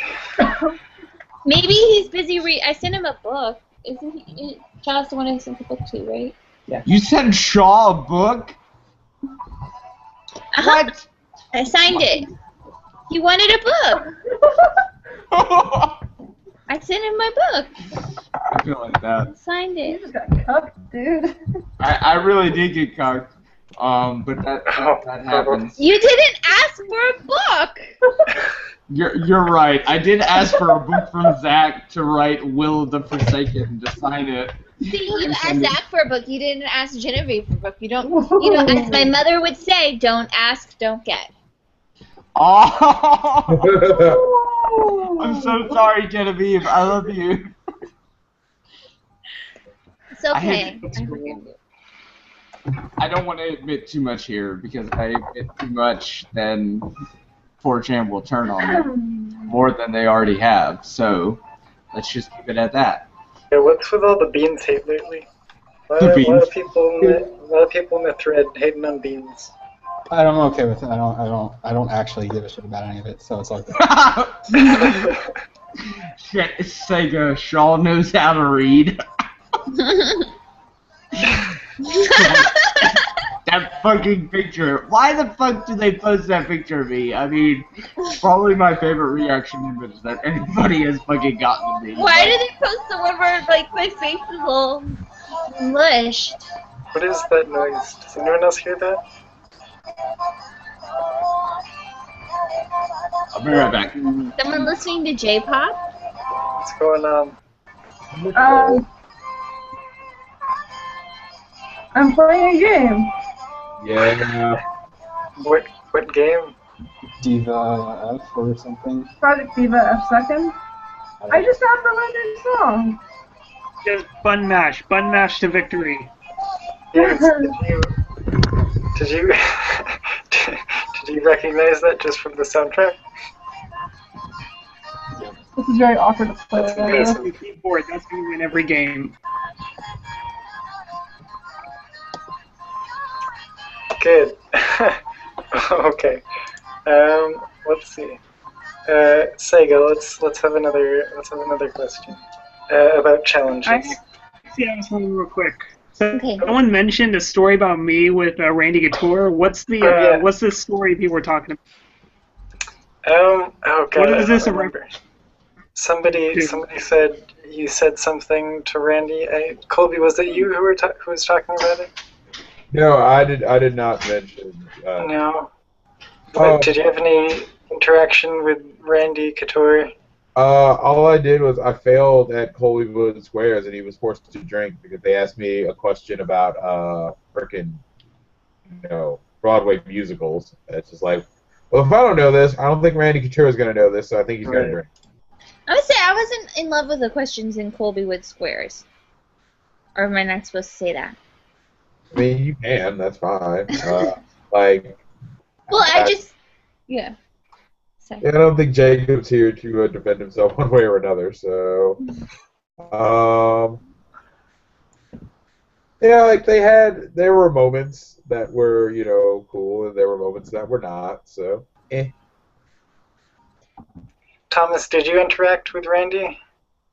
Yeah, see, I talked with him a bit because I mean, I love the Expendables movie because it's just so over the top. I think it's funny. I asked him. I gave him a bunch of the Funimation guys' DVDs. So I tried to get him into some anime movies, and then I bugged him about that his My Little Pony story on when he dropped all Pom Pom Kitty ponies on Hollywood Boulevard. I didn't hear about I that. gave him some trouble for that, saying, "Hey, you're a brony now," and stuff like that. Nice. Let's see. He used to come and hang out on set. I talked to him at the cast party too. He's pretty fun. He's a nice guy.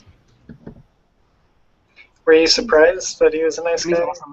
Yeah, I was. I thought he was gonna be. Well, okay, so I didn't recognize him because I don't watch wrestling, so I didn't immediately. I just remember saying to somebody, "I was like, wow, Mindy's boyfriend's like the manliest man on the planet. Like, geez, as girly as she is, she just went way over to the opposite direction." Serious question, Genevieve.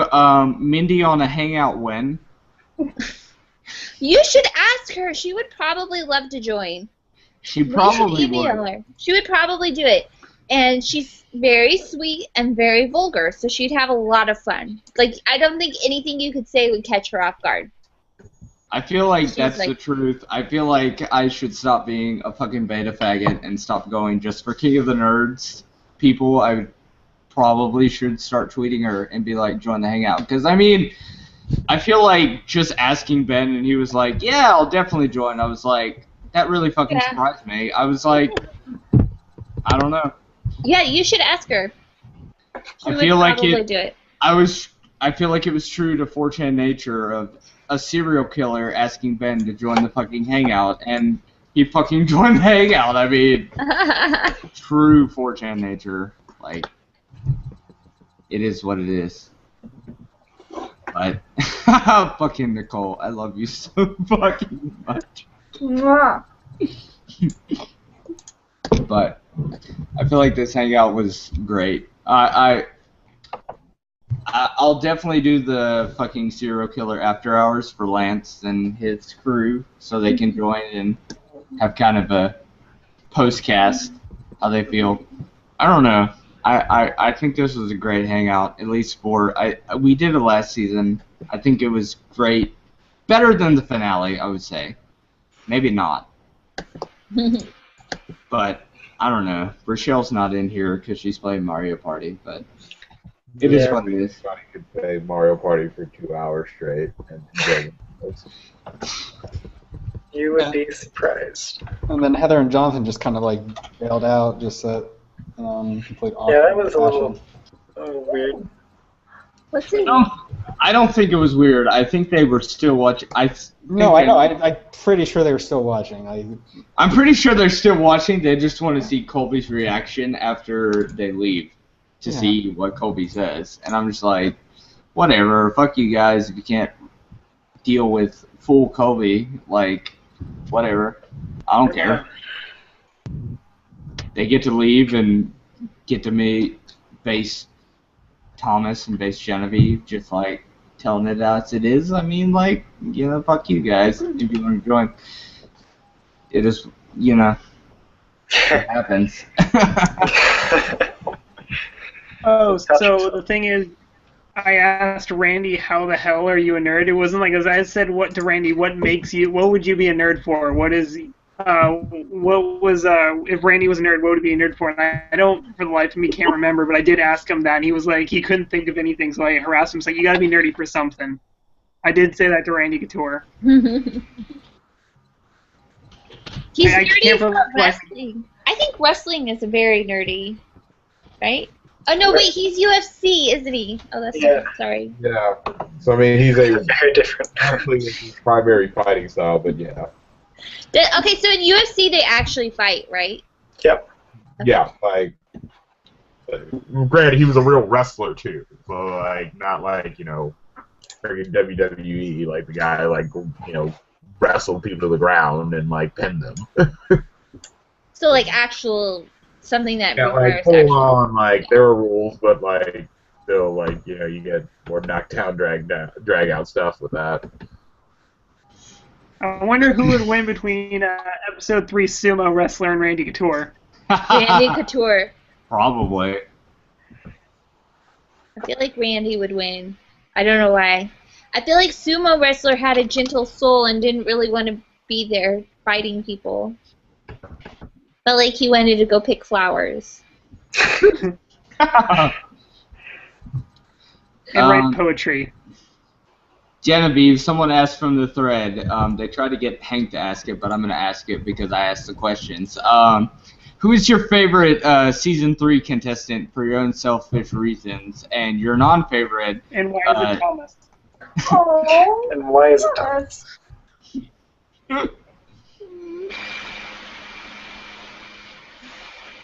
Do you have a favorite? Can you have a I have favorite? different people I like for different reasons.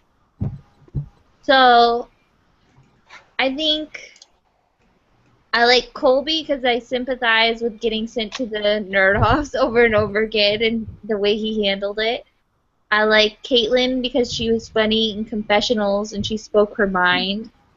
And I like Thomas because he was a sweetheart. And I liked Ori because he was a sweetheart. Because they're both good guys. So does that make sense? I feel like... that's good. Yeah. I feel like that's perfect. Like, I really wish that it was just Colby, Thomas, and Ori all on one team. I feel like that would have been a team that I loved. I feel like maybe Colby and Caitlin would have killed Thomas and Ori. I don't know. No offense, Thomas.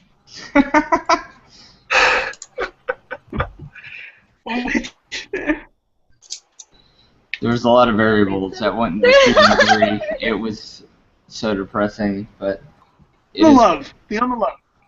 Feel the love. Aww. But actually, no, because maybe if like they had had more time to gel as a team, and I think Colby and Caitlin would have been more tolerant. So maybe. Like we would have been more tolerant, but like I still think we would have done okay. Like I didn't one of those times of anybody, for obvious reasons. Like man, if I had anybody on my team, like I would have, and Caitlin would have been the one. Like I said, she put House Hulu on her back and just kept kicking our asses, and it's just like, well, that puts me in peril. But if it went any other way, then it would have been her on the opposite end. If she did what she had to do to get over. So. I think if Colby and Caitlin were on the same team, there would be no there would be no challenges. It would just be a steamroll. I feel the same way. I feel like there would be no way of stopping Colby and Caitlin on one team. Genevieve, why didn't you make that happen? That would have been a much more entertaining season 3. Colby and Caitlin. Then you guys would have said, "This is no fun. Colby and Caitlin are steamrolling everybody." And I just think that you wound up pile of nerd corpses in the wake. Like so you wound up with counterparts, and I believe if you believe that the teams were balanced, at least in terms of personality, like I definitely saw Caitlin more of my counterpart than anybody else on the other side. Yeah. I feel like when you have a competitor like Caitlin in the mix, like there was no way of balancing the teams. Like. No offense to anyone on season 3. I love all of you on season 3, but I feel like with Caitlin, no matter which team she was on, it was never going to be balanced. I feel like it would never be balanced. She was just that competitor. That was so fucking strong. Well, I just think, we walk in, it's just like, all right, what's the first thing we're going to do? We're going to create a Rube Goldberg machine. Who's on the other team? NASA engineer. All right then, I'm just gonna take that L. And, I mean, let's even put in this hypothesis. Let's say Colby, Ben, and Jonathan were all on one team versus Caitlin. I don't even think they could have beaten Caitlin. I might be wrong, but I don't even think they could have both the PhDs and Colby on one team versus Caitlin. I don't even think they would have won. Yeah, man, we would have won cosplay. We would have snuck that one out. Probably. and we still would have won the boat challenge because like Team Smash's boats were shit and we still won. So yeah, I think it would have gone the same way. So, but it's just like, man, if I went up with Caitlin, it would have Ben gone like, plus Kobe on Nerdy Game Night equals instant win. geez, that Nerdy Game Night. I just really wish there were. I don't know. Genevieve, I probably can't talk about details about things I would rather change about that. Or can I? Like in terms of Like gameplay, like how it was set up. that wasn't even. Yeah, that was a tricky one, but one of our producers worked on Family Game Night, so he just used a lot of the same setups that they used on Family Game Night. Curse you, Jane Lynch. No, that's Hollywood Game Night. Oh This my. is what I'm talking about is Family Game Night, based off. Is that the one that was on the hub? What? Was that the one on like Discovery Kids or the Hub or something like that? Yeah, I think so. It was a kids show. Genevieve, I have to ask for 4chan because someone is really down and depressed. Can you call all the 4chan sweethearts and good guys so that way they can watch this hangout, and if they ever feel down, they can know that you called everyone on 4chan a sweet guy and a good guy, or a sweetheart and a good guy. So you want me to call? Okay. Hello, 4chan. You are a sweetheart and a very good guy. Thank you so much. That'll make that will definitely lower the suicide rate on the King of the Nerds threads. All I'm thinking about right now is that meme is, "You're such a sweetheart, why don't you have a girlfriend?" Oh! Thomas, it's okay. How is the girlfriend search going, Thomas? Thomas, it's okay because I don't have a girlfriend either, so I know that feel. The last girl I had a chance with cucked me, so it's okay. I'll just see what happens at WonderCon. Maybe someone will Just to recognize me. clarify, I didn't say I would murder Thomas. I said that worried that Thomas would get murdered by Caitlin and Colby. I didn't say. Okay. I would not personally murder. I mean, if you think about it, I made it through an entire season without murdering Virgil. So, I mean, I think I can pretty much cope with Thomas, too. Which reminds me about... Yellow for murdering Zach in the end, so we're good. They have a gift from season 1, Genevieve, of you, like, having so much sexual tension with Virgil where you kicked his feet off the what you would call it, sorry. The ottoman. The ottoman, yeah. Yes. So, what's the deal with that? How much sexual attention was there? How much sexual attention did Virgil and I have? I don't really think we had. I think Virgil had a lot of sexual attention with Celeste, and I think I was trying very hard to keep to myself. But, I mean, I think that we got to a point where we were more comfortable cuddling by the end, and that's probably what they witnessed. But I don't know, we had a lot of sexual tension. Well, maybe Virgil had sexual tension with me. That's possible. Okay, It was there. Genevieve just didn't notice it. Serious question, though, because Rochelle brought this up last hangout that was very good. How do you feel about Virgil? Do you think he's kind of a pseudo-feminist, where he's actually a jerk? Because Rochelle kind of laid the hammer down, and she was like, fucking Virgil's kind of an asshole. Well, that's because Virgil called it, like... So, at the premiere party, at the cast party, Virgil kind of called some of the girls on their cliquishness, and they didn't like it. So, and he observed it the way he saw it, and he stated it. And it's like, once you know Virgil, like, Virgil always comes off of it as a dick when you first meet him, but then later on you get to know him and you realize he just says the first thing that pops in his head. Does that make sense? It's not him being a jerk. So he's not anti-feminist? No. You're so grand, Genevieve. You're so grand. It's so hard. I mean, I spent more time with Virgil than those girls. Those girls spent maybe 2 evenings with him, and he probably was talking about some of his theories and his abstract. He just likes to talk about philosophies for the sake of philosophy a lot. And I don't know. But he's a pretty open-minded person. And so if you were to say, like, this hurts my feelings, please don't do this, and you explain why, he would regulate his behavior accordingly. So to me, I think he's a good person. Fair enough. I can agree with that, I would say. But then again, I don't know. I'm kind of drunk, and I don't know better to not agree with it. So just take it as it is, you know? Mm-hmm.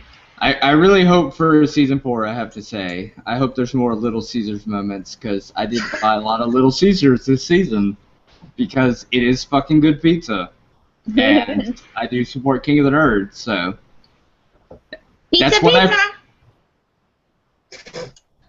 I put in the last thing, and I sent it to Xander for the survey. It was like, do you have any final comments for TBS? For King of the Nerds, and I'm just like, more Little Caesars moments. Like every episode, I was kind of disappointed there was only like 2 of them. I want to see more Little Caesars. Little Caesars. Like being a poor person in a poor southern area, Little Caesars definitely has fed me many times. So I can definitely relate with it. I'm okay with it. All right, question for Colby, because they've asked him a lot of fucking times. People are getting mad. How does it feel knowing the Toronto Maple Leafs will never win the cup? Really? Like, you come at me with that? I'm from Chicago. Like, this is kind of a gift. And being from Chicago, I'm okay with Toronto never not winning a cup. I mean, 67, I mean, that tends to be the chant that Leafs fans tend to hear. Like, I was in Toronto. This sweater is baller, man. It's one of my favorites. And being primarily a Hawks fan and sort of giving up on the team in the mid-'90s because the owner did, but he had a heart attack, so that was awesome. And now his son really does care about the team. And I'm okay with Toronto failing miserably in sport. I mean, it's a lovely city. I love going there, but I'm okay with that. Really, like, I can't believe I got called out on that. Okay. They wanted to ask, which honestly I kind of want to do visit Chicago. That's one of the, like, at least top 5 cities I want to visit that I haven't visited yet. So I definitely want to go to Chicago. I feel like it'd be a lot of fun, even with all the crime. I'd gladly host you. I feel like if I visit Chicago, I would have to make an effort to try and see Colby, face Colby. I'd have to meet you at least once. Colby's like, nope. No. No. Like, you know, I'm fine with meeting people, especially fans and whatnot. So, yeah, why not? Let's go get some fucking omelet pizza from the best omelet pizza server in Chicago. So, like, once again, like, deep dish pizza is for, you know, it's not primarily, like, most Chicagoans. It's something that is not near and dear to our hearts. Like, it's for tourists. Like, you go inside, like a Giordano's or a Lou Malnati's. Except Lou Malnati's. Lou Malnati's is amazing for everybody. But, don't worry about it. I don't have to rep people better about my city. I feel that would be pretty fucking sad if you had to rep pizza about your city. But, like, I'm just surprised that, like, you and Shaw, like, you know, just decide to shit on, like, Chicago pizza, like, every time it comes up. Okay, let's be a little bit real here, and I'll have some real talk with you. I'm from Pennsylvania, so the closest, like, style of pizza that's close to Pennsylvania, it's fucking New York style pizza. So of course we're gonna fucking shit on Chicago style pizza because it's better. But personally, I don't give a shit. I'm more like, the one thing that I miss, like, living down in the South, is I really miss fucking sandwiches. Because if you go up north and you have a sandwich, I don't know if this is like this in other parts of the country, But in other parts of the North, and it's gonna make me sound like really gay, but I don't care. They fucking pile the meat on. They fucking pile like salami, piccoli, capali, you know, like every meat that's known to man, they'll pile on to a fucking sub. Where if you go down north, it's like, oh, you want turkey? Okay, here's your turkey sub. Here's some cheese. Like that, I'm just like, that fucking sucks. I don't know if it's like that in other parts of the country because I haven't been. The only part out west that I've been is Los Angeles, so you know, I don't have a good vibe of how they treat it out west. But I'm just like, that's the only thing that I really miss about up north. Pizza. Fucking New York style pizza is just greasy fucking pizza. That's all it is. Yeah, it's the Jewish delis, man. They're good stuff. Rubens and. I want to know who drew this caricature in the thread. Those are awesome. Oh yeah. Wait, do you want one, Thomas? Because I can force them to make you one. I made them make an Ori one because Ori was jealous of Ben's. Oh, can I have one too? Fucking yes. Oh my god, can I have one? A list of all these characters. I want to see them all. These things are amazing. To you fuckers watching the Hangout, you better make Sega, Nicole, and Thomas a fucking caricature in fucking an hour, within the hour, or I'm gonna fucking murder all of you, and I'm a serial killer, so I'll fucking kill you. So fucking make it right now. Is this supposed to be like a team smash setup going on right here? Fucking. I think it was just whoever they wanted to draw. Like I'm unsure who the second person is. Is that supposed to be? I'm guessing it's supposed to be Heather. Yeah, it's Heather. No, it's Rachel. Rachel's the second one. The third one is Heather, I think. It's kind of hard to tell. Yeah. It's just no defining features like Amanda's glasses, Ori's chin.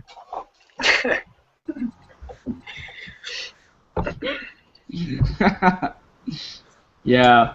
Oh my god. I was really They need to make Colby one as well.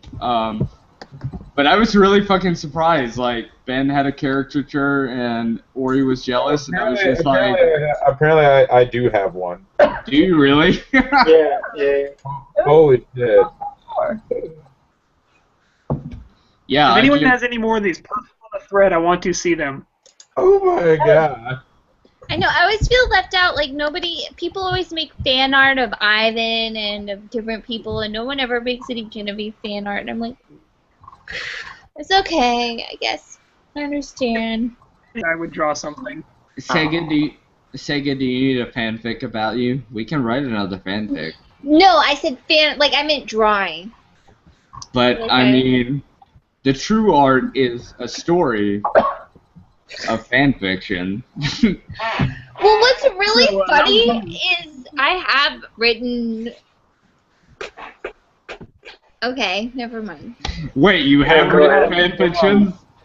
Oh no. What fan fiction have you written? No, I've written a sex scene in one of my books, but y'all don't read my books. You don't know what it is.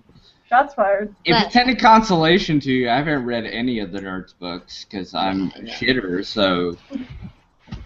Serial killer confirmed asshole to all nerd authors. I am, really? Like I said, if I made it on season 4, I would just fucking try and make everyone else's season a miserable experience. By first starting out by shitting in all the toilet bowls. And not by the bowls, I mean the actual, like, tank. So when they they flush the toilet, shit comes out. That would be my effort. That's good, please. That would be for 4chan. You're the guy with the team Slurpee machine, aren't you? I would be the shitter on the team. I would make sure that they would try and vote me out the first. And I would probably be eliminated the first, but I don't give a shit. I'd make sure those first 3 days of Nerdvana were hell for them. And by association going out first will make you automatically a fan favorite. I know, right? Yes, that always happens. Whoever's voted out first, everyone's like, "Oh no, they were the best. They would have won." You're like, "You don't know. They went out worst! I just had an idea that would be an evil plan. I could take all the alcohol in the house and pour it down the fucking toilet. Oh, And They would just replace it. Yeah. They would just They brought it. No, he would replace it with tap water and to see what happens. Yeah, I don't know if anyone really Or I could liked fucking... Jacob all that much. Oh my god, if I got on season 4, I would fucking message Colby all the time to give me advice on how to stay on the season as long as possible so I could dump the alcohol out as many episodes as I was on the season. Even if they fucking replace it, I would keep dumping And it you'll out. be the first person disqualified ever. Edited completely out. I'm getting sleepy. What time is it? 12:44. How do you guys do it on the East Coast? Good lord. Oh yeah, it is fucking almost 4 in the morning. I actually have work tomorrow, but I mean it's the last hangout, so I mean, we've gone up to like 5:30, and then the Lancecast went up until whenever they went up. Okay, let me be real with you guys. So last week when we had the hangout, I ran another hangout because there was this guy that was running like fucking twerking during the hangout, and we couldn't ban him because that guy was asleep. So I was like, okay, I'll run my own hangout. It went from 4 a.m. to 12 p.m. Eastern Standard Time. Like three or four 4chaners were just hanging out, just talking. I went to bed, woke up, and saw that the hangout was still going on, and I was like, really? Are you guys crackheads? Like, seriously, like, stop it. Like, I mean, Lance... This is pretty late. It's 1 a.m. here. Thomas! Oh, they did it for you! What? Ah! Oh yeah, they made a fanfic of Thomas. Oh. My ears. I love it! That's good. Take off the glasses and color and shade me in, and I would be a political cartoon for Obama. I like it. And SK, why the fuck didn't you say it was your birthday a couple weeks ago? Because I'm not a fucking attention You whore. did say it was birthday. I'm pretty sure. I did say it was. Yeah. That's why I missed the one fucking hangout, because I went and saw Yeah, that's Thanksgiving why- Dance live. Motherfucker! I had a lot of Celebrate fun. your birthday. Which, that person that's like, why don't I post a picture of Will Swan with me taking a picture together at Dance Gavin Dance? That's not very nerdy. That's fucking metal. Fucking metal guy's not gonna get on the show. I'm not John. But let me just take more pictures with reptiles and shit. So somebody asked when we'll know if the show's been renewed, and we don't yet. Hopefully soon. Hopefully in the next week or two. I'm looking at the thread. I'm being proactive now. Weren't the ratings on season 3 much better than season 2? Mm-hmm. Oh god, it's that fucker! It's him again! Oh no. Oh god, no. I think I made the artist angry, typing in all caps.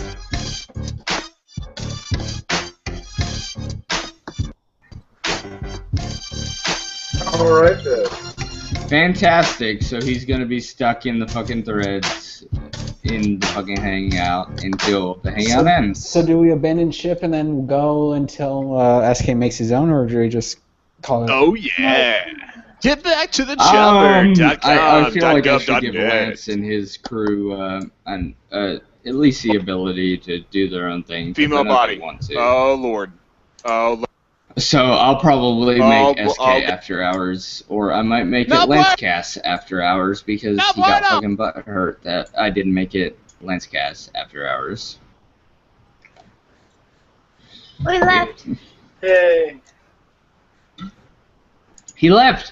Fuck yeah. We don't have to make it SK after hours. This I don't is have. fucking why Fat Guy needs to, like, not host his damn podcast if he's gonna pussy out and leave. See? Fucking yeah. Ron for new host. Ron is the host we deserve. Runs in boot camp.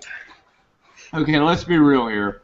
And Colby can relate with this. If we didn't have Fat Guy in these fucking hangouts, we wouldn't be able to even do these hangouts. We could have Nicole and Genevieve, but we couldn't have Colby. because we have to have somebody that at least has the approval from TBS to do the hangout. So, I mean, here's just my word for anybody that hates Fat Guy. He did get the approval for us. I'm too fucking lazy to do it. I work all the time. I'm not gonna fucking email TBS and be like, hey, yo, we want to run a podcast. Like, I'm just like, if I can get contestants in here, that's cool. So, you know, give some props to Fat Guy, because he does keep these hangouts rolling. Well, that's fine by me, but he shouldn't abandon ship. Well, you know, he had his sleep, is what he said. So. Yeah. It is. He is fat, and fat people have to sleep a little bit earlier than normal people. So French Canadian. No, but I'll be right back.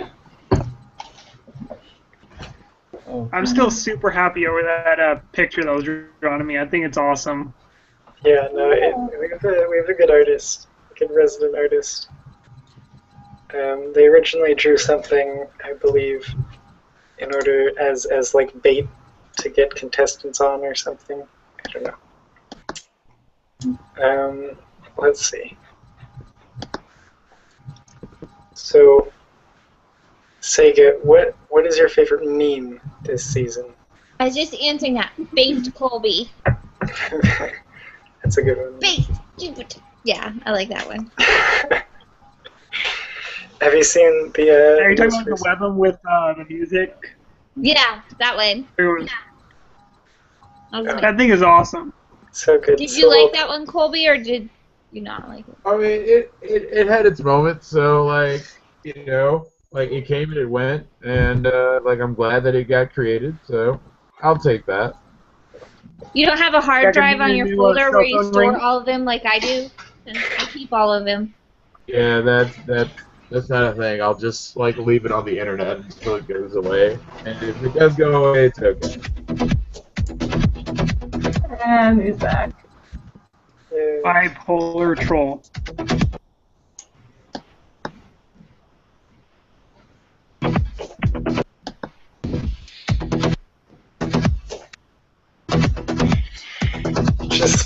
It's just not gonna go. So. Yeah, the problem of making it public. I feel like I'm answering more questions in this, Ryan.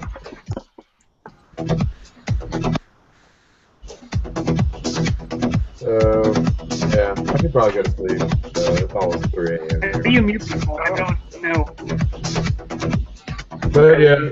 Yeah, I think maybe not. We must remain vigilant.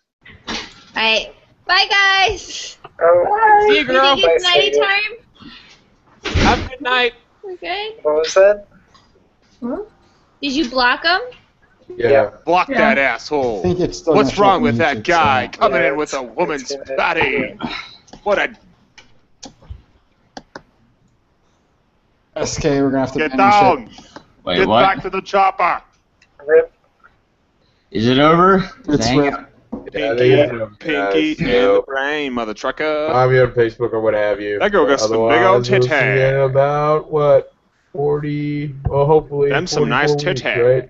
Or 40. We'll see. Yeah. Get back weeks. to the chopper. Wait, It's is the UK season. Wait, is Genevieve Yeah, still hopefully. here? I'm here. Okay, question for Genevieve. yeah. Serious question from 4chan. So we had a Oh. 4chaner from Oh Lord. before season 3 was announced. He basically said, Oh, "Hey, boy. I live outside That is of one where they sexy filmed mamacita." Nirvana," and he posted this like before season 3, like as season 3 was being filmed. What happened to that guy? Did he die? Did you guys kill him? Yes. Okay. I'm a vampire. I drank his blood. So you were the one that killed him.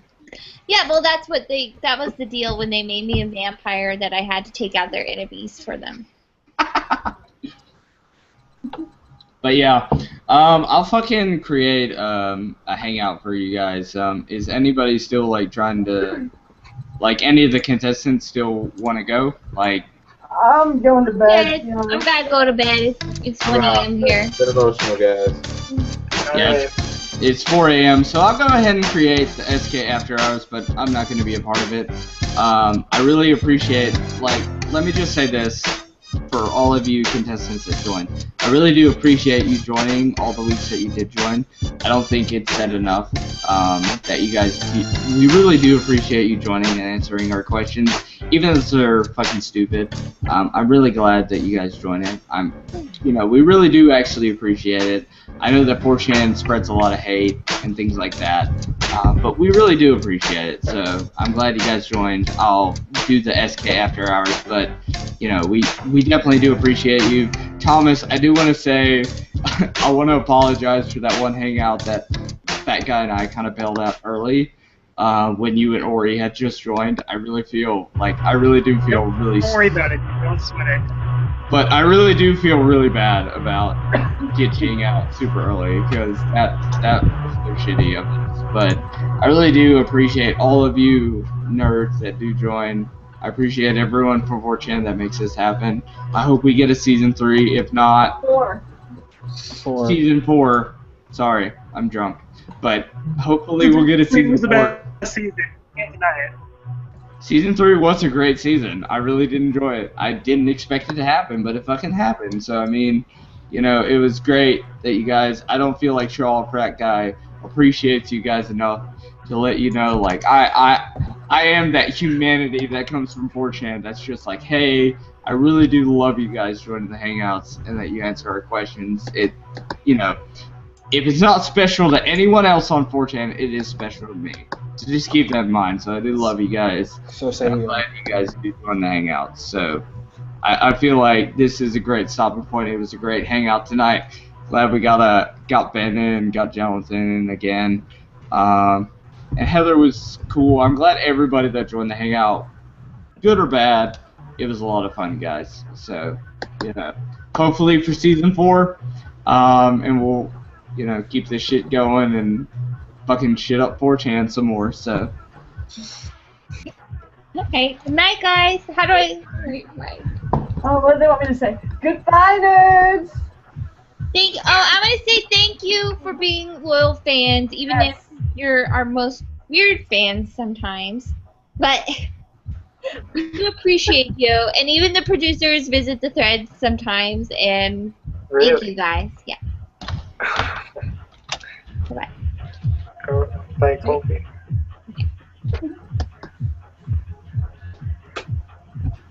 Goodbye, Thank you. Bye, Thomas.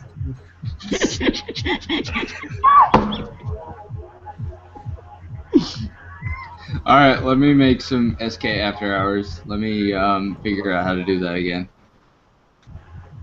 And I'll post a link to 4chan. And I am gone. Right, peace out. Thomas, I love you. Hopefully I see you at fucking BrandCon.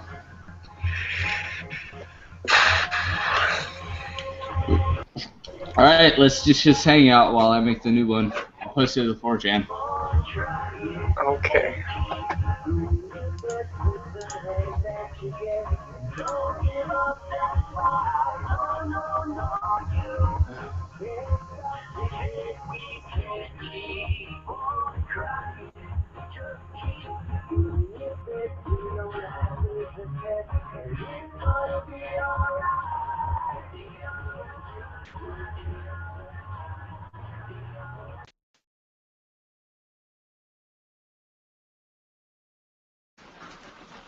That's serious.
Where'd everybody go? Where'd they go? Hey guys, come back. Come back. There's more memory glands to be seen. Let's check out these memory glands. Oh yeah.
Hey, so does everyone know I'm mostly gay?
Oh, hey guys, so it won't let me join the other hangout for some reason.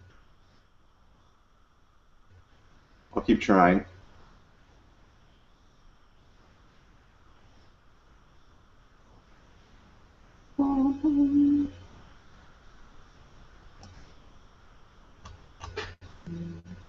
By the way, I'm fucking, I am banned on 4chan until like tomorrow.